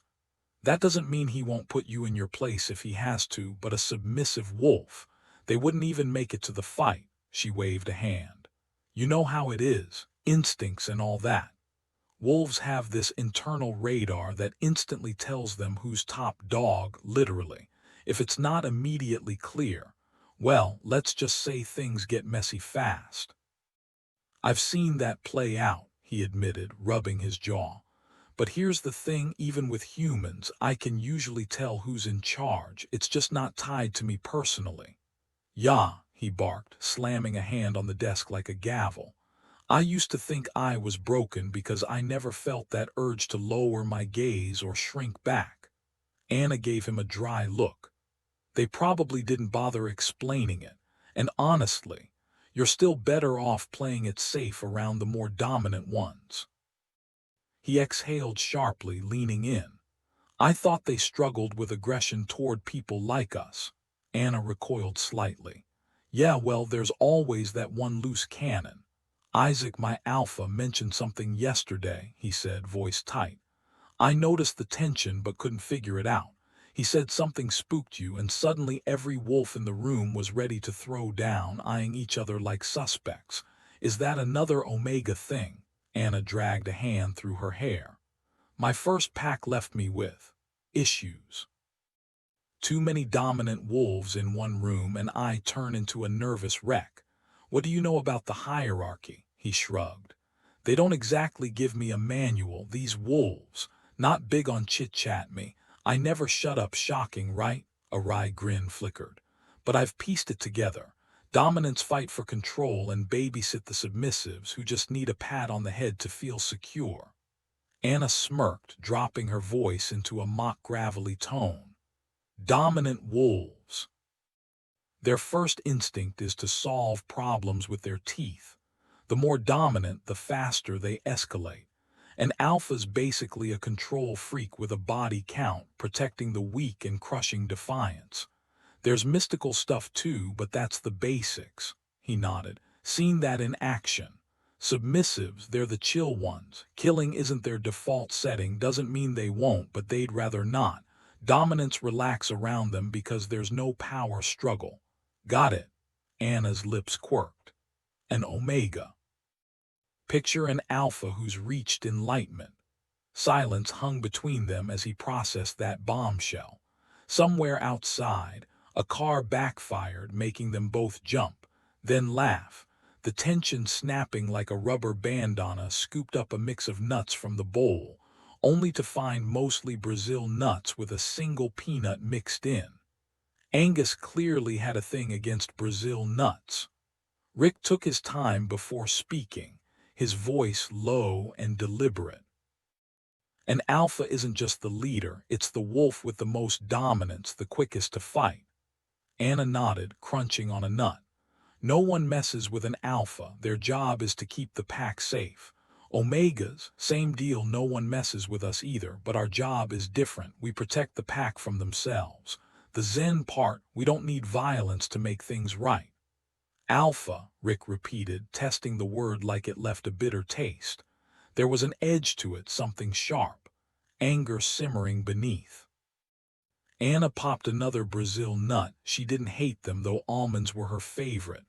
We're not like them, our magic's different. We don't take power, we give it, we make the pack happy.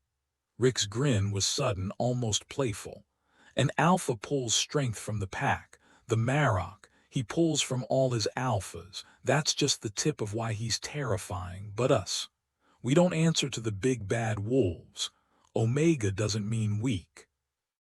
For a long stretch, Rick went quiet, tilting his head back like he was searching the ceiling for answers. Anna used the silence to replay her own words. Had she been acting like some Zen alpha? No, more like a wolf with her tail tucked, but that wasn't her.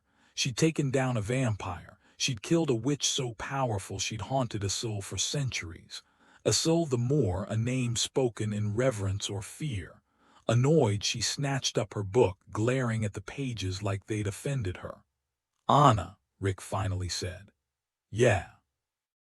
I want my pack to understand. I'm not their toy, their obedient little submissive. I'm the Zen wolf. Zen wolf. That hit harder than Omega. How do you plan to do that? His smile turned mischievous. Tonight's feast, then the hunt. Only dominance allowed for their safety, of course. A pause. I think I'll join. Charles preferred solitude, or failing that, the quiet company of his pack in the wild. Hours of speeches in a packed auditorium, not his idea of a good time. At least no one had died. So far. The Germans had calmed the moment the Italian Omega stormed off, pride wounded. The Italians, meanwhile, hid their smug grins well, diving straight into negotiations. Deals were made by mid-afternoon. Charles and the Finnish delegation had finally untangled their web of negotiations, despite the language barriers making everything twice as difficult. The Finns insisted they had no English speakers, and Charles didn't know a word of Finnish. So they'd resorted to a bizarre game of multilingual telephone, first through a Norwegian wolf who knew Finnish and Spanish, then a Spaniard who could translate to English. Charles suspected it was just a stalling tactic, but he didn't mind. It gave him time to think. In the end, he offered them a zero-interest loan through the Marok's charity division, money they could use for PR, with Charles overseeing how it was spent. Not a bad deal, all things considered. The Finns weren't the only ones pleased. The room buzzed with cautious relief.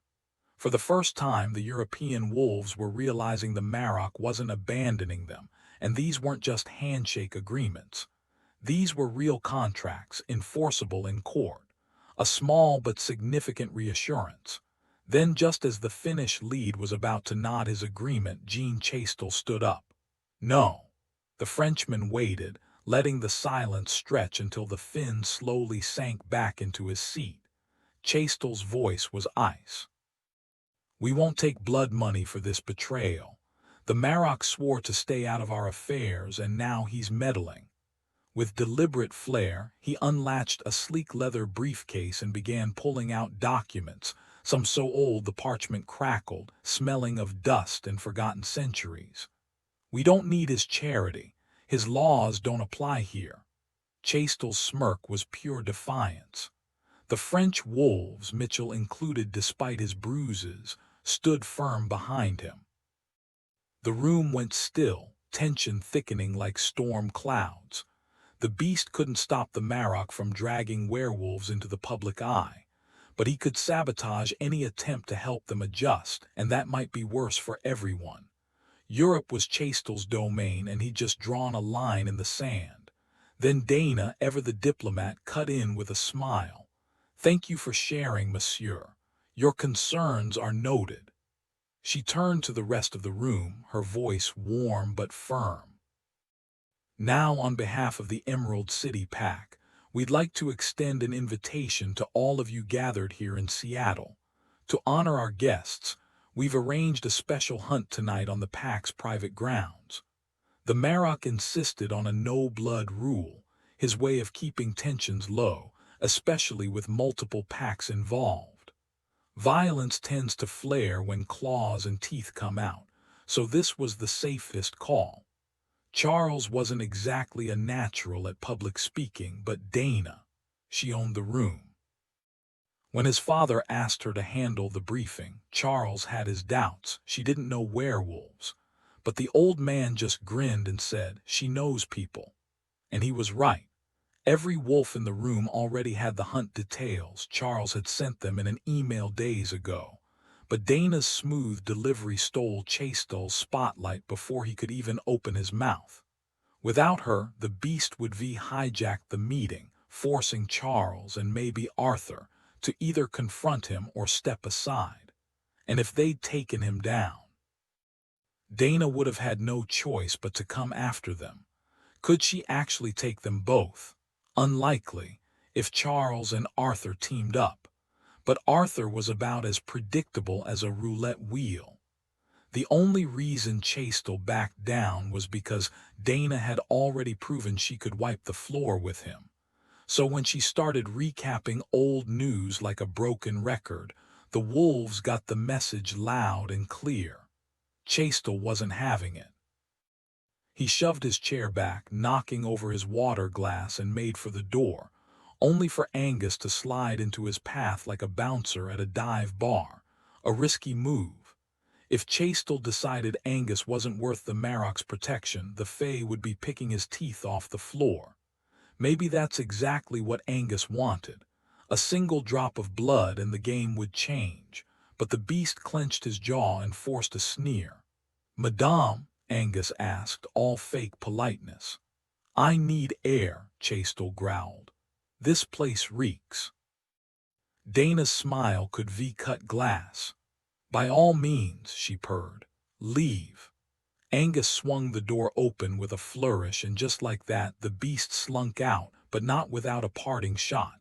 The European wolves wouldn't dare defy him now, and when their failure to convince humans they weren't monsters blew back on the Marok's territory, well, Charles couldn't help but think his father's presence might tip the scales.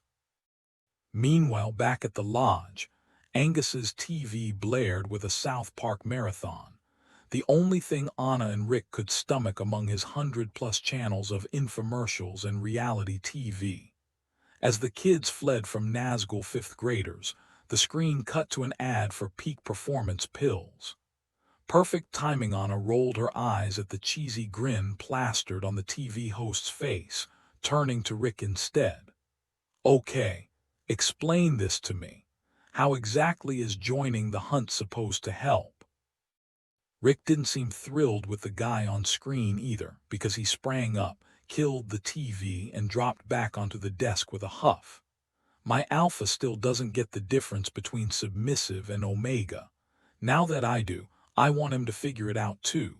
The hunt's the perfect setup, a controlled game where I can stand my ground against dominance without consequences. Anna raised an eyebrow. You really think that'll work? Because Charles would probably just choke me out to spare himself the headache. Rick threw his hands up. Hello, almost psychologist here. Do I have all the answers? No, but I do think it'll help me, and honestly it might help you get over this whole dominant wolves breathing down your neck thing. So what, like tossing a kid terrified of water into the deep end? He smirked. Not that extreme. If you're focused on a task like tracking down whatever weird prize the Fae and Angus stashed in the woods, you won't have time to panic. And if you're not scared, they won't crowd you. Before you know it, he snapped his fingers. You'll be surrounded by them, hunting with them, and suddenly the fear will feel ridiculous. She studied him. Charles had floated a similar idea once, though he'd never meant for her to actually do it. More like throwing a toddler into shark-infested waters. Rick barked a laugh. Listen, I'm still new to this whole wolf thing, but I pay attention. My old professor, university mentor, swears I'm a genius. I'll give you his number. He'll confirm it. He paused, rubbing the back of his neck. Well, after he tells you I died in a tragic skiing accident, point is, trust me on this. He leaned in, voice earnest. Wolves are tougher than humans. Your wolf lives in the now. She doesn't waste time worrying. She'll keep you steady if you let her. The hunt gives her the chance to take over. By the end, you'll be better for it. Unless they kill me, Anna muttered. No blood, Rick countered. Rules. You saw how Dana shut down the beast yesterday, right? Before I left, Anna said. And it's Fae, not fairy. Fairies are tiny winged things. Pretty sure Dana's not one of those. Rick waved it off. Semantics. She'll be there to keep things in check. They'll behave. Anna chewed her lip. Charles would hate this. And accidents had a way of happening when certain wolves were involved. Being avenged wouldn't do her much good. Rick's expression turned serious. Isaac, my alpha, will be there too. He'll help me keep an eye on you. A beat passed. Then Anna sighed. Fine. But if this backfires, I'm haunting you first. Working together, that's not exactly the alpha's style, but the three of us, we've got a real shot at coming out on top and keeping you safe in the process. Anna let out a dry laugh. 2 people got hurt just trying to protect me yesterday, and that was over a damn shopping bag. Rick's expression darkened. Someone actually went after you. She clenched her jaw. Charles had called his alpha last night, warning him that the vampires might be targeting her, not because she was his mate, but because she was an omega. Clearly, the message hadn't made it down the chain. You should have been told, she said flatly, then laid it all out for him. Rick's fingers dug into the bag of trail mix, fishing out a dried peach slice. With a flick of his wrist, he tossed it up, catching it midair with a sharp snap of his teeth. Weakness is a death sentence in our world, he muttered. Maybe it's not just my pack that needs a wake-up call. Everyone should know omegas aren't prey. Anna caught a banana chip he lobbed her way without even using her hands. He smirked, tipping an imaginary hat. Not that treating submissives like helpless pups does anyone favors, she shot back. They're wolves, not toddlers. Rick leaned back, eyes closed, popping a cranberry into his mouth. You say we're like submissive wolves who don't obey. Ever think there are dominants who don't protect? Oh, there are. The voice came from behind them. Anna's spine straightened, but Rick had to twist fully around to face Chastel, who lounged in the doorway like a predator savoring the moment. They call us beasts, he mused, his golden eyes locked on Anna. A slow, unsettling smile spread across his face. Tell me, little girl, are you scared of me? Rick might as well have been invisible. Chastel's focus was razor-sharp, his breathing just a fraction too quick, his cheeks flushed with anticipation. It was the same look Justin had worn before. She shoved the memory down hard. This wasn't fear. This was a challenge. Anna called on her wolf not to shift, but to borrow its unshakable calm. She let it settle into her bones, steadying her legs before she rose, meeting his gaze without flinching.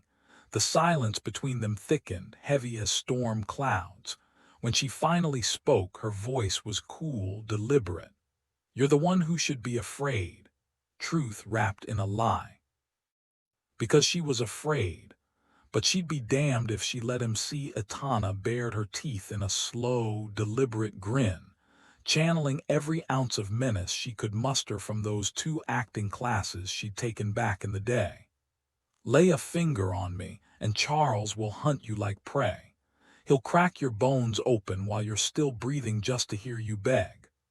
She dragged her tongue across her lips, savoring the way Chastel's smirk faltered.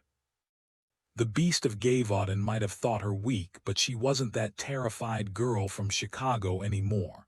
Not the one Justin had cornered, not the one the pack had pinned down for him. Here, it was just Rick at her side, and he'd back her, not this monster. Sure, Chastel could overpower them both, but she'd make sure he bled for it. And then, Charles would finish him. The thought sent a thrill through her wolf, sharpening her focus until fear was nothing but a distant hum. There was only this moment, this breath, this fight, no room for hesitation. She tilted her head, mocking. Your vampire, she was. Delicate, snapped like a twig. Anna mimed the motion, relishing the memory. Maybe you'll put up more of a fight, Chastel scoffed, waving her off like an annoying fly. Foolish girl, your mate is nothing but a brute, a mindless attack dog leashed to his father's command. Anna's grin widened. Oh, Jean, you really don't know him at all, do you? Behind Chastel's back, Rick flicked a frantic hand signal, stop provoking the murderous werewolf, for God's sake, but she ignored him.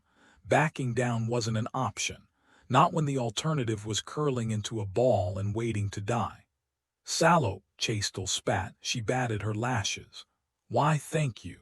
And then, like shadows given form, Charles was there, his voice a velvet whisper laced with ice. Careful, Jean, names have consequences. Chastel spun, shoulders tense, finally recognizing the real threat. Ah, the attack dog arrives. Your little mate claims you'll feast on me while I scream. Charles' gaze flicked to Anna, something dark and approving flashing in his eyes before he murmured, Would you enjoy that, mon cœur? She pressed her hands to her chest in exaggerated delight. Only if I get front row seats. His laughter was a blade, unsheathed, light, then deadly. In one fluid motion he stepped between her and Chastel, all amusement gone. Leave. Anna couldn't see Charles' face, but she didn't need to. Chastel's flinch, the way his fists clenched but his feet retreated, said everything. With a muttered curse, the beast turned and stalked away, pride wounded but survival instinct intact. Charles listened until the footsteps faded, then arched a brow. Alive, huh? Rick sighed, rubbing his temples. Women, they act all sweet, then whisper, kill it harder in your ear when no one's looking. Anna snorted. And yet here you are, still breathing. She dusted off her hands. Now introductions, proper ones. Charles turned as Rick stepped forward, offering a firm handshake. Postinger, Heinrich Postinger. Charles Cornick, he replied, grip steady. Rick glanced at Anna, shaking his head. Gotta say, your defiance is impressive, but not exactly smart. You just painted a target on your back. He has to come for you now. Anna smirked. Rick's a psychologist, by the way. Charles arched a brow. Doesn't take a degree to figure out he'd come after you regardless. She shrugged, a wicked glint in her eye. At least now I know I earned it. Better than him hunting me down because I bolted like a scared rabbit. Charles leaned in, pressing a quick kiss to her lips before pulling back. Fair point, he murmured. But I've got to get back. Everyone's still waiting in the auditorium. Please lock the door this time. Leaving it wide open kinda defeats the purpose, O fearless one. Sure thing.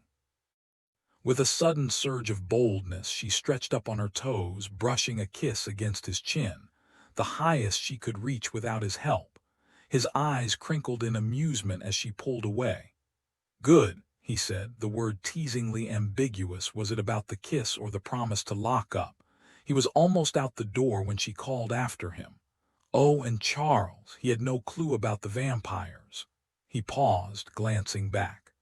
I told him I killed one of his, and he looked at me like I was speaking gibberish. Charles nodded. Never really thought Chastel was behind that mess, but good to have confirmation. With a final grin, he shut the door behind him, a beat of silence. Then Anna. His voice, muffled but exasperated, carried through the metal. She shot Rick a triumphant look before flipping the deadbolt. A light tap echoed from the other side, then footsteps fading. For the first time in forever, she hadn't flinched, hadn't cowered. Standing her ground against Chastel, even just verbally, left her buzzing with something fierce. Fear had ruled her for too long. Tonight, she liked the change. With the Fae overseeing the hunt and Charles keeping watch, though he'd stay on the sidelines playing host like Angus, she'd be as safe as anyone could be, surrounded by alphas. She turned to Rick. If your alpha's willing to babysit, count me in for the hunt tonight. He gave a curt nod. I'll run it by him.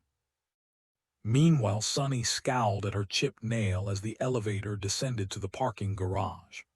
Arthur was tied up with pack business, so she'd seized the chance for a girls' night. Not that she had many close friends left. Keeping secrets this big, it wore thin fast. How do you explain to someone you've known for years that your husband hasn't aged a day? Eventually they notice, and questions follow. Dinner with acquaintances was easier, less risk, less lies. The elevator dinged, doors sliding open.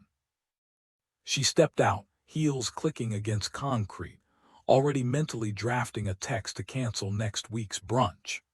Agendachi owned apartments in several cities, never staying in one place too long.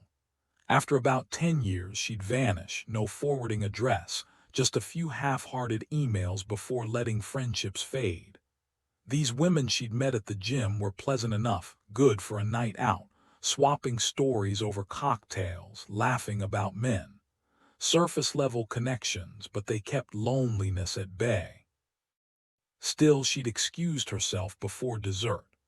The restaurant's legendary chocolate torte was too tempting, and she wasn't about to undo years of discipline.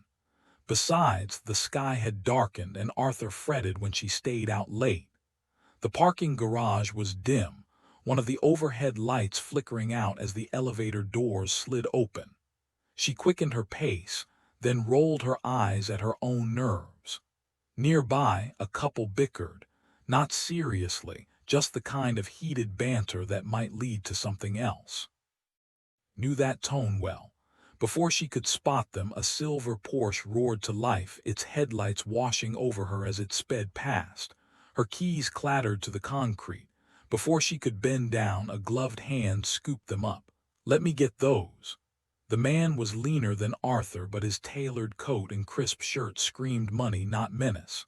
Thanks, she said, taking the keys. No trouble at all. His smile was practiced, charming. Though I have to ask, what's someone like you doing alone in a place like this? The compliment warmed her. Arthur had been distant lately, and this stranger's admiration was a balm. He had the polished grace of someone used to performing, an actor maybe, or a musician. "Just dinner with friends," she said. "My husband's expecting me." Ah, his face fell just enough to be convincing. "Of course, a man can dream." He tilted his head. "That accent British," she nodded. "And so is he." She flashed him a quick smile, tucking the keys into her pocket. "Thanks for the compliment," she said, her tone light but firm as she turned toward her car. Her confident stride sent a clear message. She wasn't interested, no matter how charming he thought he was. The moment her back was to him, though, her smile softened just a little. Her fingers brushed the key fob, unlocking the car with a quiet beep. She reached for the door handle, and suddenly a gloved hand clamped over her mouth. His voice, smooth and mocking, whispered against her ear. "Sorry about the flirting earlier. Just trying to be polite. Shame your end won't be as pleasant." His breath smelled faintly of peppermint, sickeningly sweet. "My boss screwed up, so now I get to improvise, and my friends, they could use some fun." She tried to scream, but the sound barely escaped, muffled against his palm. His other hand stroked her cheek almost tenderly. "Don't worry," he murmured. "I'll make sure your husband knows you were loyal right up until the end. Think that'll comfort him." She twisted, fought, but his grip was iron. She worked out 5 days a week, ran marathons, but against him it was useless. Werewolf it had to be. "Come on, kids," he called, and the shadows around them shifted. A woman vaulted onto the hood of her car, landing with unnatural grace. Blonde ponytail, stunning until she grinned, revealing razor-sharp fangs. "Vampire. Can we play with her first?" the woman asked, tilting her head like a curious cat. Sunny's legs nearly buckled under the weight of her terror. Her captor chuckled. "We're just checking if she's his mate or just his wife, Hannah." "Which means yes," a voice drawled from her left. Before she could react, someone yanked her arm straight and bit down hard. The pain was instant, sharp, and she barely stifled a cry. The Emerald City Pax territory wasn't exactly prime real estate. The warehouses near the docks still hummed with late-night shifts, lights flickering behind grimy windows. But the farther Anna drove, the more the buildings sagged under neglect, their roofs missing panels like broken teeth. Charles's directions led her to a pair of massive structures, surrounded by a chain-link fence topped with razor wire. The whole place looked abandoned, like it hadn't seen a living soul in decades. Even the moonlight seemed reluctant to touch it, casting long, jagged shadows between the buildings. The gate swung open before she even stopped. Someone must have recognized the car. As she rolled forward, the warehouses loomed taller, swallowing the sky until only a thin strip of night remained. The crescent moon hanging above like a warning. The parking lot was only about a third full, with most vehicles clustered near the larger warehouse. Anna pulled in beside them, her fingers tightening on the steering wheel until the leather groaned under her grip. She forced herself to relax, exhaling slowly. "You're not saying much tonight," Charles observed. She hesitated. She'd planned to drop her idea on him last minute, right in front of everyone, but now that seemed like a terrible move. "I've got something to run by you," she admitted, "and you're not gonna love it." He studied her, silent for so long she finally had to meet his eyes. "You know what I am," he said, voice steady. "Dominant, and that means I take care of what's mine." She didn't look away this time. The fact that she could hold his gaze, that it even seemed to satisfy him, sent a quiet thrill through her. "I want in on the hunt." "Figured." She braced for an outright refusal, half hoping for it just so she wouldn't have to go through with it. Instead, he just asked, "Why?" "Rick thinks it might help with," she swallowed, then steadied herself. "With whatever the hell happened yesterday." Sitting there, shaking like an idiot while a room full of alphas nearly tore each other apart over me. That was worse than facing Chastel in Angus's office, and that was life or death. Gold flickered in his eyes and his voice dropped to something rougher. Because Justin got his hands on you once and your pack let him. She flinched but didn't deny it. There was more to it, more than she'd ever tell him, especially not with Brother Wolf watching. Rick thinks if I'm focused on the hunt, my wolf will keep me from spiraling, Charles scoffed. He a shrink now, close enough apparently. His mentor swears he's a prodigy. I can't hunt tonight, he said, jaw tight. If I win, it's a mess. If I lose, it's worse. And if you go, some of them won't be after the prize, they'll be after you, because of me, because of what you are. Chastel. Him and others, she nodded. I thought about that. Rick's hunting, says he'll watch my back, and his alpha Isaac might too. Charles didn't argue, just opened his door and stepped out. Charles, he turned, one hand braced on the roof of the car. Can I do this? His brows lifted. Wasn't my call to make. You weighed the risks. It's yours. She climbed out, slamming the door harder than necessary. So much for I protect what's mine. He leaned back against the hood, arms crossed. Protecting doesn't mean caging. A gust of wind sent loose gravel skittering across the pavement. Somewhere in the distance, a generator hummed. She hadn't noticed it before, just another reminder of how much she'd been drowning in her own head. Fine, she said. Then I'm doing it. His mouth curved just slightly. Knew you would. Charles exhaled sharply, his grip tightening on her shoulders before he forced himself to relax. Listen, if it came down to it, I'd tear through every wolf in this place for you. But that's not what you need, not really. Crushing every threat before it reaches you isn't protection, it's just stunting you. His grin was crooked, almost reluctant. Does it kill me to stand back? Absolutely. But with Dana on perimeter watch, Rick and his alpha covering the ground level, and me breathing down everyone's neck, you're as safe as anyone can be in a den of dominant wolves. And let's not forget you took down a vampire and a witch. Helpless isn't exactly your brand. The weight of his words settled over her, steadying her nerves.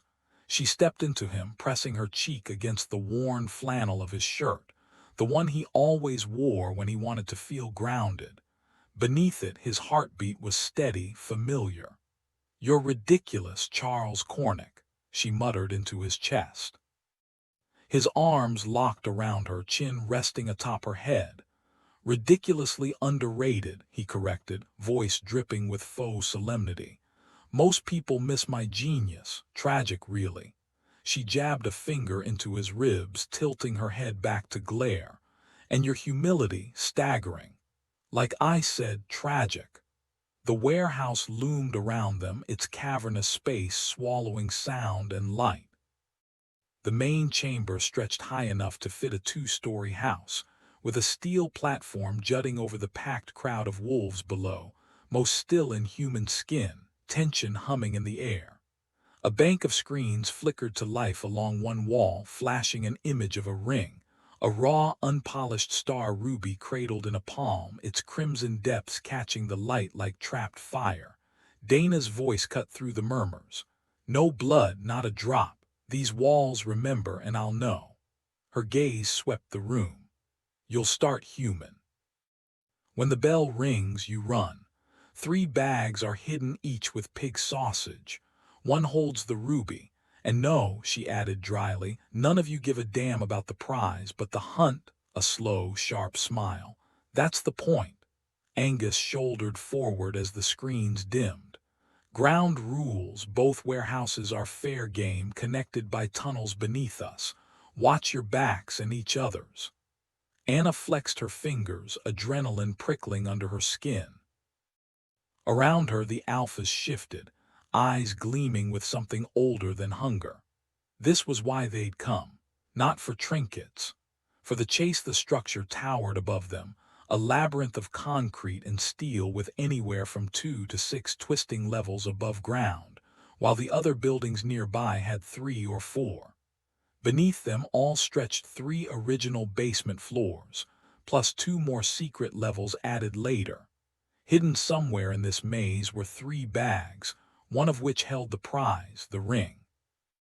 Anna scanned the crowd. Chastel stood nearby, along with Mitchell and a few of the Spanish wolves she'd met at the barbecue joint. Arthur lingered behind Dana among those who'd opted out of the hunt. Angus laid out the rules with a smirk. Find a bag, bring it back. No stealing, finders keepers. Any wolf carrying one is off limits. We've got eyes everywhere, and Dana's added a little fey trickery to make sure nobody cheats. Mess with a wolf holding a bag. You're out, and the bag goes back to them. Oh, and don't even try opening it. Dana made sure that's impossible. Once all 3 are here, an alarm will sound. Get back fast, and when everyone's accounted for, Dana will reveal the winner.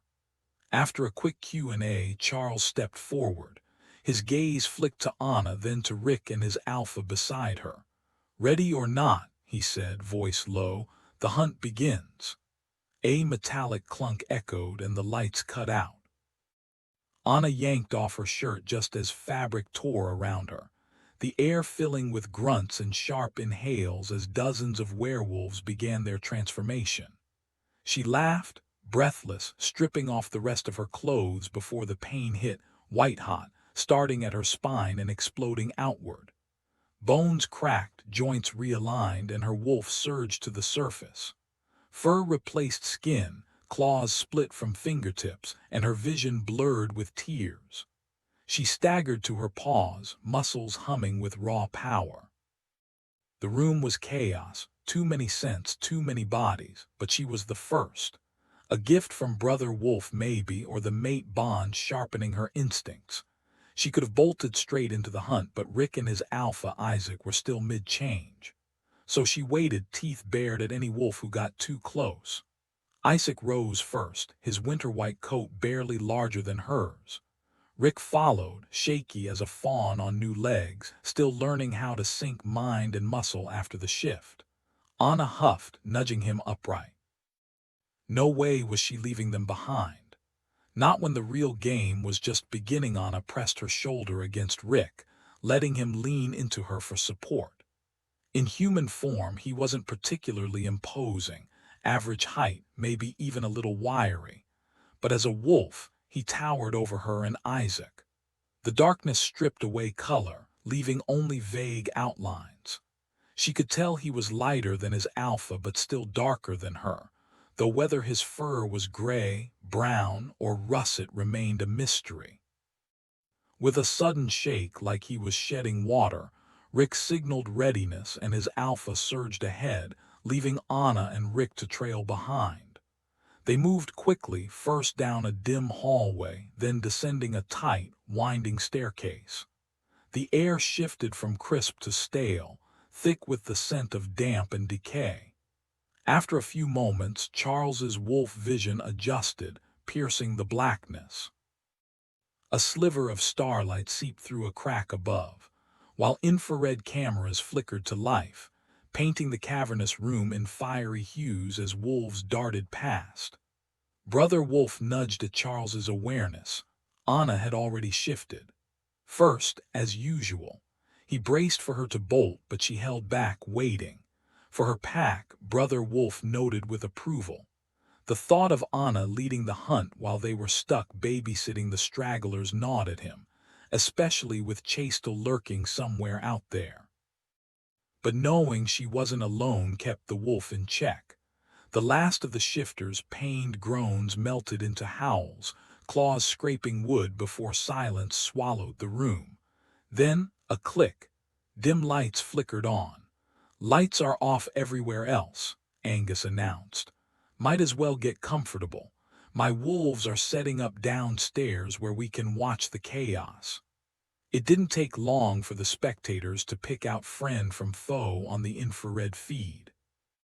Laughter erupted as traps snapped shut, wolves tumbling into water pits, flailing in foam peanuts, or getting tangled in nets.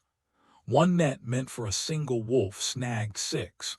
By the time they were done, it was shredded to ribbons. "Real subtle," Arthur drawled, his British accent cutting through the noise. "Murdering an innocent net. Classy. Charles lingered at the back, arms crossed, tracking 3 heat signatures as they vanished from one screen only to reappear on the next. Then movement. Arthur shot to his feet unsteady, sending a table crashing. The jostled wolves snarled, but he didn't react. "Sonny." His voice cracked, raw and desperate. The room froze. Even the offended wolves fell silent. His vision blurred, and just as his knees buckled, one of the pack caught him before he could slam against the wooden floor. 9. Which path to take? Anna let the others decide, her tongue lolling as she savored the crisp night air. A thrill raced through her. This was the hunt, and nothing else mattered. Not the faint whisper of the moon's call in her chest, not the questionable prize of a rotting pork sack that might hold a ring. For the first time, she didn't need Charles beside her to feel the rush. "Because you're ours now," Brother Wolf reminded her. "Mating means never being alone, not as long as we breathe." "Good," she shot back. They tracked Angus's trail forever, only to find it dead-ending at a dim emergency light and a note. Didn't hide any of them. Angus. Others had been here first. Their scents lingered, and another wolf arrived just as they turned to leave. Then Rick caught a new trail, unfamiliar but promising, and Anna was right behind him when his alpha shoved her hard into the wall. Annette snapped up, yanking Rick into the air like a trussed-up package. Between her teeth and Isaac's, they freed him, after some merciless teasing. 5 twists later, they found a wolf dangling upside down in a narrow shaft stretching 4 stories above. Isaac made a sound that might have been pity, but probably wasn't. The trapped wolf snarls followed them as they walked away, and Rick's alpha looked way too pleased. Anna picked up Moira's scent and led them into a tunnel so tight Isaac barely fit, grumbling the whole way, while Rick had to army crawl through. It spat them into a claustrophobic chamber, air so thin they were gasping until Rick smashed through a sealed wooden barrier. They dragged Isaac out by his scruff, coughing into slightly fresher air if you counted mildew and damp rot as an improvement. "Anyone got Sonny's number?" Charles barked. Silence. He pulled out his phone and called Bran. "What's wrong?" his father answered instantly. "That's what I'm figuring out. You have Arthur's mate's number in Seattle." Bran rattled it off. Charles tried Sonny first, no surprise when she didn't pick up, then dialed another contact, jaw tight. Somewhere above, a pipe groaned, echoing like a warning. Charles gripped his phone, jaw tight. "I need a location on this number, 360-555-1834. GPS first, then an address if you can pull it." He didn't wait for confirmation before ending the call. Across the room, Arthur lay motionless, his skin clammy, muscles twitching in shallow spasms. Unconscious, but not at peace. Tracking a phone without leaving digital breadcrumbs wasn't quick, even for someone skilled. Charles could have managed it himself with time, a decent rig, and a stable connection, but his guy was faster. Problem was, time wasn't on his side. The minutes crawled by, each one stretching too long until his phone finally buzzed. "Charles?" "Yeah." "That phone's stationary less than half a mile from you." His gaze snapped to Angus. "I have to go. You'll keep an eye on her." The Emerald City Alpha gave a firm nod. "My pack, Isaac, his Omega, even the Fae, we've got her covered." They found Sonny just beyond the fence, 100 yards from the gated entrance. Naked, broken, gone. Her sky-blue Jaguar sat abandoned nearby, driver's door hanging open like an afterthought. The body was still warm, eyes clouded over, but the real gut punch was the forest spirit crouched beside her, a wisp of a thing, murmuring softly as its fingers traced Sonny's cheek. That meant she'd been alive when they dumped her here. The spirit flinched as the men closed in, vanishing into the trees, but not before its grief brushed against Charles like a cold wind. "Poor thing," it whispered into his bones. "So scared. So alone, he barely stopped the others from contaminating the scene. "Let me get a scent first," he growled. "So we know who did this." Spirits weren't witnesses you could interrogate. They shared what they chose, nothing more. He inhaled at her pulse points, the scent of fear and pain thick in the air. The vampires hadn't been gentle, jagged wounds, no time for bruising. Same four from Anna's attack. Brother Wolf snarled in his skull. This could have been her. The thought nearly split him in half. Cool fingers grazed his cheek, the spirit again humming some eerie lullaby. It didn't help. Why the hell was a forest wraith haunting city limits? He clung to the absurdity of it, anything to keep from losing it right there in the dirt. Charles blinked awake, scanning the industrial wasteland around him. Crumbling warehouses dotted the landscape, their cracked parking lots overtaken by thickets of blackberry brambles, nature's barbed wire reclaiming the ruins. At least he'd solved one puzzle.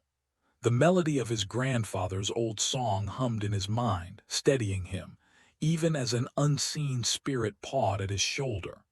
Normally, Brother Wolf would have snapped at the intrusion. Anna was the only one allowed to touch him. But since nobody else could see the damn thing, he gritted his teeth and played nice. The last thing he needed was more whispers about the weirdo who talked to ghosts. Once he was sure Brother Wolf wouldn't lunge at thin air, he pushed to his feet. "Vampires," he muttered. "Get her inside for Arthur." Not that it'd do the Brit any good, except to confirm she wasn't rotting in some bloodsucker's lair. Meanwhile, Anna glared at the bag swaying just out of reach, dangling from a shaft in the ceiling. After nearly suffocating in that airless death trap earlier, she developed a grudging respect for these vertical tunnels, until a shadowy wolf launched from an opening above, snatched their prize midair, and vanished into another gap like some furry, four-legged thief. Isaac let out a disgusted huff, but Brother Wolf's presence crashed over her like a wave, fear, protectiveness, love, so intense she stumbled into Isaac. That, of course, pissed off Brother Wolf even more. Something was wrong. Dead wrong. And the stubborn furball in her head wasn't explaining. She had to find Charles. Now, backtracking through that maze of tunnels wasn't an option, not with that claustrophobic squeeze waiting for them. Up was their only shot. She bolted forward only for Rick and Isaac to flank her, a white blur leading the charge. Isaac sniffed out a stairwell and they burst into the ground floor of a smaller warehouse. A human-form werewolf blocked their path, arms crossed. "Step outside and you're disqualified," he warned. The alpha's icy stare made him flinch, hands up in surrender. "Hey, don't shoot the messenger. Rules are rules." They blew past him into the open air. Rick sneezed, shaking off the stench of damp concrete, but Anna froze. The breeze carried something sharp, metallic, vampire. Her muscles coiled, scanning the shadows. Game on. Finally, she spotted him, standing casually on the far side of the chain-link fence, about a football field away. For a split second, her brain struggled to reconcile the polished older man in the tailored suit with the bloodthirsty monster she'd last seen pinning Tom to the ground. But her nose didn't lie. That same sickly sweet decay clung to him, unmistakable. She barely took 2 steps before Isaac, the white wolf, cut her off, his massive body blocking her path. His hackles were raised, gaze locked onto the vampire just like hers. The dead man smirked, flicked his wrist, and a beat-up blue minivan rolled up like some kind of creepy Uber. He slid inside before the door even shut, and the van peeled out, tires screeching. Isaac's growl rumbled deep in his chest, mirroring the fury clawing at her own throat. He knew exactly what they were dealing with. Rick, still in human form, just looked confused. But then again, Anna hadn't exactly been on a first-name basis with vampires before yesterday either. No point lingering. She turned and stalked toward the main warehouse, where harsh fluorescent lights spilled out into the night. Brother Wolf's presence throbbed inside her, a dull, relentless ache. Inside, the wolves who'd stayed human were huddled in a tight circle, tension radiating off them. Too many scents, too many bodies, she couldn't pick out anything useful. Clothes were strewn against the wall like discarded skins, and she had to dig through the pile before finding hers. By the time she'd gathered her things, Charles was beside her. His whole body was rigid, his focus locked onto the center of the room. Something was wrong. Shifting back hurt worse this time, her muscles screaming in protest. She bit back the worst of it. Years of training kept her quiet, but damn, it was agony. Ow, ow, ow, she hissed under her breath as her hands reformed last, bones grinding back into place. She tucked them under her arms, squeezing hard to dull the pain. Hands were the worst, too many nerves, too much sensation. It left her dizzy, breathless. Charles snarled at her discomfort, low and dangerous. She glanced up, no one was near them. Rick and his alpha were still mid-shift across the room, but Charles, his eyes were pure gold, his lip twitching like he was fighting back something primal. Charles, her voice came out rough, still raw from the change. Sonny's dead. The words were guttural, barely human. For half a second she just blinked, then it hit her. Arthur's Sonny, a barely their nod, his gaze never left hers. Vampires. We found her body by the gates, and they'd waited. Let the wolves stumble onto her. That suited bastard had made sure Anna saw him, taunting her from a distance. She held Charles' wild, golden stare and made a silent decision she'd tell him later. Right now, the vampires were gone, and whatever was simmering inside him. That was the real danger. Anna had the license plate number, but it was useless. The van was likely a rental, untraceable. Outside, a lone wolf's sorrowful howl pierced the night, soon joined by others in a haunting chorus. Their voices were human, but the grief was primal.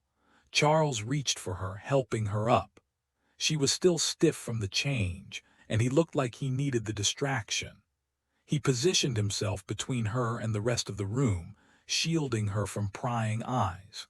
Most werewolves stopped caring about nudity within their first year, but Anna still struggled.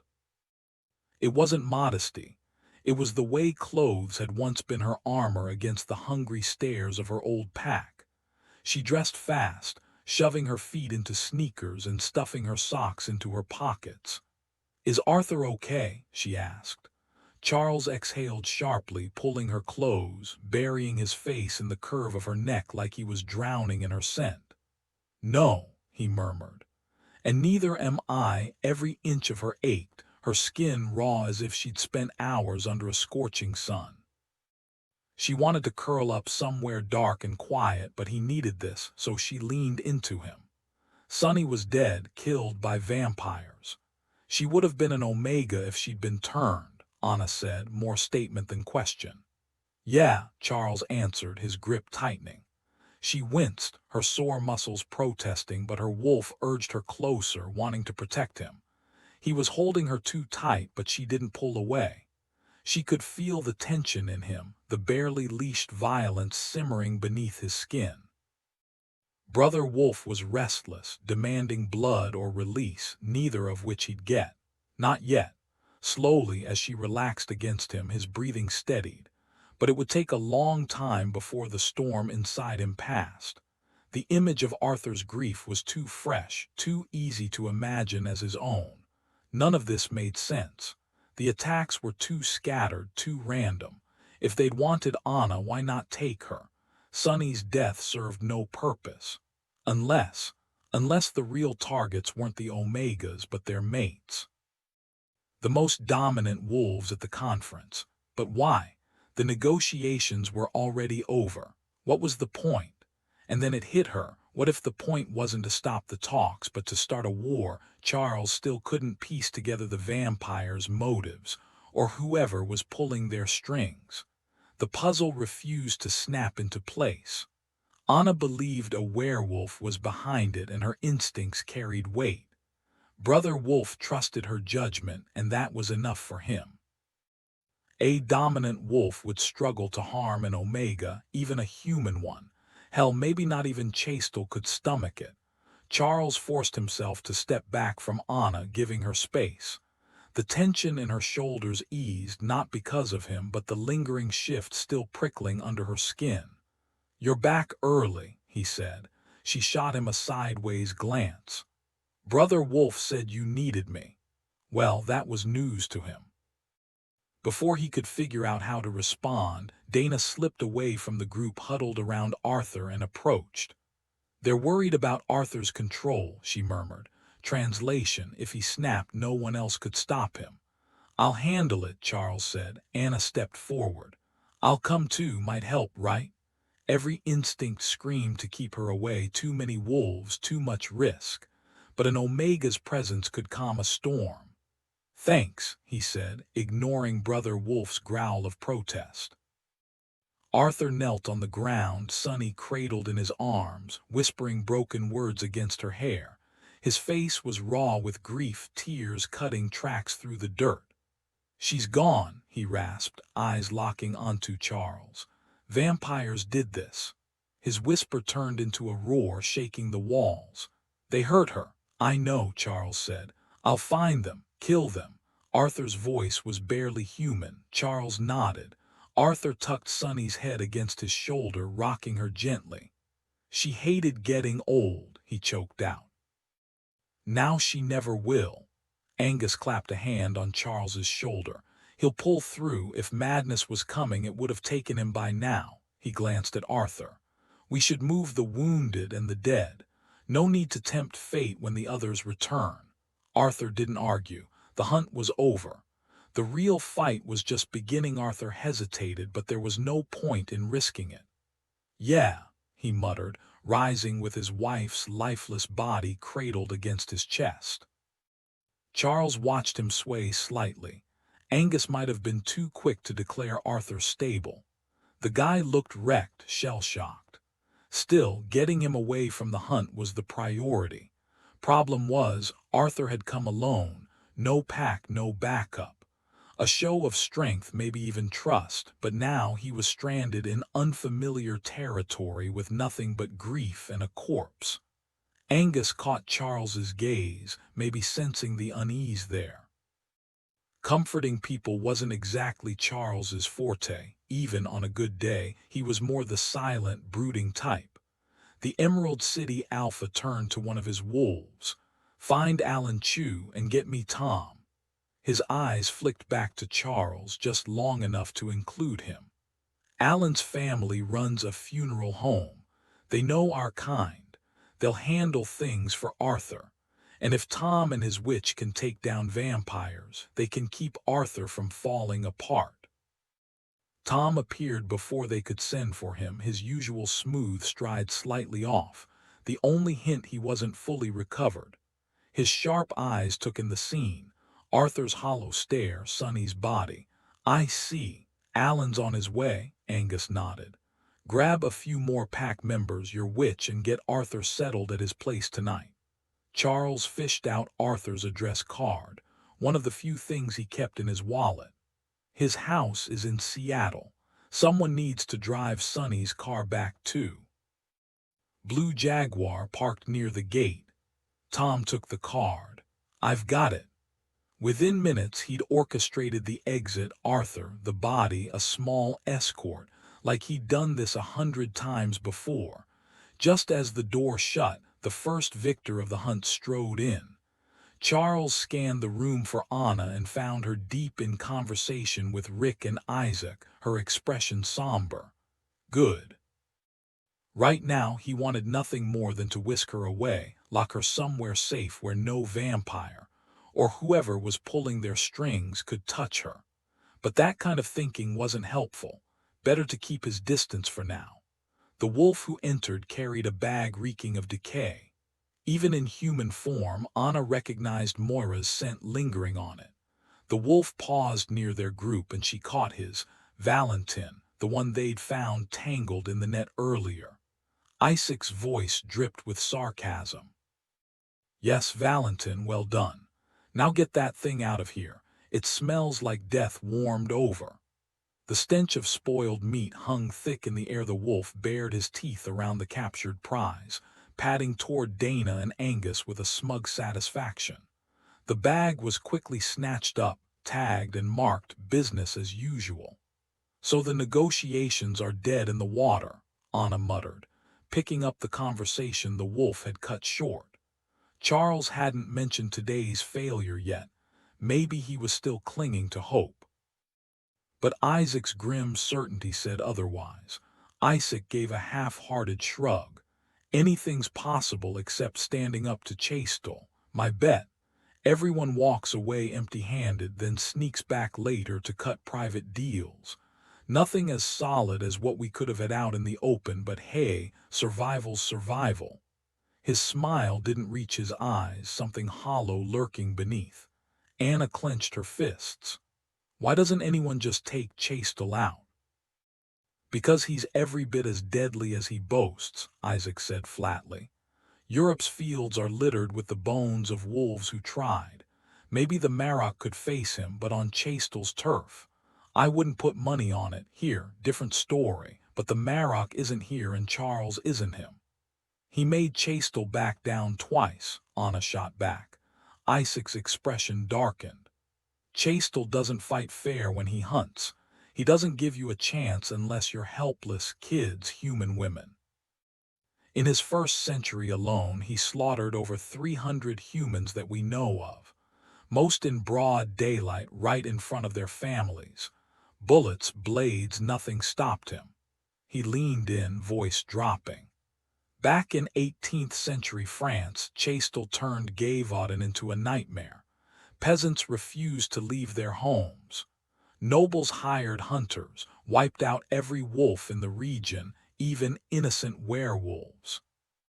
Then history says some guy named Jean Chastel, ironic, killed the beast with a blessed silver bullet. But the truth, Rick cut in. The Marok happened, Isaac smirked. Bran Cornick wasn't the Marok yet, my guess. He tracked Chastel down and gave him an ultimatum: stop or the witches get you. Back then, witches would have loved a werewolf to bleed, butcher, and skin for spells. Chastel was old, but Bran was Bran. That threat, pure genius. Anna exhaled sharply. So now we just wait for history to repeat itself. Isaac's grin turned sharp. Or we get creative. Chastel wasn't just stronger now, he was sharper, more calculated, and his hatred for Bran burned like a wildfire. There was nothing a dominant wolf despised more than the one who'd made him look weak. So this is all about revenge against Bran? Anna asked, still trying to piece together the twisted logic. Isaac exhaled, rubbing his temple. Part of it, sure, but it's more than that. He wants the Marok out of his territory for good. And Sonny's death, he hesitated, jaw tightening. If anything, it just piled fuel on the fire. Arthur was seen as Charles's biggest ally, the only one bold enough to stand against the beast. Not that they ever agreed on much. But now, losing a mate, his voice cracked just for a second before he forced a grin. Let's just say Arthur won't be in fighting shape for a long time. A battered wolf limped in, ignoring them completely, a bag clenched in his teeth. Anna barely had time to register him before the first victor, now human and very naked, started rummaging through a pile of clothes. The sight reminded her of her own discomfort. Her socks were still stuffed in her jeans. She kicked off her shoes, yanked them on, and was just tying her laces when the air in the room shifted. Chastel. She didn't need to see his face to know. His scent hit her first, musky, aggressive, unmistakable. Then the alarms blared, a deep hum pulsing through the warehouse. 5 seconds, then again. The third bag had been found, but Anna barely heard it. Chastel wasn't just big, he was monstrous. Rick was large, Charles was bigger, but Chastel, he dwarfed them both like some kind of nightmarish throwback to an older, wilder time. His fur was a patchwork of browns, perfect for disappearing into the shadows. And his eyes, yellow, unhinged, locked onto hers. She stumbled back, colliding with Isaac, who caught her with a firm grip. Chastel sauntered forward, dropped the bag at her feet, and took a deliberate step back. A challenge, a taunt. "I have a mate," she snapped, voice steady despite the adrenaline. Rick had been right, she wasn't afraid here, surrounded by allies, but that didn't make Chastel any less terrifying. "And I don't want anything from you." His jaws parted in a grotesque grin, tongue lolling like some deranged cartoon villain. Then, without breaking eye contact, he picked the bag back up and trotted away, leaving Anna with the unsettling realization that this was far from over. He stepped past them, then spun with terrifying speed, lunging straight for her. His bag hit the floor as he bared his teeth, his movements a blur. She stumbled back, colliding with Isaac, who stood frozen, useless. There was no escape. The beast was on her, and she braced for the bite, the pain, the end. Blood roared in her ears, but oddly fear didn't come. Death, fine, but helplessness, that was the real nightmare. Then nothing. Chastel jerked back at the last second, his fangs snapping inches from her throat. A taunt, a game. Isaac finally reacted, yanking her away, but the damage was already done. Brother Wolf struck like lightning. No warning, no sound, just fury.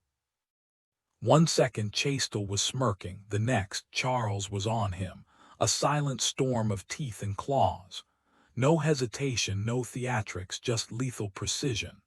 The other wolves scattered, the air thick with tension. No cheers, no jeers. This wasn't a brawl, it was an execution. Chastel fought back, but Charles moved like something out of a nightmare, fluid, relentless. The French wolf was bigger, but size didn't matter when your opponent fought like he'd been born for this. Fur flew, blood splattered the floor, and then the move that sealed it. Chastel went for Charles's leg, but Charles twisted like a damn acrobat, clamping down on the other wolf's muzzle with a sickening crunch. Chastel thrashed, desperate, but Charles held on, unshakable. The struggle turned sluggish, then still. And just like that, it was over. Something tugged at Anna's focus, trying to pull her away, but all she could see was Charles, drenched in blood, victorious. And for the first time, she understood what true power looked like. Anna's gaze softened for just a second, but she was too focused on assessing Charles' injuries to linger on the feeling. Angus moved forward, voice tight. "Let him go, Charles." Brother Wolf swung his head around, Chastel's limp body still clamped in his jaws. His golden eyes locked onto Angus, and a deep, warning growl rumbled from his chest. The man paled, stumbling back until he collided with Dana, who stood watching the chaos with a disturbingly satisfied gleam in her eyes. A shiver raced down Anna's spine as she studied the Fae, the supposed peacekeeper. "Look closer," her wolf urged. "She's not here to stop this, she wants it." The truth wasn't in Dana's carefully composed expression. It was in the way her fingers twitched, the subtle shift of her stance, like a predator coiled to strike. To her, Charles wasn't just a threat to be managed. He was the prize. "We won't let her," Anna's wolf snarled. "He's ours." Dana's voice cut through the tension. "Charles Cornick, you've violated the truce. Release him." Brother Wolf didn't even glance her way. Anna could practically hear his thoughts. She who is not kin, acting like she had authority here in a place that belonged to the wolves. Chastel struggled weakly, and Charles pressed down harder, silencing him again. Anna wasn't bothered by the idea of Chastel dying, but the fallout for Charles, that terrified her. If the Fae declared this a breach of peace, she knew her mate well enough to fear he might accept the punishment without a fight, and she had no intention of letting that happen. She slipped free of Isaac's loose grip and stepped forward. "Charles, let him go," she called, moving into the center of the clearing. She almost used his other name, Brother Wolf, But that felt too personal, too raw for this moment. The beast that turned to face her wasn't Charles. Not entirely. His eyes were wild, his muzzle streaked with blood. She reached for their bond, but he was blocking her out, shielding her from the darkness inside him. Ignoring the growls that vibrated through his chest, she tapped his nose. Open up. Fear prickled at the edges of her mind, not of him, but of the memories the scent of blood dragged up. The time she had been the one desperate, bleeding. Her hands trembled, her breath coming fast, but she didn't hesitate. She pressed her thumb between his teeth, his sharp canine slicing her skin. The moment her blood hit his tongue, he recoiled, releasing Chastel's lifeless weight. He staggered back from her, the rage in his eyes flickering into something else, shock, regret. The fight was over, but the real battle, that was just beginning. Anna wasn't sure if Chastel was breathing, and honestly, she didn't have the energy to care. Not when Brother Wolf's crimson gaze pinned her in place, his presence both familiar and terrifying. He saw the fear in her, sure, but not the tangled mess behind it, the dread of the Fae, the metallic stench of violence, even her own reckless defiance. For a heartbeat, their eyes locked before he turned, the door swinging open like magic, then slamming shut behind him with a finality that made her flinch. Dana's voice sliced through the tension. After him. He struck first. The command snapped the frozen wolves into motion, but Anna wasn't having it. She dug deep, tapping into Charles's power, something she'd never done quite like this, and let her own voice crack like a whip. Stop! And damn if they didn't. Every head turned, even the Fae's. Dana's lips curled. He drew blood. My word is law, blood for blood. Her fingers brushed Angus's arm, her tone dripping with ancient authority. Liam Angus Magnusson, by your true name, bring me Charles Cornick. Angus moved until Anna's wolf snarled through her words. No. He paused, then grinned, slow and knowing. Yes, my lady. His smirk widened. You're missing something, Dana. The hunt ended. The bells rang before Charles attacked. Your little blood rule doesn't apply. For a split second, Dana's mask slipped, revealing something ravenous, a hunger for death that would have made even the worst werewolf proud. Then it was gone, her hand smoothing imaginary wrinkles from her jacket. Ah, correct. Angus wasn't done. Chastel threatened Anna. That's justification enough under our laws. Anna blinked. He was right. She'd been so tangled in Charles's rage she hadn't seen the bigger picture. A threat was enough, no blood needed. Dana's smile was ice. Not to the death. Rick, crouched beside Chastel with the French alpha, snorted. He's not dead. Someone, probably Mitchell, muttered shame. Angus stalked over, eyeing the fallen wolf like a problem to be solved. Not even a scratch worth mentioning, he muttered, sounding almost let down. Charles just choked him out. He'll be back on his feet soon, though that nose is gonna hurt like hell. Anna nodded. Good. She moved past Angus and Dana but paused at the doorway. Wrap things up here, she ordered. I need to talk to Charles. She expected him to head for the gate, but he hadn't. Tracking wasn't her strong suit. Most of her experience involved snow, and gravel wasn't exactly helpful. But the trail of blood was impossible to miss, leading her in the opposite direction.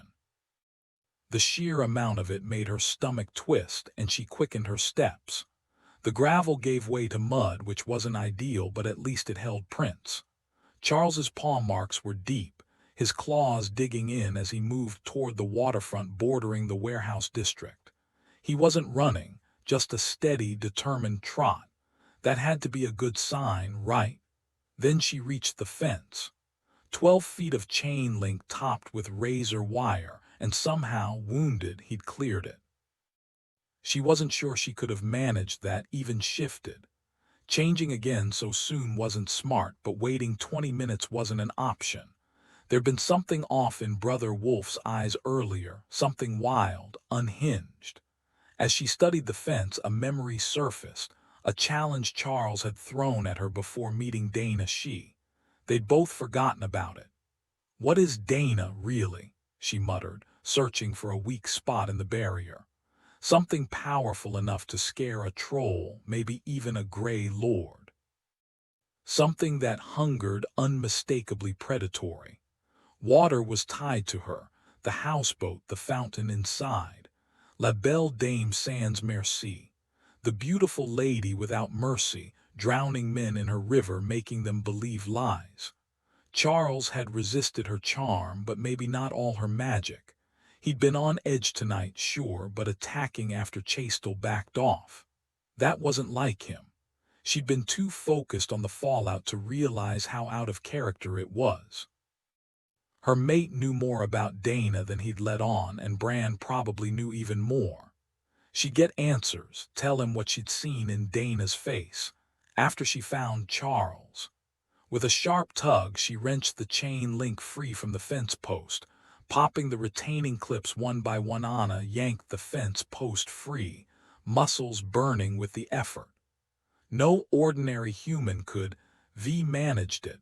One perk of being a werewolf, she supposed. The gap she tore was just big enough to squeeze through, though she made a mental note to tell Angus his fence needed repairs. She followed Charles's trail at a steady pace, matching his unhurried steps. Whatever waited at the end of this path, rushing wouldn't help. Too soon, and she might disrupt whatever he was working through. Too late, and, well, she didn't want to think about that. Did he even expect the hunt Dana had sent after him? A pack of Europe's most brutal wolves wasn't exactly a welcome committee. Would he brace for Angus's fury, or Dana herself? And what about that moment back there when she tapped into his power to stop the Fae? Had he felt it? Could he sense her now, tracking him down? The bond between them hummed, taut but strong. Then, like a whisper in the back of her mind, she realized he wasn't hiding anymore. He was letting her in. Anna froze. Was that what this was? Had he been avoiding her? Charles wasn't violent by nature. She knew that better than anyone. His gentleness wasn't an act. It was buried under layers of duty, the ruthless role his father had carved for him. But Brother Wolf, that was another story.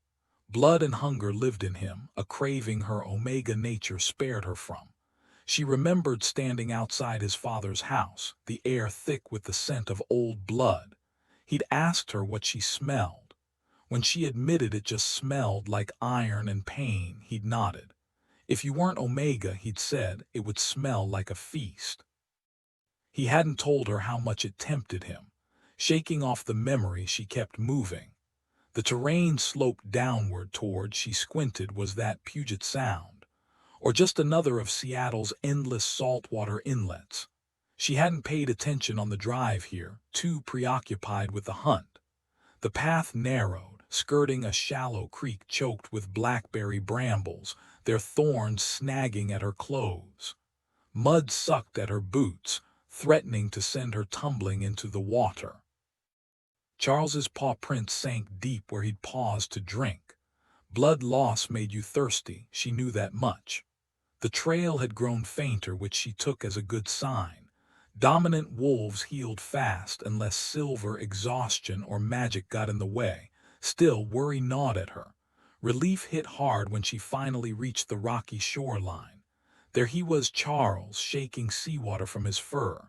He'd been in the Sound, washing the blood away. "Brave of you," she called out, voice dry. "Or just really cold." The frigid water sent a shock through her system, colder than anything she'd ever felt. But Charles had never given her reason to question his bravery. His golden eyes tracked her as she navigated the last stretch of the slope with surprising agility, only to lose her footing when her shoes met the uneven pebbles of the shoreline. "Listen," she murmured to Brother Wolf. "We need to have a serious chat when you're up for it. But for now, we're good. I put Angus in charge back at the warehouse."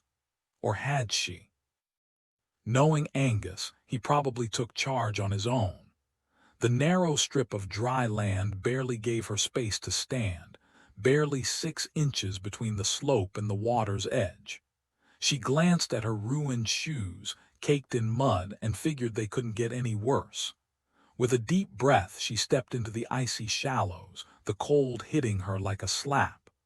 "Okay, that's way colder than I thought," she muttered, forcing herself to keep moving because standing still was unbearable. Charles stayed rooted in place, the freezing water lapping at his paws. He'd been bracing for trouble, some hired muscle maybe, but instead he got her. And somehow that left him more exposed than any fight ever could. She trudged ahead, splashing through the shallow water, the docks looming around them like skeletal fingers stretching into the dark. A few piers down, cargo was being loaded onto a ship, the distant voices of dockworkers carrying over the water. Too far to notice a woman and her massive dog wandering the shoreline. She was getting too far ahead. He followed, keeping close enough to watch over her, his instincts prickling. He hadn't killed the one who threatened her, should have ripped him apart, made sure he'd never hurt anyone again, especially not Anna, even if she was proving she didn't need his protection. Brother Wolf tested the air, but the scent of other wolves was faint. Up ahead, Anna had found a driftwood log, half buried in the sand, and was already clambering onto it like it was her personal kingdom. He circled it cautiously, making sure it wouldn't shift under her weight. She'd seen him fight before, seen him kill. It hadn't scared her off. But this time was different. This time it hadn't been necessary. Chastel was too much of a coward to attack in enemy territory. He wouldn't have dared. But logic hadn't mattered in that moment. All Charles saw was fangs at Anna's throat and him too far away to stop it. He glanced at her again just to be sure she was still there. She'd settled onto the log, lounging like it was a throne, one arm tucked under her head as she watched him. She had things to say, and for once he wasn't sure he was ready to hear them. Her voice hadn't carried anger, or worse, the sting of disappointment, but questions gnawed at him. Why weren't there packs of wolves hunting him down? He'd heard Dana's call for blood, expected an ambush. And why had Anna left Angus in charge? Maybe it had something to do with that strange pull he'd felt from her after leaving the warehouse. If Brother Wolf hadn't taken control, he would have waited for Dana's wolves to strike right there. But instinct had demanded higher ground, somewhere with deep water at his back where he couldn't be surrounded. Werewolves don't swim, they sink like stones. And salt water. Dana's power didn't reach there. But Anna had flipped the script. No wolves were coming. Angus was leading, not Dana. And there she was, perched on a fallen log, watching him sidelined while he paced. He kept his distance, unsure what she'd say if he got too close. Disgust over his attack on Chastel, fear, or worse, had she liked it. He knew her well enough to guess she wouldn't say a word. Yet something made him approach as a wolf instead of a man. She straightened, patting the space beside her. He leapt up and she wrapped her arms around him, fingers tracing the sensitive spots behind his ears. She leaned in, whispering, "Love you." That was all he needed. With a deep breath he shifted, clothes intact as always. Anna scooted back, giving him room. "Seriously, where's your wardrobe?" she teased. "No stacks of red shirts, no mountain of boots. And hey, if this mate bond's so strong, why can't I shift back with clothes on?" He glanced down at himself. No other werewolf he knew could pull that off. Maybe it was his grandfather's shaman blood or just weird wolf magic. It had started when he was a teenager. Back then it was buckskins. He could still summon those if he focused. Turning, he cupped her face and kissed her like he was starving for it. She melted into him, lips parting, her touch electric. They were still new enough that every kiss felt like discovery. He'd never take this for granted, the way her breath hitched, the press of her teeth against his lip. When he finally pulled back, forehead resting against hers, he murmured, "Guess we'll have to experiment. Keep track of how many red shirts disappear." "Why red?" she laughed. Last time it was blue. Anna leaned in, her lips brushing his ear in a way that sent a shiver down his spine. Bet they were too intimidated to ask the big bad wolf what he liked, she teased, her breath warm against his skin. He couldn't help but laugh, not just because of her joke, but because having her hear his Anna made everything lighter. She pulled back, mischief still dancing in her eyes. Dana's one of those water fae, right? The kind who drown men for fun. Yeah, he admitted, frowning. But why the sudden interest? Anna's fingers traced the rotting bark of the log they sat on, crumbling it absently. Because tonight was off. You don't lose control like that, not without a reason. And Chastel, he's old, calculated. He preys on the weak, not someone who could rip his head off in a fair fight. Charles exhaled, brother wolf settling now that she was beside him. True, but he's not just a coward. He likes games like that lunge at you. Classic beast of gavotte and move.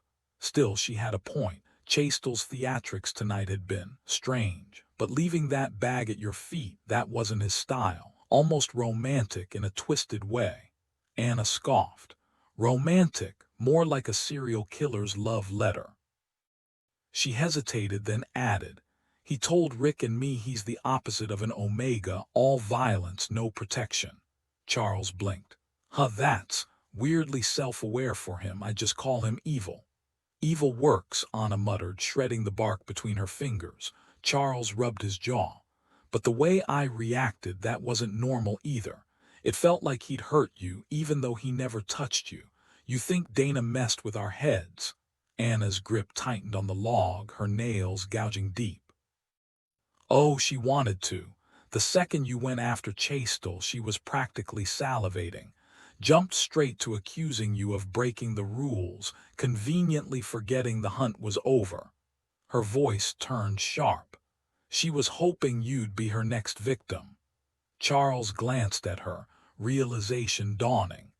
The only reason Dana hadn't gotten her way. Anna was sitting right beside him. Anna didn't look like much at first glance, freckles dusting her cheeks, a frame that could still use a few extra pounds even if she'd filled out since he'd first met her. But underestimating her was a mistake. She had the kind of grit that could outlast a Texas summer, and when it came to protecting what was hers, she didn't back down. Dana had no idea who she was up against, he muttered, equal parts amused and impressed. I'm straight, Anna shot back, crossing her arms. She was on the prowl tonight. Who knows if she was gunning for someone specific or just picking the biggest fight she could find, like some new alpha trying to prove a point. A shift in the air caught Charles' attention. He turned to see Angus approaching, his posture tense. Let you catch my scent, Angus said, almost apologetic. Thanks, Charles replied, then added, I mean it. What do you got? He knew Angus wouldn't have lingered unless he had something useful. Caught some of your talk, Angus admitted. Anna's onto something. There was fey magic in the mix, didn't clock it until you went after Chastel. She was trying to make you kill him. Anna frowned. I thought they couldn't do that. Turns out they can, Charles said darkly. No idea why they usually don't. Fey don't break their word, don't lie. It's supposed to be impossible, but she did. Angus shrugged. Ask the Marok. Charles reached for his phone, then stopped. No signal out here. Anna snorted. All those tactical t-shirts and no cell service. Classic. Mine's in the car. Angus handed his over, raising an eyebrow. Red t-shirts. Better you don't ask, Charles muttered as he dialed. When Bran picked up, he laid out the situation without interruption. After a beat, his father's voice came through sharp. 6 vampires working together. Yeah, Charles confirmed.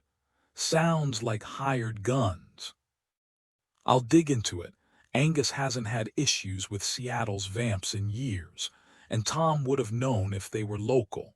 A minivan screams rental. Anna cut in, rattling off the plate number. Definitely a rental, late-model American van. The downside of werewolf hearing. Every call was a group chat whether you liked it or not. At least it saved him from playing messenger. The scratch of pen on paper filled the room as Bran jotted down the license plate number. "I'll look into it," he said, setting the pen aside, "but she's probably right. We'll track them down faster another way." "You really think a werewolf trained them?" Anna nodded. "They moved like a pack, coordinated, brutal. Even their magic had that pack energy to it." Angus leaned back in his chair. "Tom said the same thing. And that man knows his way around a fight, not to mention pack magic." A heavy silence settled before Bran spoke again, his voice deceptively calm, a sure sign things were about to get messy. "Can you prove Dana started the fight?" Charles glanced at Anna, who shook her head. "Not unless you were there to see it."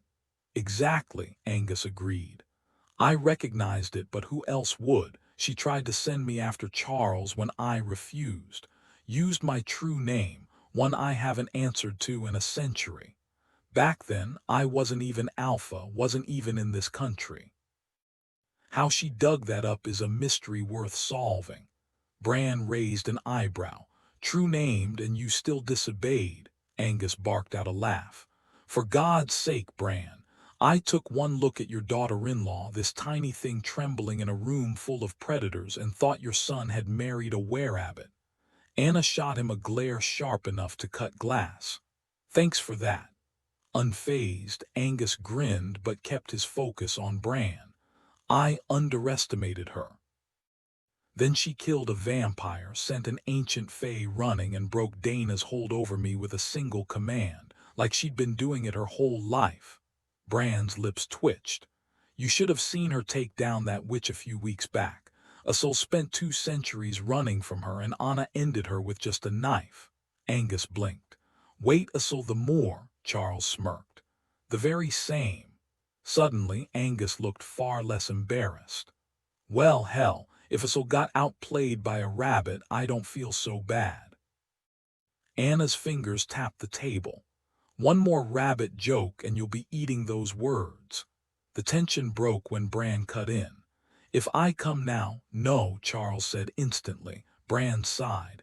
"You did catch the if, right?" Charles stayed silent, knowing better than to argue. Satisfied, Bran continued, "It wouldn't help, not with negotiations where they are." Chastel stuck to his usual game, forcing everyone else to adapt. Charles frowned. "Sorry, sir." Bran waved it off. "Wouldn't have made a difference if I'd been there. Until someone in Europe decides to deal with him permanently, we're all stuck playing by his rules. Honestly, it would have shocked me if he'd cooperated." Anna crossed her arms. "He's not just against the Omegas, he's got a personal vendetta against the Marok." Charles clarified, and Bran chuckled, a sound that fooled most people into thinking he wasn't furious. They'd be dead wrong. "Both descriptions fit," Bran mused. Angus cut in, blunt as ever. "Why don't you handle him?" "Not my territory," Bran replied, then added dryly, "and then I'd be stuck managing Europe too. My schedule's packed enough." "You volunteering, Angus?" The Emerald City Alpha snorted. "Hell no, not that I'd stand a chance against Chastel anyway. Your boy here, absolute menace in a fight. Saw him take Chastel down in under 2 minutes, cold as ice." Bran shrugged. "Charles doesn't drag things out. Real fights don't."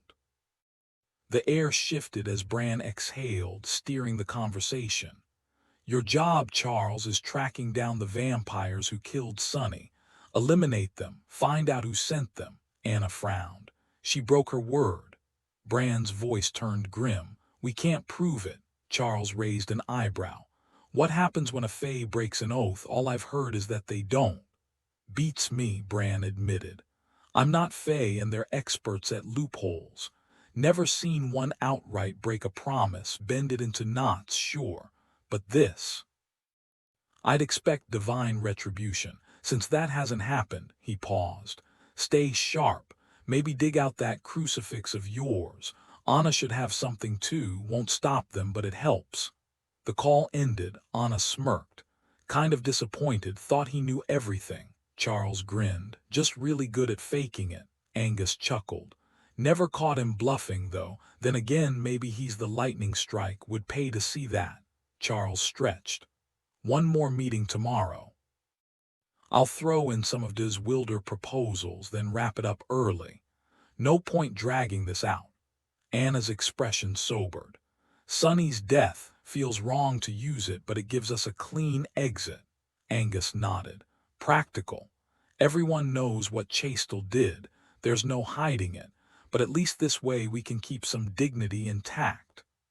Anna squirmed beneath him, letting out an irritated grumble when Charles chuckled at the icy shock of her toes pressing where no man wants an unexpected chill. He shifted his weight, pinning her playfully, and she exhaled in contentment, her half-lidded eyes gleaming electric blue in the dim hotel room. "Well, hello there," he murmured, amused by the wolfish glint in her gaze. "Just so you know, werewolves run hot, like really hot. We don't freeze, and we definitely don't go sticking frosty extremities where they don't belong." She blinked slowly, considering this. "Warm," she rasped. "Exactly," he agreed. "Though you could have grabbed the blanket before turning into an ice cube." With a sudden surge, she gripped his face and kissed him hard, all teeth and hunger. He let her take control, flipping them so she straddled him. Because Anna's wolf had instincts Anna herself didn't always embrace. He'd learned the hard way that if she woke up trapped beneath him, panic could take over. So unless she was calling the shots, he made sure she stayed on top. Her wolf wasn't like Brother Wolf. No full conversations, just fragmented words and primal urges. She nipped at his ear, tugging the amber studs she'd given him. "Easy," he warned, though his breath hitched. "I happen to like these." His hands traced the curve of her spine, and she arched into his touch with a pleased hum. He let her set the rhythm for a while before catching her wrists. "Hey, wild thing," he panted. "We should probably wake up the rest of you before this goes too far." He wasn't sure how much Anna remembered when her wolf took over, whether she was aware or just along for the ride. Either way, he wasn't about to cross that line without her full consent. Her stare sharpened, then softened, blue melting into deep, warm brown in seconds. No shock, no hesitation. Just a slow, knowing smile as she flexed her fingers against his shoulders. "Good?" he asked. Her answer was a deliberate roll of her hips, pressing down with a boldness that stole his breath. Anna's wolf had no patience for hesitation, and while Anna usually took things slower, right now she was setting a relentless pace.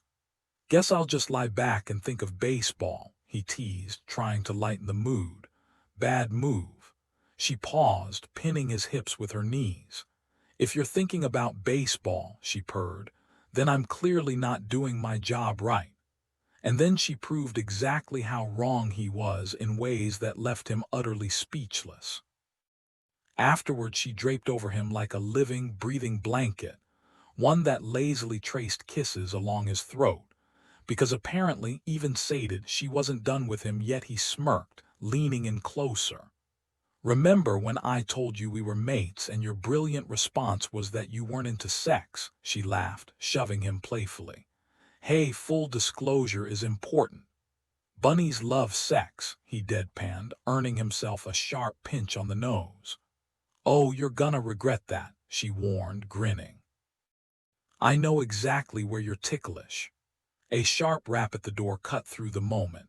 "Angus here, open up." Anna yelped and scrambled off the bed, yanking on yesterday's crumpled clothes while Charles tugged on his jeans. 2:03 no call, just a knock. This wasn't good. Once Anna was decent, Charles swung the door open. Angus hovered in the doorway, wisely ignoring the obvious. Even a human could have guessed what they'd been up to.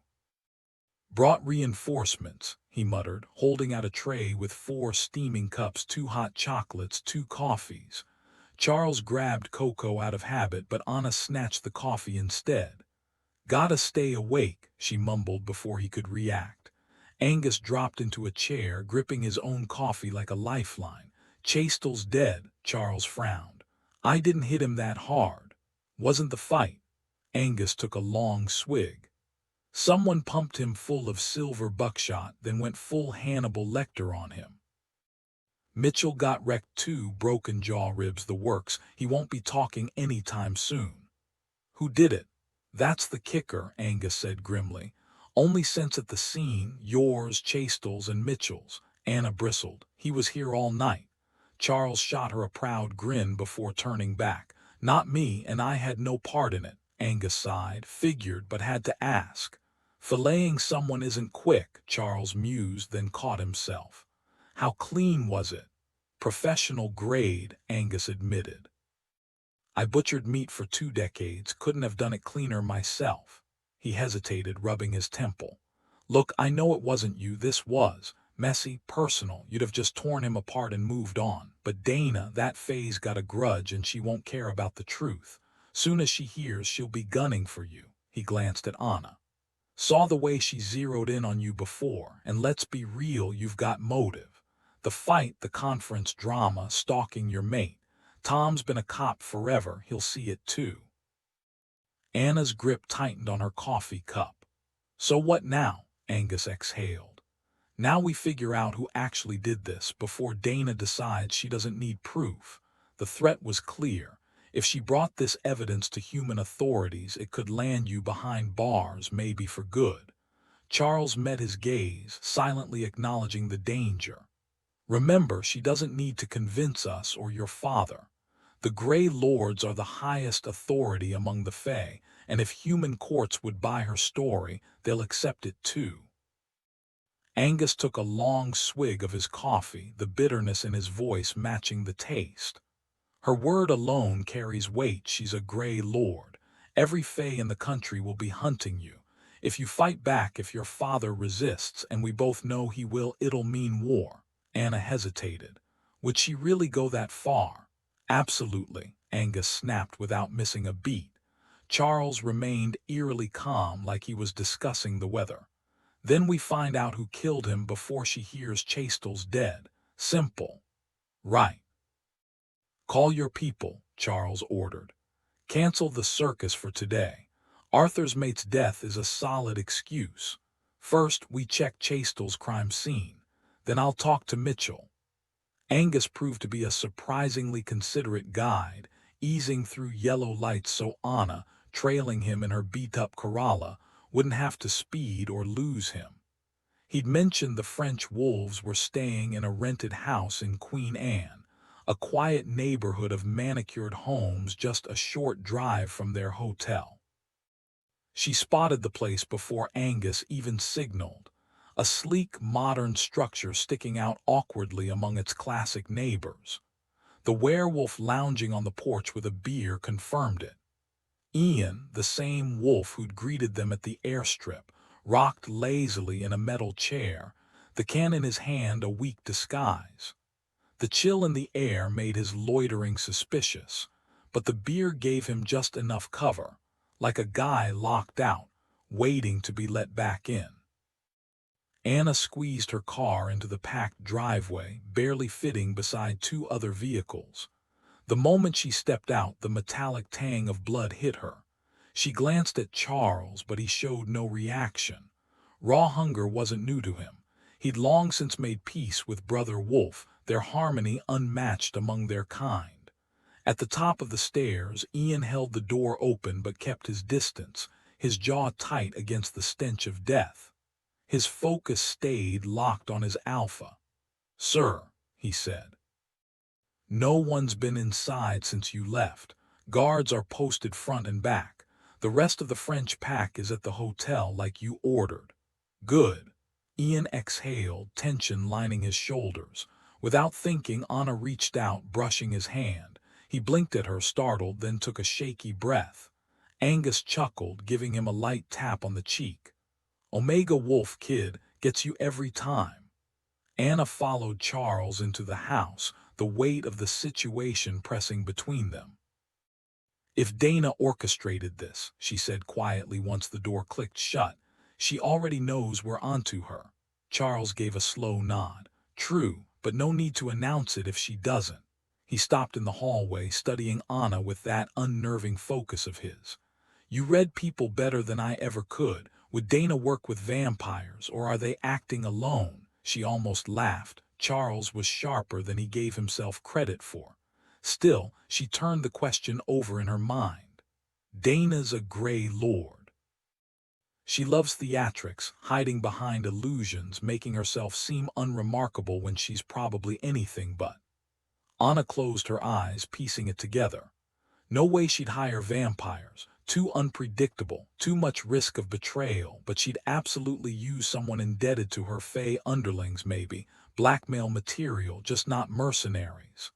Agreed, Charles murmured.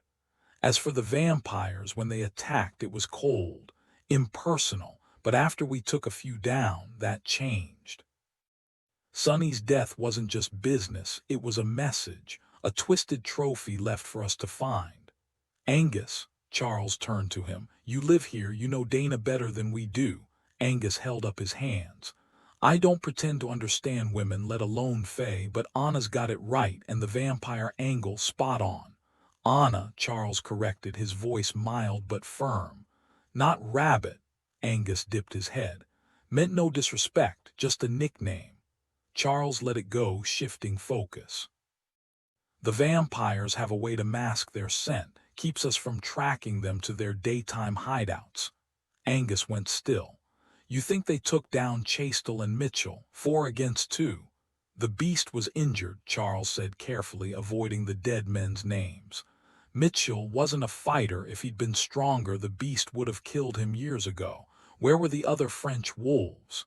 At an all-night gaming marathon, Angus admitted. Anna blinked. Wait, like a LAN party, where people lug their PCs into a room and yell at screens for hours. Angus smirked. Alan thought it'd help them blow off steam without actual bloodshed. He hesitated. Not that it stopped the real violence from happening elsewhere. A tense silence settled between them, the unspoken question hanging in the air. What came next? One of the Spaniards must have decided to throw together a last-minute LAN party, probably some first-person shooter, judging by the mess. Anna frowned. Who knew there'd only be 2 wolves here? She tapped her phone screen. Anyone who checked the sign-up sheets on our private site. That means my pack plus any wolves who bothered to read the welcome packet at the conference. Charles rubbed his jaw. If the vampires are working for one of us, they'd have known. Assuming it is the vamps, they're moving fast, Anna pointed out, stalling. None of them wanted to step inside that house, not with the metallic tang of blood hanging in the air. Tom and Maura got hit 2 days ago, Sonny yesterday, Chastel last night. She swallowed hard. The others, though maybe they were itching to charge in, fists clenched. Angus smirked. Assassins with a checklist, strike fast before the targets even get their boots on. Busy little worker bees. Charles's voice was eerily calm, like he was analyzing a chessboard instead of a slaughterhouse. The real question is, what's the endgame and why? He glanced at Anna. Is Dana part of this, or is she just collateral damage? You can stay out here, he offered. She snorted. But you want me inside. You see things differently, he admitted. Angus and I can track the fight. You read people, why they do what they do. His mouth twitched. Vampires acting like wolves, wolves acting like whatever. I'd rather you stay safe, but we might need you in there. Anna exhaled sharply. Fine, but if I puke, it's on you. Deal. As she bent to tighten her shoelace, she caught Angus's expression, protective, but in that gruff, what doesn't kill you kind of way. At least they weren't knee-deep in snow this time. Charles actually laughed. The humor died the second they crossed the threshold. The room was a nightmare. The carpet was a dark, sticky ruin, the walls streaked with drying blood. Soon the stench would turn sour. Anna kept her eyes off the mangled remains for now. One thing at a time. She murmured, who would have thought the old man had so much blood in him? Charles raised a brow. I thought you stuck to Latin. Can't Shakespeare in Latin, she shot back, buying herself a few more seconds. Fine cui bono, who gains from this? Angus shook his head. Not money, or not just money, and definitely not love. New detail added, Anna noticing Angus's protective but tough-love demeanor plus the dark humor about Snow contrasting the grim scene. Voice twist, the shift from tense dread to sarcasm. Anna's Shakespeare quote and Charles's dry response lightens the mood briefly before plunging back into horror. The room smelled like a slaughterhouse. Not that Anna had ever been in one, but she imagined this was close. The carpet squished under her boots, the same way it had at her college friend's place after that disastrous keg incident. Some genius had tried to pry it open with a hammer when the tap jammed. She forced herself to focus. Mitchell's outline was still visible, a dry patch in the sea of crimson-soaked carpet. And then there was the rest. Chastel, or what was left of him. She swallowed hard. Charles needed her to keep it together. The head sat at the top of the pile, staring right at the door like some grotesque prop from a B-movie. Hands and feet were arranged neatly, almost staged. The rest, a mess of bones and organs. Next to it, a stained tablecloth was spread out like a picnic blanket, stacked with what looked like rib racks and steaks. The absurdity of it hit her. Was this supposed to be some sick joke? A barbecue setup? The blood was everywhere, but that wasn't what unsettled her. It was the waste. Vampires wouldn't do this, she said, forcing the words out before her voice could shake. I read Dracula. They don't spill blood for fun. This is staged, but for who? Charles's eyes narrowed. You're right. No vampire would be this sloppy and live. This is a show, and a bad one at that. He smirked, scanning the mess. They overdid it. There's too much meat here. Bet half of it's store-bought beef. Angus frowned. Then who's the audience? Not us, Anna said. Wolves weren't exactly squeamish. She caught Angus eyeing the steaks and fought the urge to roll her eyes. Chastel was a monster. The French pack probably cheered when they found him like this. So who's left? The public, the Fae. Someone who doesn't know how little we'd care. Charles crossed his arms. Either way, they screwed up, and that's our advantage. The horror of the scene made the hunt for Charles feel almost justified, like some twisted form of cosmic justice. You're talking like a shrink, Angus muttered. Anna shook her head. Nope, wrong Omega. Rick's the one with the degree. I just binge forensic shows and read too many crime novels. Honestly, I'd be way more upset if this were Sunny. If the vampires did this, and since I only smell Charles, Mitchell, and Chastel here, it's gotta be them, then they had a reason. What they did to Sunny was different. Sunny was personal, Charles said, his voice low. You didn't see her body up close. They terrified her, took their time, made sure she felt every second of it. Any werewolf who caught her scent would know. They wanted us to know she suffered this. He gestured at the mess. This is just shock value, a performance, for someone else's benefit. His gaze locked onto Anna and he gave her a grim nod. Someone who hasn't seen it yet. Angus pulled out his phone and hit speed dial. Tell your dad he's footing the bill, our cleanup, which doesn't come cheap. Tom. A hushed voice answered, like Tom was trying not to disturb whoever was nearby. Get a crew here, fast and thorough, and bring the witch. Yeah, the Marrock's paying, so tell her to charge him double. Meet us at Chastel's place. And yeah, someone finally took out the bastard. He hung up before Tom could respond, and Anna almost smirked. Angus didn't need confirmation. His word was law. Butcher. Charles mused, staring at the carnage. Maybe it wasn't just theater. The vampires didn't care, but whoever gave the order, there's meaning here. A butcher's end for the beast. Not rage. If it were, they'd have done it themselves. But there's a link. Whoever did this knew Chastel. A memory flickered in Anna's mind. What if the killer doesn't want Chastel's place in Europe?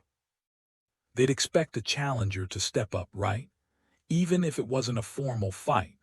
Charles' lips twitched, a ghost of a smile that felt wrong in that blood-soaked room, but centuries as a werewolf had dulled his reactions to gore. You saved me from worse than you realized when you stopped me from killing him before. Trust me, I have zero interest in my father's job.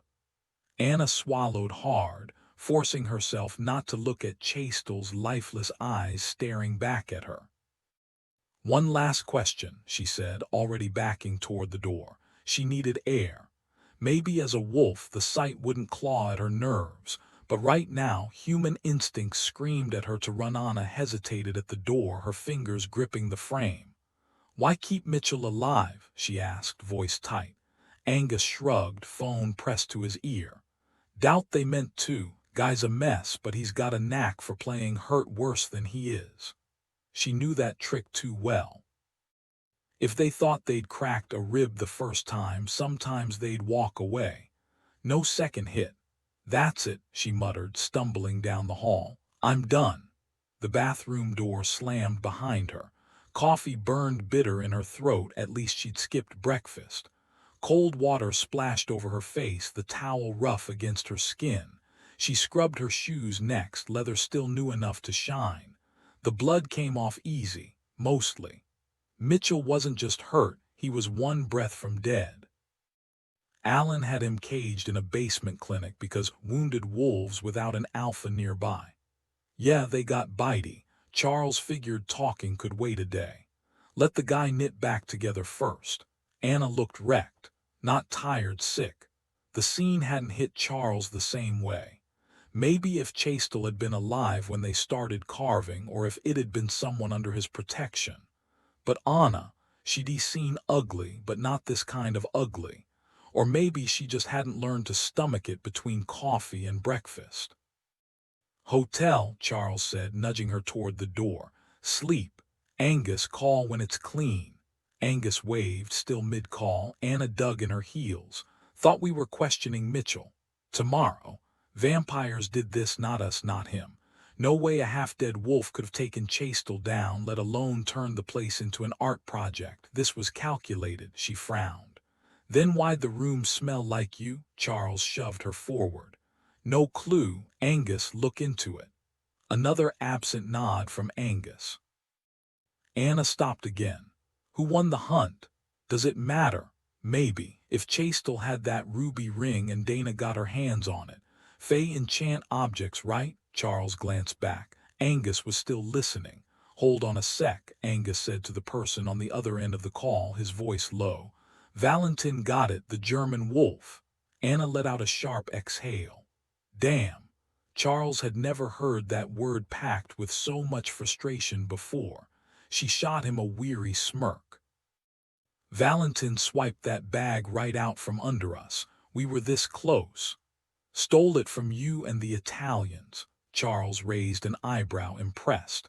"That'll make Valentin's night, getting a little revenge after Omega chose Isaac's pack over his."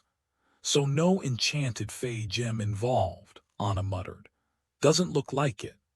Charles nudged her toward the door, stepping out into the crisp night air, or early morning, depending on how you looked at it. Ian lifted his beer can in a lazy salute as they passed, and Charles practically herded Anna into the passenger seat. She was so exhausted it took her a few blocks before she blinked and said, "Wait, why are you driving?" "Because you sound like you've had 3 shots of tequila," he said drily. "Just close your eyes. I'll get us home." "How long can we sleep?" Anna asked, already peeling off her clothes before the hotel door clicked shut behind them. "Until we can't anymore," Charles replied, scooping up her discarded outfit and tossing it onto a suitcase. He stripped down to his boxers, a habit he'd picked up lately, something that seemed to ease Anna's nerves. Then he collapsed onto the bed face down, groaning as his muscles finally relaxed. 4 in the morning, but with blackout curtains, they might squeeze in a few hours, assuming Angus didn't call with another crisis. Anna had left a careful gap between them, but he knew the routine. She'd drift off like that, then inch closer until she was curled against him. Only then would he let himself sleep. "Charles." Her voice was quiet, hesitant. He hummed in response, keeping still. Brother Wolf, ever the patient hunter, nudged him to wait. "Does it bother you?" she whispered. He ran through a dozen possibilities before landing on the right one. "Does what bother me? Tonight, my wolf." Then silence. Ah, she meant earlier, the way her wolf had surfaced. He considered his words carefully. "I'll take you any way I can get you" probably wasn't the right answer. "Does it bother you?" he countered. A soft thump-thump-thump vibrated through the mattress as she drummed her fingers. Then the bed dipped as she sat up. He cracked an eye open to see her, completely bare now, having shed the last of her clothes. She reached out, her fingers brushing his bare back, and just left them there. Warm. Steady. A question without words. Anna's pulse quickened visibly in her throat, not from desire but something darker. "Bad memories?" he asked gently. She nodded, her fingers tightening on his arm before relaxing again. "It's been years. Why does it still feel like yesterday?" Words had never been his strength, but he pushed through. "Because your mind hasn't caught up yet. And that's okay, Anna. Healing isn't linear. Think of it like an old injury. Sometimes the scar aches worse than the cut ever did." A bitter laugh escaped her. "If I let the wolf take over, none of this matters. She doesn't care." "Wolves live in the moment," he agreed. "Past pain doesn't exist unless it's biting her now." Anna exhaled sharply. "She trusts you completely. I do too, logically, but it doesn't stop the fear. She just takes what she wants." He shifted slowly, closing the space between them. "Then tell me, do you want me, or is it just her?" She stiffened, pulling back. For a second he saw the conflict flicker in her eyes, human hesitation wrestling with instinct. The thought twisted in his chest. He'd seen mates bound by their wolves, but strangers as people. That wasn't what he wanted for them. "I want you," she said finally, pressing a hand to her heart. "Both of us do." Her smile was wry, almost apologetic. He needed clarity. "When she starts things between us, does it ever feel like it's not really you choosing?" Anna's gaze dropped, cheeks flushing. "Not the way you're thinking," she muttered. "Then how?" He caught her chin, forcing her to meet his eyes. "I'm not playing games. I need to know how to navigate this." She huffed, exasperated. "You're asking if I'm just going along with it." A pause, then in a rush. "Yes, but I think I'm the one putting the idea in her head to begin with." Relief hit him like a wave that he could work with. "So does it bother you when she acts first?" A sudden laugh burst from her. "Seriously, that's your follow-up?" The tension cracked just a little. She huffed a laugh, shaking her head before meeting his gaze again, cheeks flushed with embarrassment. "It's ridiculous, I know, but it stings that she can do this so easily, while I can't even touch you skin to skin without her help." His lips curved into a slow, knowing grin. "Then let's test a theory. What if I help instead of her? See what happens when we play by my rules." She squinted at him, incredulous. "It's 4 a.m., Charles. You're gonna have to dumb that down for me." Without warning, he sprawled onto his back, tilting his chin up in a way she'd never seen before, open, vulnerable. His wrists flopped dramatically against the mattress like he was bound, toes wiggling for effect. "All yours," he said, voice low. "What's your move?" Her breath caught, submissive. This was the same man who carried himself like a blade, sharp, unyielding. Yet here he was, offering his throat without hesitation. Words could lie, but his body didn't. That truth settled deep, unraveling the last of her hesitation. She edged closer until her knees brushed his side, then leaned in, pressing her nose to the hollow of his throat. When she let her teeth graze his skin, he arched subtly, giving her more access. His pulse jumped beneath her tongue, not fear, but something hotter, darker. The scent of him, raw and intoxicating, coiled low in her stomach, pulling a quiet moan from her lips. She licked a slow path up his neck, savoring the salt and warmth, the freedom to explore. But doubt flickered. I heard you don't like being touched, she murmured, fingers pausing. His chest rose sharply, chasing her retreating hand. Not by most, he admitted, voice rough. But you, anywhere, anytime. The raw sincerity in his words stole her breath. For a second she almost laughed, imagining him saying the same thing mid-conversation with his father while her hands wandered. But the humor died when she saw his face utterly serious. Deliberately, he arched again, pressing her palm flush against him. "Pet me," he ordered, a smirk tugging at his mouth. "I like it." Her pulse roared in her ears, part nerves, part dizzying power. Here was Charles, relentless and controlled, surrendering to her touch. And he meant it. Every second, every shift of muscle under her hands proved it. Then a vibration hummed beneath her fingertips. Anna's head throbbed as she struggled to piece together what was happening. The hum of an engine vibrated through her body, and the sharp, coppery scent of vampires filled her nose before she even opened her eyes. How did I end up in a car? She wondered, her thoughts sluggish. Then a woman's voice cut through the haze. "She's awake, Ivan." Anna forced her eyes open and locked onto the vampire who had attacked Mora. The woman smirked, fangs glinting. "Me, I couldn't stand Chrissy, bossy little thing. But Ivan here had a soft spot for her. And you? Well, let's just say he's not a fan. So play nice, puppy, and this'll go smooth." Anna stayed silent. Naked, bound at the wrists and ankles, she was sprawled in the gutted back of a blue minivan, probably the same one the vampires had been using earlier. They'd ripped out the seats and bolted heavy-duty chains into the floor.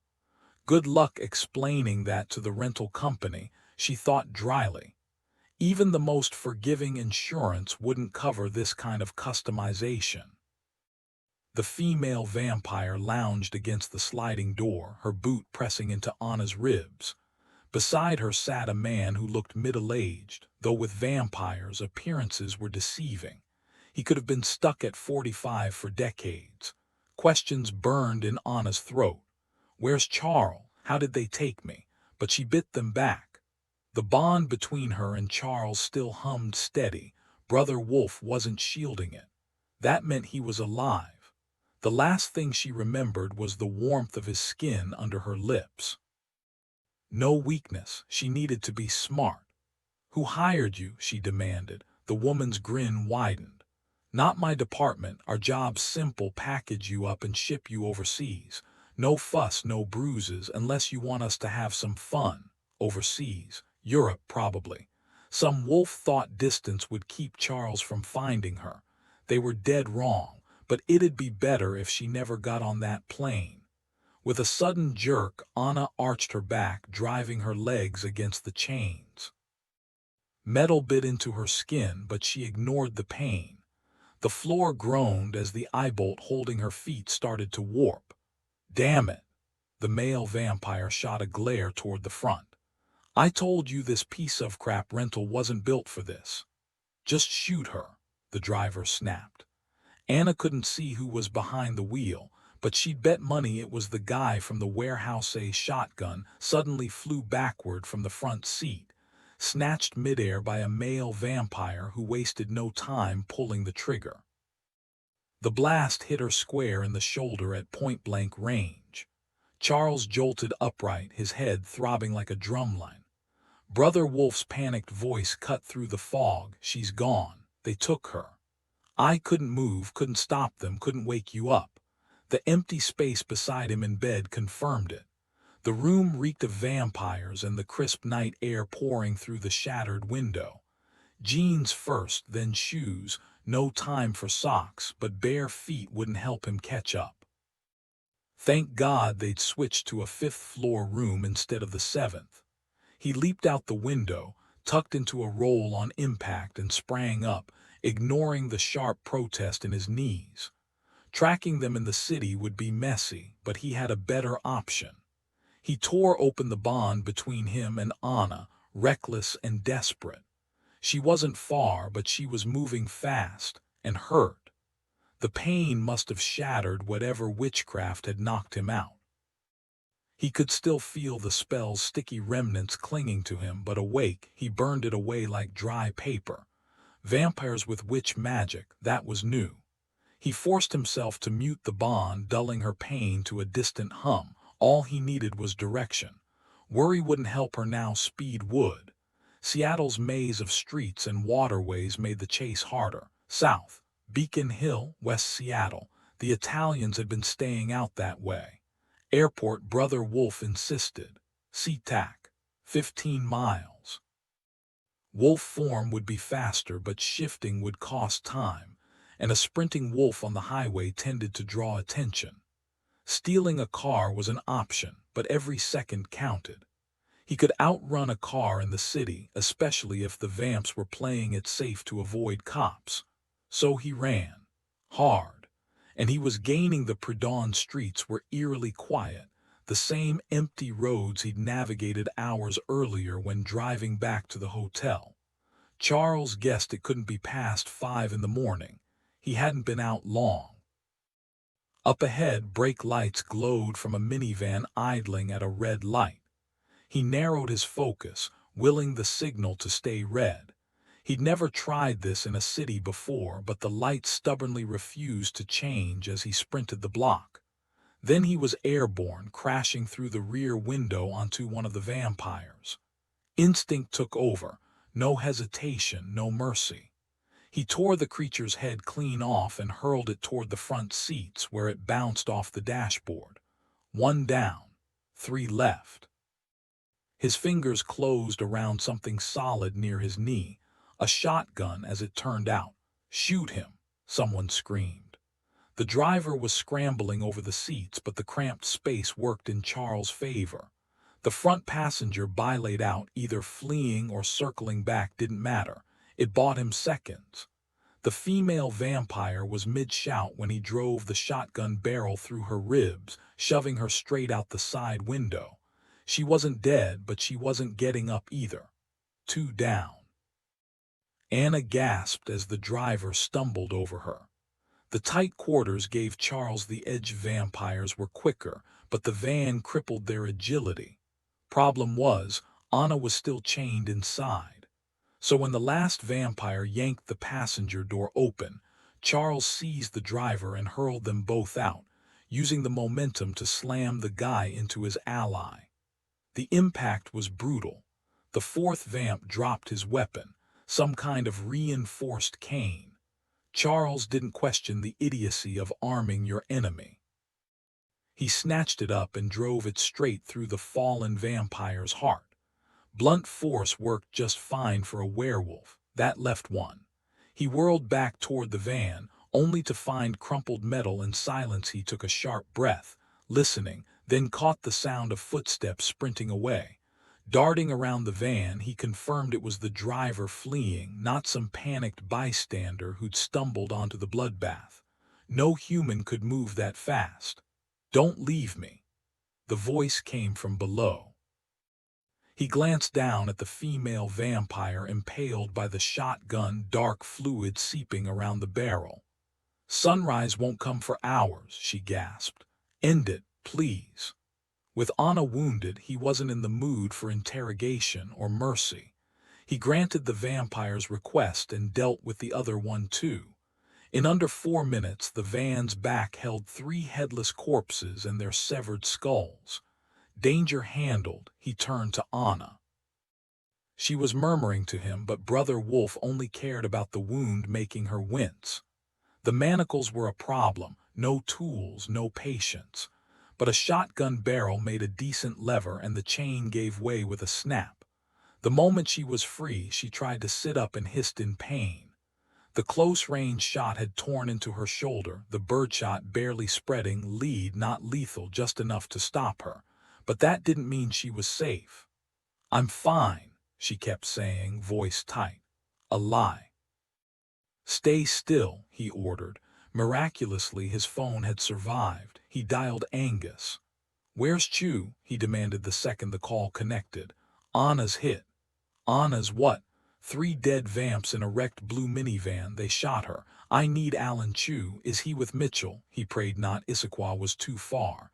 Mitchell took the French wolf's mate, a nurse. Alan's at Arthur's place in the U District. I know it. I'll notify the local vamps for cleanup. Alan's expecting you. Need backup. No, he hung up.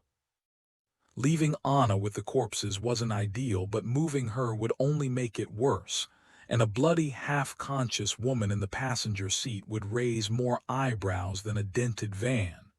Stay put, he told her, sliding into the driver's seat. Won't be long, she nodded, eyes shut. Knew you'd come, she whispered.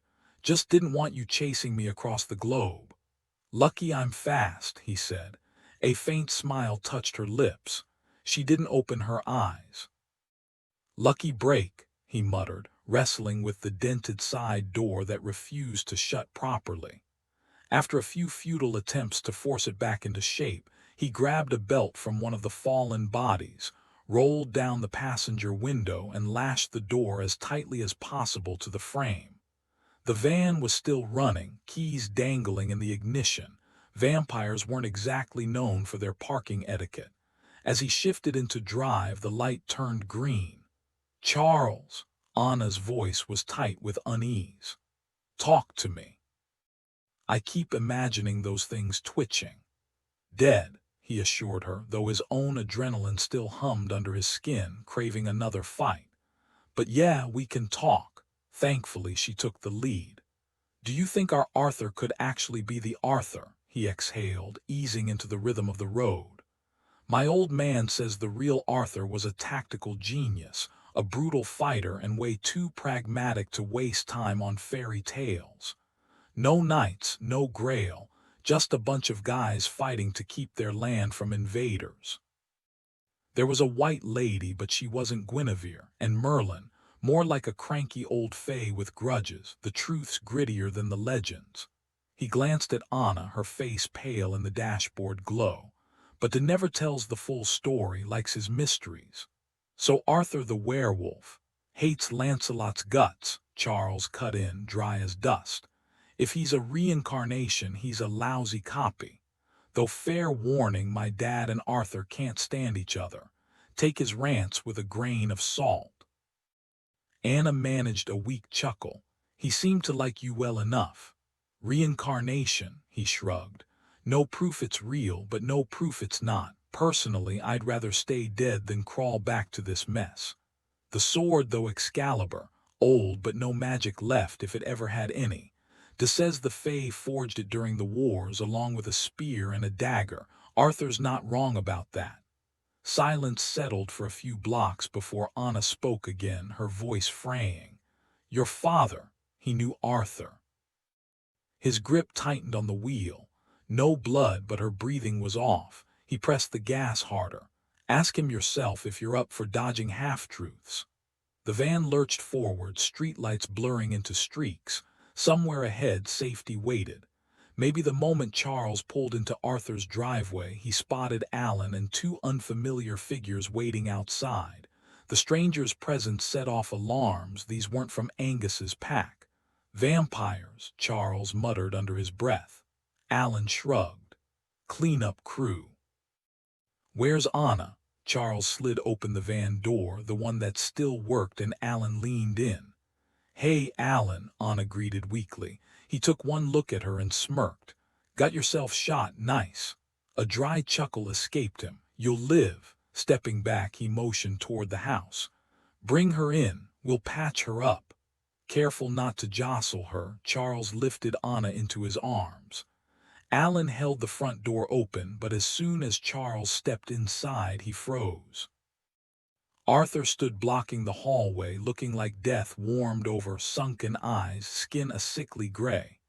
Normally, Charles would play the territorial dominance game, but Anna's blood was soaking into his shirt. Where do you want her? He growled, the closest thing to politeness he could muster. Arthur's voice was worn but not hostile. Maybe Charles had misread the tension. This way, he said, turning. Guest room's back here. Upstairs would have been better, but Sonny's still up there. The room smelled faintly of Alan. Apparently he'd been crashing here. Arthur yanked the covers aside and Charles laid Anna down, pulling the blanket up to her shoulders, leaving only the wound exposed. Angus mentioned vampires, Arthur asked. Charles gave him the short version, jaw tight. Pity one got away, Arthur muttered. Ivan, Anna murmured, startling them both. Charles had thought she was out cold. His name's Ivan. Charles met Arthur's gaze, unblinking. He can run, I'll find him. Arthur didn't look away, just lowered his lashes, a subtle defiance. Good, let me know when you do. You think they were hired, Arthur said, staring out the window at the fading night. Any idea who sent them or why they killed Sonny? Didn't stop to ask, Charles said flatly. Anna shifted slightly. Not local, not Angus, not, she hesitated, glancing at Arthur. Not anyone here. They wanted to take me overseas. Alan walked in then, carrying a tray of medical tools. None of this adds up, he said, frowning. Sonny dead, Anna targeted, Chastel killed, what's the connection? Someone's got a plan, Arthur said quietly. Then, with a tired sigh, need anything else from me? Charles shook his head. No, thanks. Arthur offered a faint, knowing smile. Call if you do. And just like that, he was gone, leaving them in silence. Anna winced as Alan held up the morphine vial. Wolves react unpredictably to this stuff, he warned. Sometimes it backfires, doesn't dull the pain but leaves them too weak to handle it. Skip the drugs, Anna insisted through gritted teeth. Just get them out of me. Alan glanced at Charles before positioning himself behind Anna, bracing her against his chest. Even as a werewolf himself, he knew better than to underestimate her strength. Try to relax, he murmured, settling onto the bed with a tray of medical tools. He started with the shallow pellets, the forceps clicking softly. Anna kept her eyes shut tight. Did you catch that? She muttered. Catch what? Charles brushed his lips against her hair. The one-armed vamp. Wonder where he stashed the missing limb. Her sarcasm dissolved into a sharp gasp as Alan dug deeper. For the next grueling stretch, the room filled with Anna's curses and Charles' barely contained growls. Alan worked with eerie calm, his hands steady despite the tension. Finally, he tossed the forceps into the bowl with a sigh. That's all I can get. There's still lead in there, but it's not silver. An X-ray in Aspen Creek could pinpoint the rest, or you could let it work itself out. Second option, Anna groaned. Her usually radiant skin had taken on a sickly hue, her exhaustion evident. No more poking around in there. Charles shifted free, eyeing the manacles. I can pick these if Arthur's got the right tools. Please do, Anna grumbled. If I'm gonna fester, I'd rather not do it in these cheap-looking restraints. The corner of Charles' mouth twitched as he slipped out, closing the door firmly behind him. The house lay silent, the pre-dawn darkness broken only by the faint glow of Arthur's treasure room. Rifling through the kitchen drawers, Charles barely registered Arthur's voice calling from down the hall. Need something to free Anna, he answered without looking up. The words came out clipped, his patience fraying. He'd burn this place down before letting anyone else see her like this. New detail. As Charles searches, his fingers brush against a hidden compartment in the drawer, a small, intricately carved box tucked beneath the utensils. He hesitates, curiosity flickering, but the urgency of Anna's situation snaps his focus back. Arthur's shadow appeared in the doorway. You'll need more than a butter knife for those cuffs, he said dryly. The old wolf's tone carried an unspoken challenge, and for the first time that night, Charles felt the weight of exhaustion pressing in. Morning couldn't come soon enough. Charles hesitated, glancing at Arthur. You wouldn't happen to have a lockpick set lying around, would you? Arthur gave him a slow nod, his voice carrying an edge Charles couldn't quite place. Might have something that'll do the trick. Charles paused mid-search through the kitchen drawer, lifting his gaze. There was something off. Maybe the way Arthur's words dragged like he was holding back, or maybe it was nothing. He grabbed a fillet knife from the block, tucking it into his pocket with practiced ease. "That'd be great," Charles said, keeping his tone casual. No need to tip Arthur off that he'd noticed anything. "She's tough, but I'd rather get those cuffs off her sooner than later." He moved through the dim living room, the scent of Sunny lingering near the couch. Poor girl. He hadn't known her well enough for grief, but the pang of sympathy for Arthur was real. And then the anger hit, sharp and unrelenting. They'd wanted Anna alive. That was the only reason he wasn't drowning in bloodlust right now.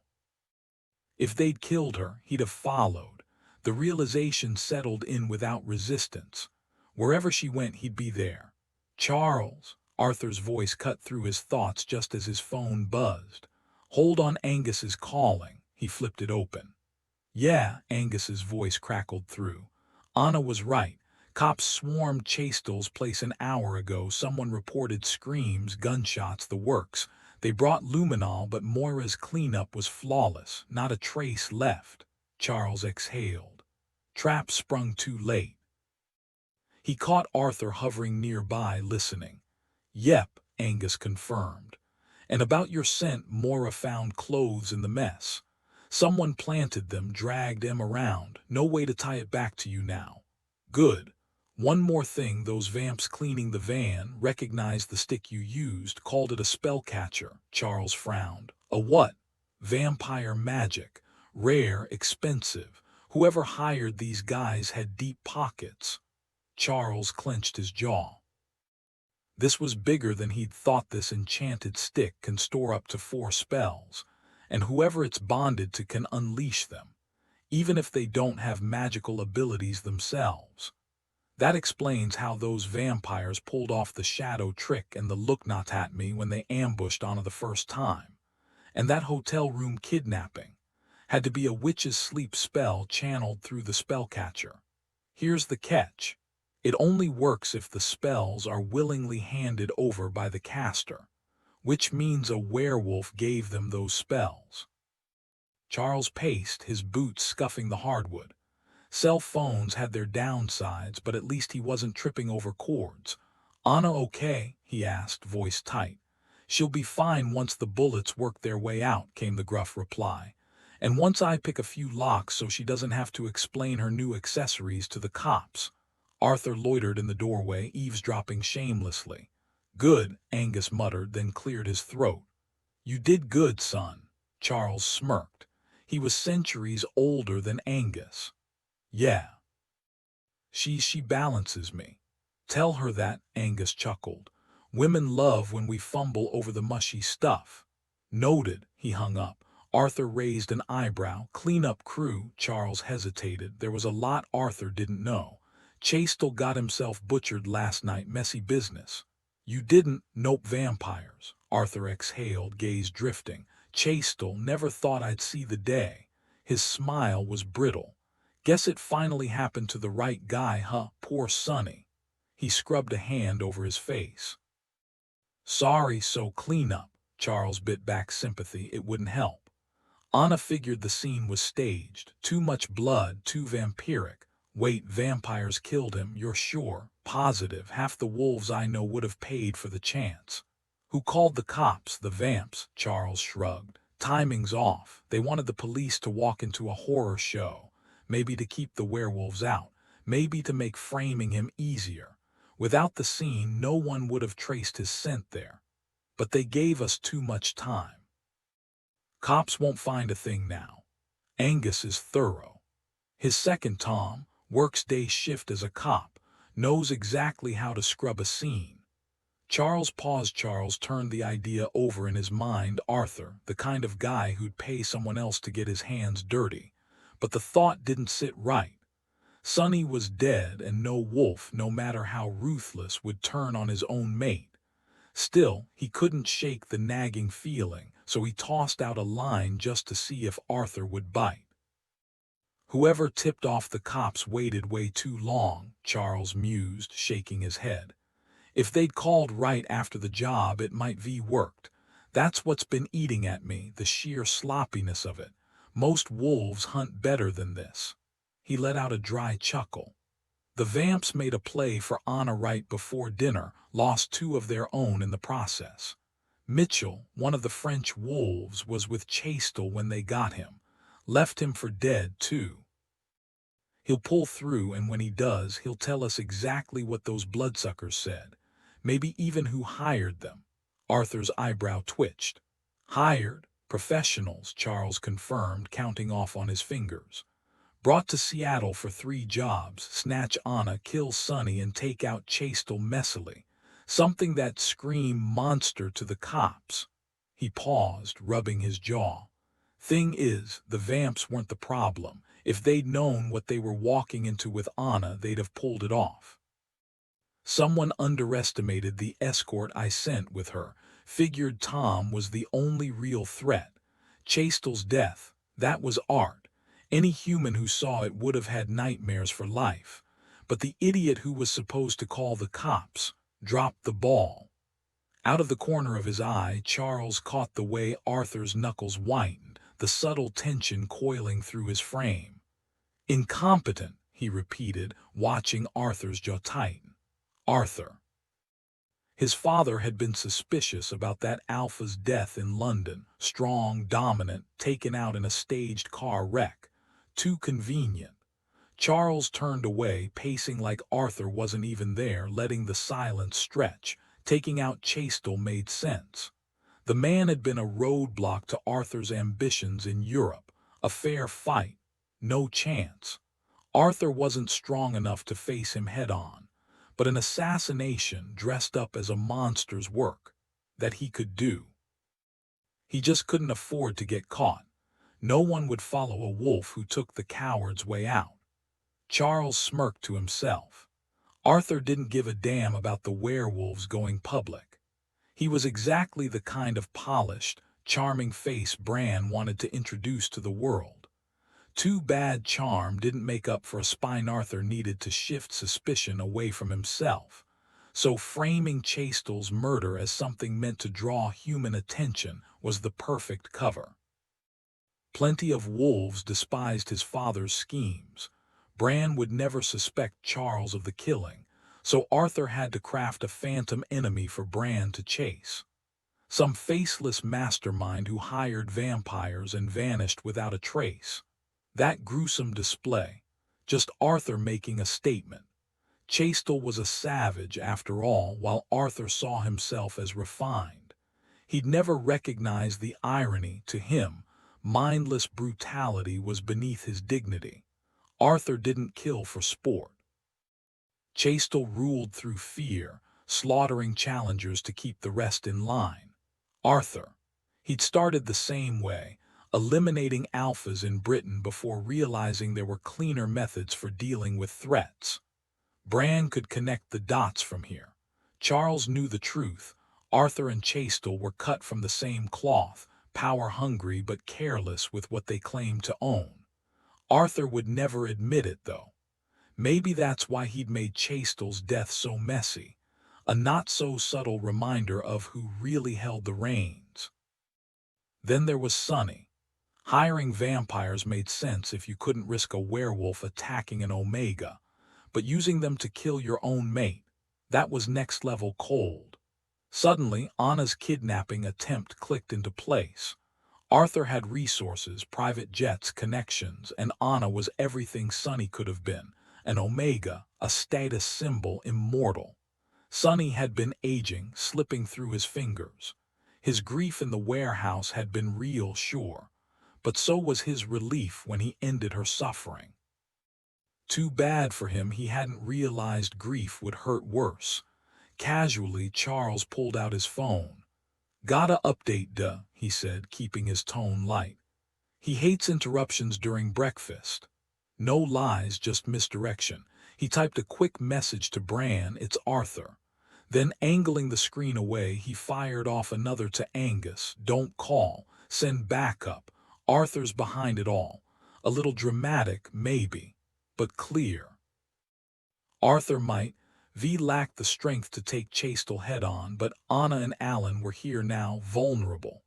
Charles could hold his own, but backup wasn't a bad idea. You needed lockpicks, Arthur remarked, nodding toward his treasure room. Yeah, there's a set in there. The tension hummed between them, unspoken but sharp as a blade. Charles stepped into the room, taking in the scene. Arthur hadn't been lying.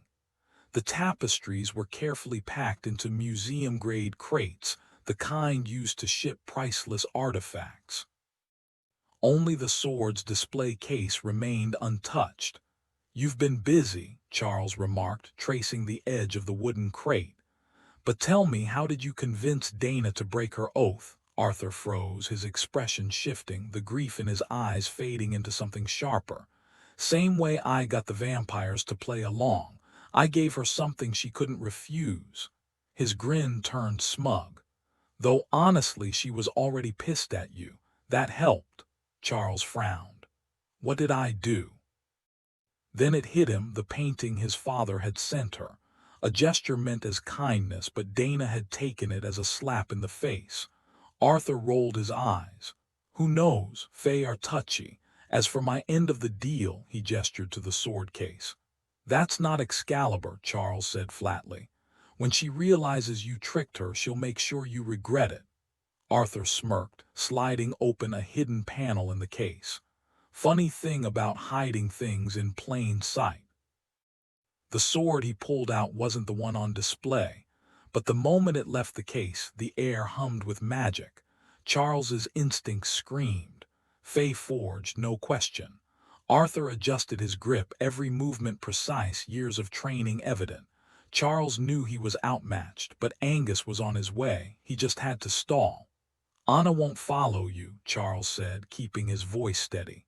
She'll wait for the right moment and put a knife in your back. Arthur laughed. Still don't believe in fate, do you? I came here to kill Chastel and your father. Chastel was easy. Your father, that took planning. Why him? Arthur gave him a look like he was an idiot. Because I am him, King Arthur, Charles scoffed under his breath. Madness, pure madness. Arthur's grin widened, almost conspiratorial. Fate has a twisted sense of humor, doesn't it? Tell me, do you even know who Dana really is? Enlighten me, Charles deadpanned, rolling his eyes. I doubt your father had a clue either. That's the irony, me, the one who was Arthur, stumbling upon Nimue right here in Seattle. I recognized her the moment I saw her decades ago. Knew she'd be important someday. That's why I bought this house. Of course, Charles thought. He'll keep talking if I let him. Arthur's smirk turned smug. Excalibur wasn't dug up on some dusty dig site, though that's the story I told. Back at Cambridge, I met a guy from an old Cornish family. Spent Christmas at their estate. Turns out they'd been sitting on a forgotten treasure for centuries. Found it under the carriage house floor, sword in the stone, literally. He chuckled, pleased with himself. Oh, and his sister, spitting image of Dana. A little digging and suddenly I had leverage. He flicked the blade lightly. She never suspected it was missing until I showed her proof, just a photo. I'm not an idiot. Debatable, Charles shot back. I can list a dozen reckless moves you've made, but trying to outmaneuver a gray lord. That's next level stupid. You never planned to hand over the sword. Arthur gave a casual nod. First offer was genuine, just not Excalibur. I had other relics, offered her a dagger. She turned it down, swore she'd hunt me to oblivion. She doesn't recognize me, doesn't believe I'm him. Charles knew exactly which him he meant, but my father didn't come. No, Arthur murmured. You did, and you brought her. Her, Guinevere, my queen. Then Arthur moved fast. No warning, no shift in his stance. The blade slid into Charles' stomach before he could react, the cold shock stealing his strength before the pain even registered. He crumpled, Arthur following him down.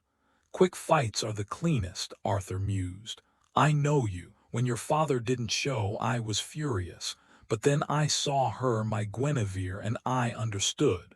His jaw tightened. She was always mine, and once again you took her from me. Anna's cry echoed distant as the icy darkness pulled Charles under. Charles could have ended this cleanly. One quick strike and it would have been over. But Arthur wasn't looking for mercy. He wanted pain. Lancelot, Arthur sneered. There was no Lancelot, a woman's voice cut in. Dana. Arthur yanked the sword free, staggering back as Charles pressed a hand to his stomach. The cold shock of steel faded, leaving only the sharp sting of the wound. Not deep enough to kill, Arthur had made sure of that. Just enough to hurt. Brother Wolf stirred inside him, whispering that clean cuts heal fastest. Charles tugged at the pack magic, feeling Bran's strength flow into him. His father might not be here, but his power was. The pain dulled, but he stayed down, playing dead. The less attention on him, the better. Dana stepped forward, her presence suddenly more, like she dropped a mask or put on a new one. Anna had been right. She was impossible to look away from. Good. Let Arthur focus on her. Give me the sword, Dana demanded. Arthur tightened his grip, blade rising into guard position. She's mine, he spat. She came to me, not you, and when I died, no one took her from me. Dana's voice turned icy. You stole it. It was never yours. The king will return, but you're just a fraud, Arthur smirked. Our deal's done. Chastel failed to kill Charles, and you couldn't finish the job. You owe me nothing. Dana's hand lifted. Excalibur belongs to warriors, not cowards who hire killers. You can't take it, Arthur taunted. Not unless Charles dies first. And you can't touch me while he's alive. I know how your bargains work. You really don't, Charles thought. If Arthur thought Fey deals were predictable, he was in for a nasty surprise. Then Dana flicked her wrist, and suddenly Charles was watching his own body crumple to the floor while he sat there, perfectly still. Well, that's new. The momentary image of himself collapsing lifeless had been worse than this reality. You can't just murder someone like that, Arthur choked out, his grip tightening on the sword between them. The blade trembled, whether from fear or the weight of what it might be, Charles couldn't tell. If that really was Excalibur, maybe it could hold its own against Fey magic, but Arthur wasn't wrong. Dana couldn't kill with illusions alone, though she could certainly make him think he was dying all day long. Charles pushed himself up, testing the wound in his side. Still tender, but not enough to slow him down. Oh, can't I? Dana's voice dripped with amusement. You know so little about the Fae, Arthur, less than you pretend. If our deal is done, hand over the sword. While she distracted Arthur, Charles moved silently toward the display case. The weapon inside wasn't the legendary blade, but it was well crafted, an old replica maybe, meant to mislead thieves. He ripped the case open, gripping the hilt. This would do. Arthur whirled at the sound, his face twisting in realization. The illusions had shattered, or Dana had dropped them. Arthur Madden, Charles said, voice steady. For killing innocents on the Marok's land, you've been sentenced to die. No more words were needed. Arthur lunged, sword flashing. Years of martial arts training didn't mean much against someone raised by a warrior who'd fought for survival, not trophies. Charles was faster, stronger, and Arthur was terrified. Still, this wasn't practice. His father's voice echoed in his mind. Wolves aren't human. Strike flesh, not steel, or you'll shatter your blade. His brother's advice followed, dodging beats, blocking every time. So Charles let Arthur swing first, sidestepping smoothly, feet barely leaving the floor. The cramped space left no room for retreat, just close, brutal exchanges. You're already dead, Arthur snarled. I made sure of it. Steel and arrogance don't mix, Charles replied, deflecting another strike. He let Arthur wear himself out, each missed swing feeding his frustration. Small cuts heal fast. No need to explain how, let the fear fester. Out of the corner of his eye, he saw Dana lingering in the doorway, watching. For now, she wasn't his problem, she wasn't on his side anymore. That much was clear. But if he walked away from this fight victorious, it still worked in her favor. Excalibur. She could have it. Sure, she'd betrayed her word, but neither he nor Anna had suffered directly because of it. Brother Wolf simmered with blame over Anna's injury, but realistically the only thing Dana could have done differently was warn him about Arthur's instability. And unstable he was. Arthur's once precise strikes turned sloppy, wild. Charles seized the opening, shifting from defense to offense, fluid combinations of strikes and blocks, honed over decades of brutal training. He knew Arthur's sword was the real threat, but skill could still tip the scales. A clean hit sliced across Arthur's chest, blood welling in its wake. Pain, or maybe panic, fueled Arthur's next swing, and the impact shattered Charles's blade. He let the momentum spin him, ducking low to Arthur's unguarded side. The fillet knife hidden at his back was in his hand in an instant. With a single brutal thrust, he drove it into the base of Arthur's skull, severing the spinal cord with surgical precision. The fey blade made quick work of the rest. Charles turned to Dana, Excalibur glinting in his grip. "Did you know he was going to murder his own mate?" Her smile was all regret, no remorse. "He used the sword as leverage." "That's not an answer," Charles growled. "But I guess human lives don't mean much to you. What's a few decades compared to an ancient relic, right? Was his mate's death worth it, or Chastel's? He was a monster after all. How many bodies does it take to balance the scales for a sword like this?" Dana arched a brow. "Chasm doesn't suit you." "No," Charles agreed flatly. "But neither does betrayal. You took Arthur's deal to kill my father." She didn't deny it.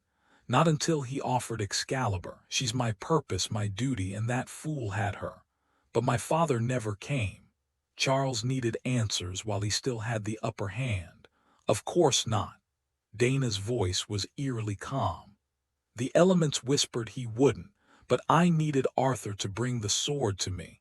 His stronghold in Cornwall was warded against my kind. I never planned to honor our bargain, just reclaim what was mine. And my father, would you have killed him?"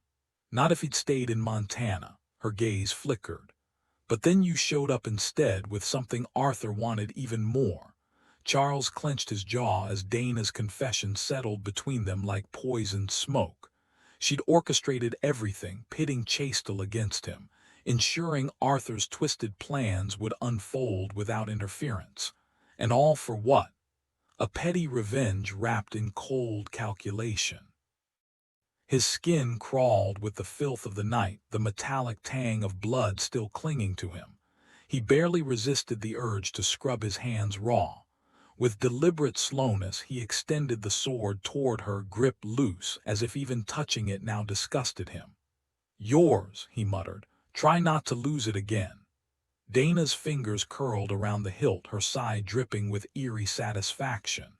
Then came the offer, her outstretched hand, that saccharine plea for peace.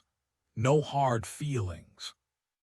As if betrayal could be wiped clean with a handshake, he should have walked away.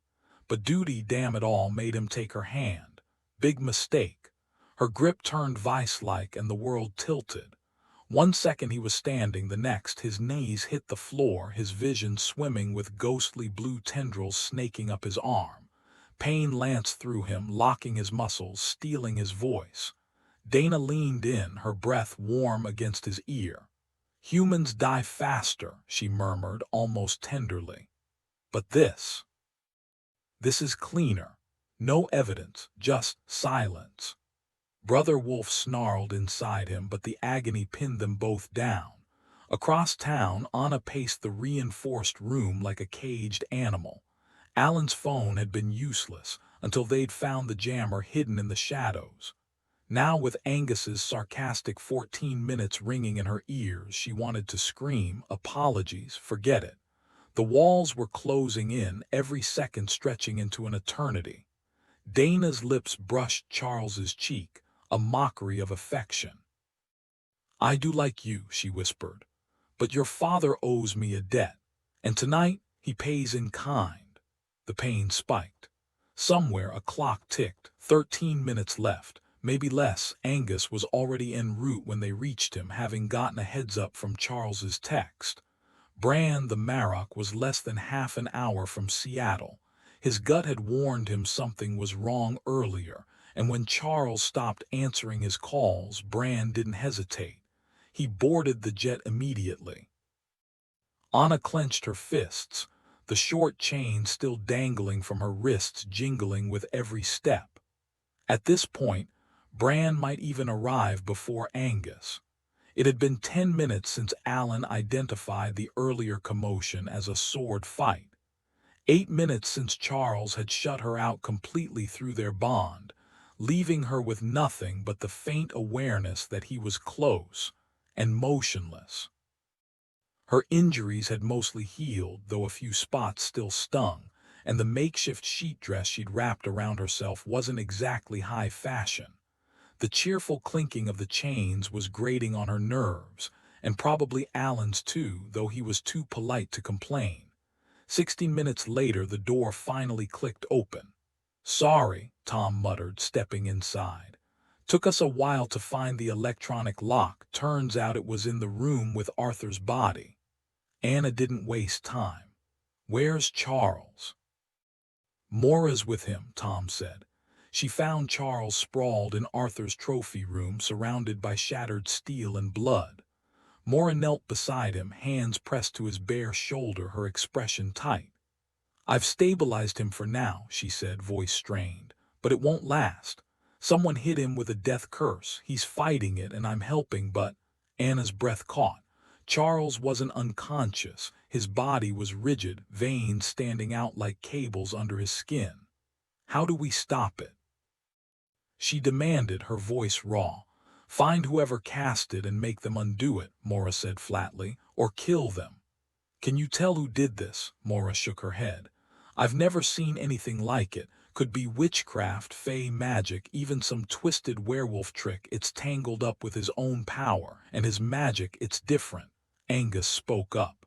"His mother was a shaman's daughter.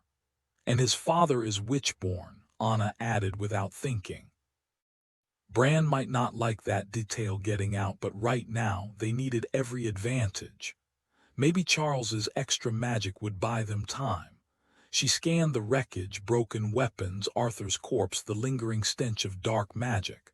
The vampires had wielded spells before, and one was still unaccounted for. Or maybe the Fey woman had a hand in this. "How long?" Anna asked. Mora exhaled sharply. "An hour, maybe 2. Angus's jaw tightened. "The Marrock's on his way. If anyone can break this curse, it's him." Only one fight had happened here, Charles versus Arthur. Whoever took Charles down had done it by surprise. No way the vampire could have pulled that off. Anna's mind raced. She needed answers fast. Anna's blood burned with fury. Whoever had hurt Charles would pay. If Arthur was the monster Charles had warned about in that text, then he was responsible for his own mate's death. Angus studied the clean, precise cut across Arthur's throat, execution style, just like Charles would do. Anna didn't argue, but her wolf knew the truth. Arthur had murdered his wife. "I need clothes," she muttered. "Sonny's about your size," Angus offered. "She wouldn't mind you borrowing them." The scent of death clung to Sonny's room. Ignoring the body on the bed, Anna yanked open the dresser and grabbed a pair of bright pink sweats and a t-shirt.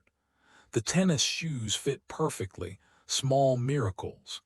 As she turned to leave, she hesitated, glancing back at Sonny. "My husband made sure your killer didn't walk away," she said. Then Sonny's lips parted with a gasp.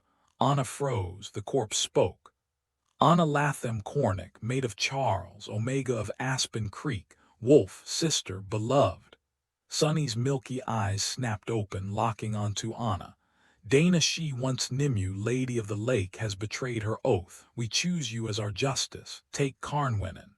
A dagger appeared in Sonny's stiff fingers, its blade long and cruel, the hilt carved from bone. "Your mate's life is the price. True love your reward. Remember the wild hunt." Anna didn't move. "Who are you?" The Grey Lords, the corpse rasped. Sonny's body convulsed, the dagger clattering onto the sheets. Hurry or he dies, justice will be all you have left. The corpse went still. Anna snatched the dagger, no cold fingers grabbed her wrist, but the moment she touched it, magic slithered up her arm, hot then icy. A gift of finding, a promise of love. "Where is Dana?" she demanded. And suddenly she knew. She flew down the stairs, shoving past Tom, ignoring Angus's shout. Sprinting past parked cars, she hit the street, veering toward the water. Of course Dana would be near the water. Tom caught up, panting. "Where the hell are you going?" Anna flashed the dagger. "Carnwenan, justice, true love." Tom nearly tripped. "Fey bullshit." "The Grey Lords," she confirmed, not slowing down. "And we're out of time." Anna's mind was clouded, but one thought cut through the haze. Charles. Is he still alive? She managed to ask, her voice distant, like she was fighting her way back from somewhere far away. Tom held his phone tight, listening to Angus's frustration crackle through the line. "Yeah, he's hanging in there," Angus replied, though his tone suggested he wasn't just worried about Charles. "But Bran's gonna have my head if anything happens to you." A sharp laugh escaped Anna, half exhaustion, half defiance. "Like that's new." She barely registered the rest of the conversation, her focus narrowing on the pull in her gut, the relentless drive pushing her forward. Tom eyed the dagger in her grip, its white hilt gleaming under the dim streetlights. "Carnwenan," he muttered, testing the name. "Sounds like something out of a bedtime story." Moira's voice crackled through the phone, urgent. "That's no bedtime story, it's the blade Arthur used to split the Black Witch in two." Tom whistled, turning the dagger over. "Well, it's got the reach for it." Anna barely heard them. The path ahead blurred, her instincts screaming at her to move.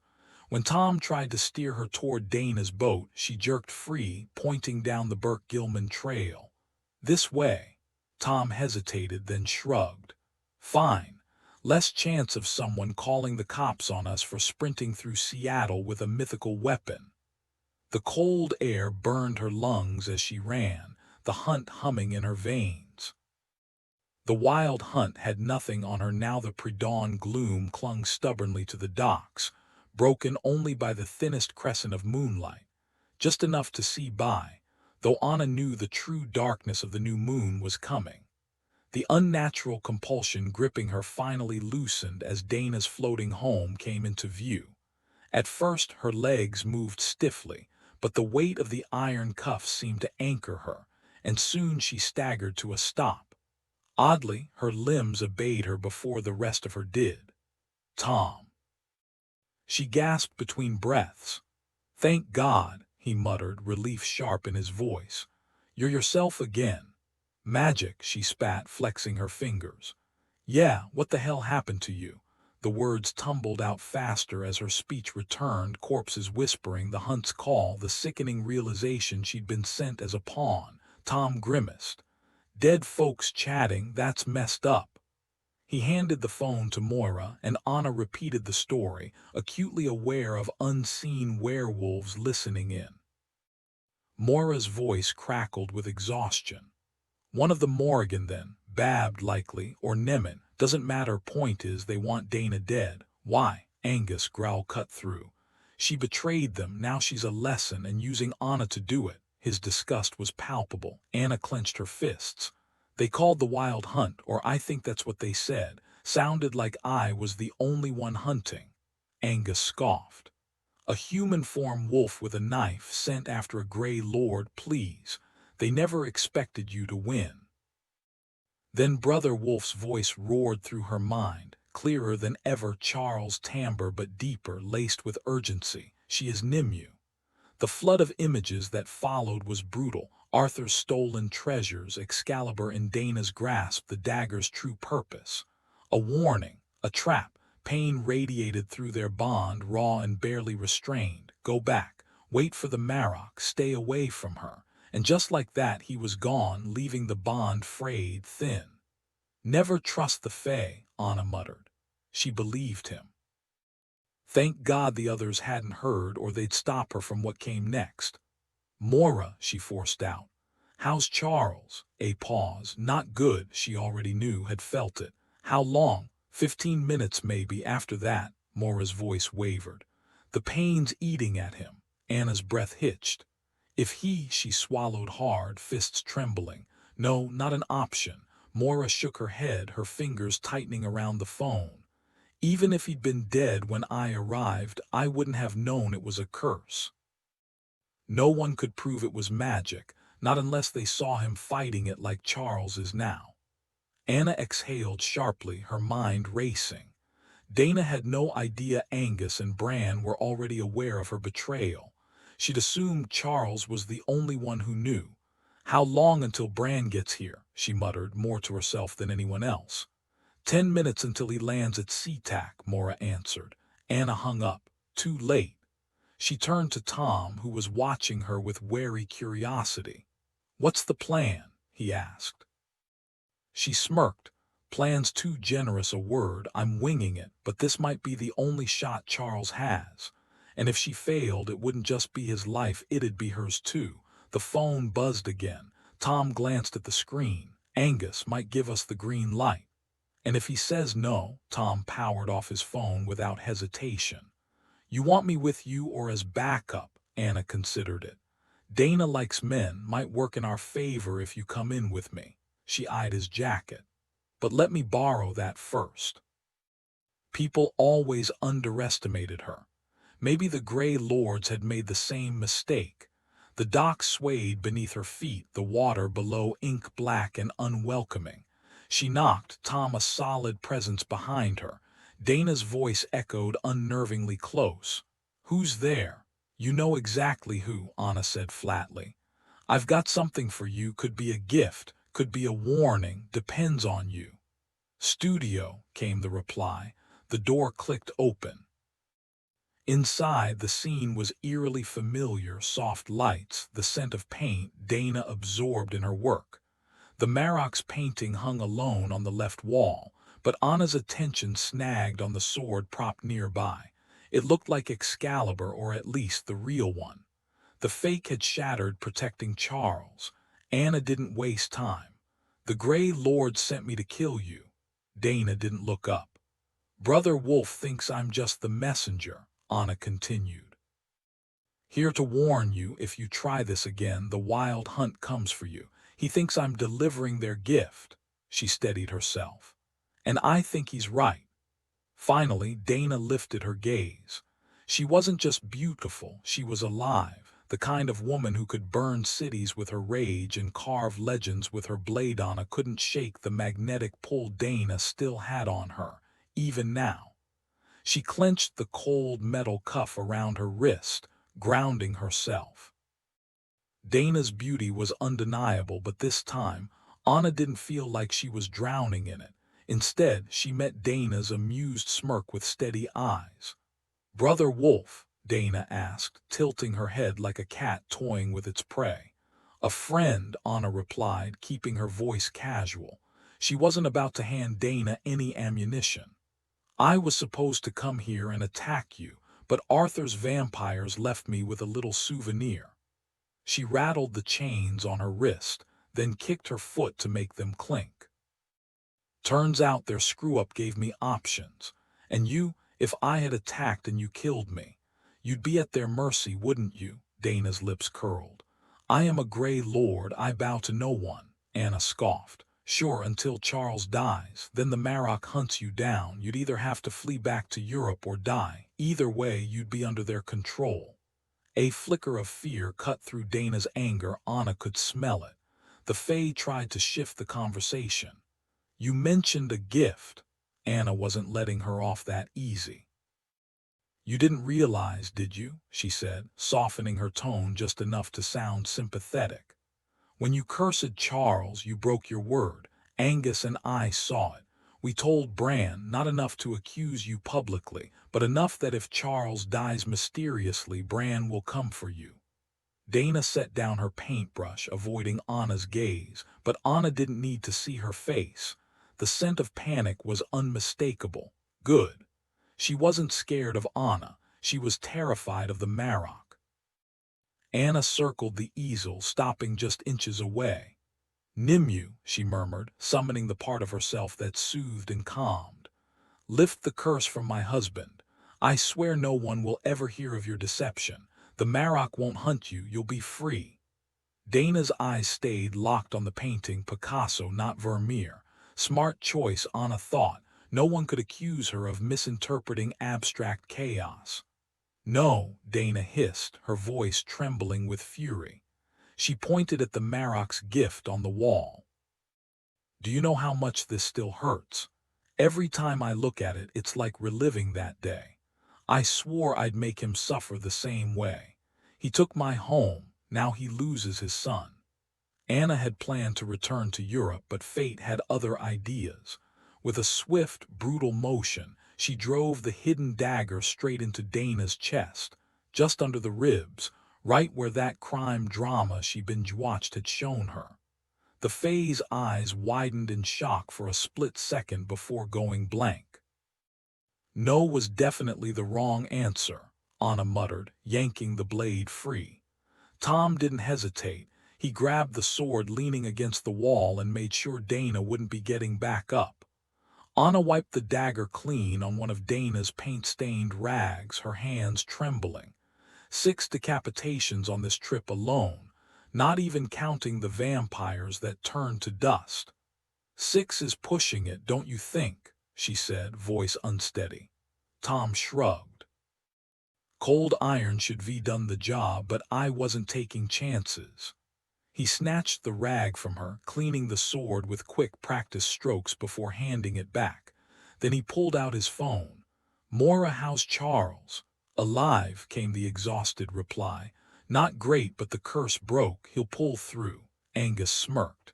"That's what happens when an Omega bargains. Even the Fae can't outplay that." Tom glanced at Dana's lifeless form. "Yeah, though I doubt this was the outcome anyone predicted."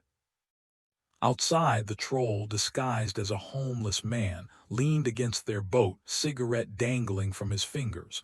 He flicked it into the water as they approached. "Guess that shut him up," he mused. "Didn't think you had it in you, lady, especially not against her." "She was going to kill my husband," Anna snapped. The troll nodded. "Some folks take that kind of thing personally. Can't blame you."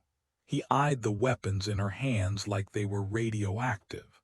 "I'm just here for the body. We'll make sure she disappears nice and quiet." Anna thrust the dagger and sword toward him. "Take them, I don't want them." The troll nearly toppled into the water, scrambling back. "Oh no, no, no, you keep those cursed things, just hold on to 'em a little longer, yeah." She let her arms drop and he relaxed, but only slightly. "Someone else will come for them later," he said, making it painfully clear he wouldn't be the one. "Definitely not me." Anna nodded. "Got it." He shrugged off his worn trench coat and tossed it over. "Might help to wrap everything up in this. Keeps things hidden, call it magic if you want, but really, it's just a whole lot of fabric." She swallowed the automatic thanks on her tongue, but Tom had no such hesitation. "I'll make sure whoever picks up the weapons gets the coat back," he offered. "Maybe they'll return it." The troll gave a single nod before disappearing into the boat. Tom rapped his knuckles twice against the hull with a dry chuckle. "Guess I didn't need to behead the guy after all. Bon appetit." They were maybe halfway back, though Anna was so exhausted her sense of distance was shot, when she spotted a sleek, unmarked car idling at a crossroads.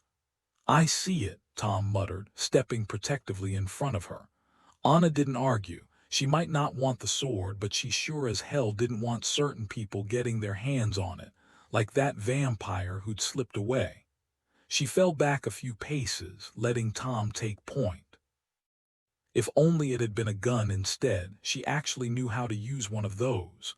The car door swung open and Bran stepped out. Tom didn't relax, so Anna forced her legs into what was supposed to be a sprint but ended up more of a desperate shuffle. "It's fine, Tom. This is Bran Cornick the Marok. Bran, meet Tom, last name's escaping me, but he saved my life." Tom Franklin, Bran supplied smoothly. Thank you, Anna, he exhaled, shaking his head. I don't even know what to say. Here. She thrust the bundled coat at him. Take these. I don't want them. Someone's supposed to collect them later. Bran's fingers tightened around the fabric, his expression shifting as if he recognized what was inside without even looking. Seattle, he mused. Not where I'd expect to find something like this. Tom flashed a grin. That's Seattle for you, full of surprises. Great food, weirdly nice locals, and now legendary weapons. Always keeps you guessing. Get in the car, Bran ordered. Everyone's heading to Angus's place. Anna's breath hitched. Charles, Bran's mouth quirked. He wanted to come, but I told him he'd have to wait until he could walk on his own. He's either there already or on his way. As they climbed in, Bran shot her an amused look. He's pissed at both of us. Expect a lecture. You scared him half to death. Anna rolled her eyes, but the relief was undeniable. Real gratitude there. I nearly die saving him, and he yells at me. She leaned back, smirking. Fine by me. If he's alive to yell, he can yell all he wants. Tom let out a tired sigh. If it gets too much, just cry a little. Works like a charm for Moira, shuts him right up. Anna's voice was hollow as she counted their losses. Arthur's gone. Dana's gone. 5 out of 6 vampires are dead. Only one monster left standing. Bran gave her a reassuring nod. Don't sweat the one that got away. The local vamps tracked him down and handled it. They're sending Angus proof as we speak. Good, Tom muttered, but Anna winced at the word. Good didn't belong in the same sentence as decapitated bodies and corpses piling up. But what else was there to say? She swallowed hard, turning to Bran. Could you have stopped the Fae from killing Charles? Should I have waited for you? The unspoken question hung between them. Did I cross a line? Bran didn't hesitate. Dana was neck-deep in conspiracy to murder. Charles confirmed she knew Arthur planned to kill Sonny Jean Chastel. Hell, she was actively trying to kill Charles. That's not just shady, that's attempted murder. His voice softened. Don't waste guilt on her. But she was the Lady of the Lake, Anna whispered, as if titles somehow erased sins. Bran arched a brow. And that means what? Famous people get free passes now. He pulled her close, pressing a kiss to her forehead. Ego te absolvo, there's your Latin, sweetheart, you're forgiven. You did what had to be done. I'd have done the same, and I'd have been too late anyway. Anna exhaled, murmuring, De duobis malis minus est semper allegendum. Her jaw set. Her death was the lesser evil. Meanwhile, Charles lounged like a brooding king on Angus's massive couch, while everyone else gave him a wide berth. Anna took one look at the scene and smirked. All right, who pissed off the grumpy werewolf this time? His gaze locked onto hers, dark and intense, the kind of look that made her heart skip. He patted the seat beside him, but she bypassed it entirely, climbing straight into his lap instead. Rough night, she muttered. Think we can bail and get some actual sleep? Charles answered by kissing her deep, possessive, leaving no room for argument. When he finally pulled back, she licked her lips, breath uneven. So that's a no. I'd fight dragons for you, he murmured. Finding an empty bedroom. That's the easy part. She leaned back just enough to study his face. Dragons, huh? Well, I did just kill the Lady of the Lake for you, so. His hands cradled her face, thumbs brushing her cheeks. I'm sorry, Anna. Absolve my ass, she thought. With Charles warm and alive in her arms, she'd do it all again in a heartbeat. Don't be, she said. I love you. From across the room, Angus rolled his eyes. Lovebirds, he grumbled.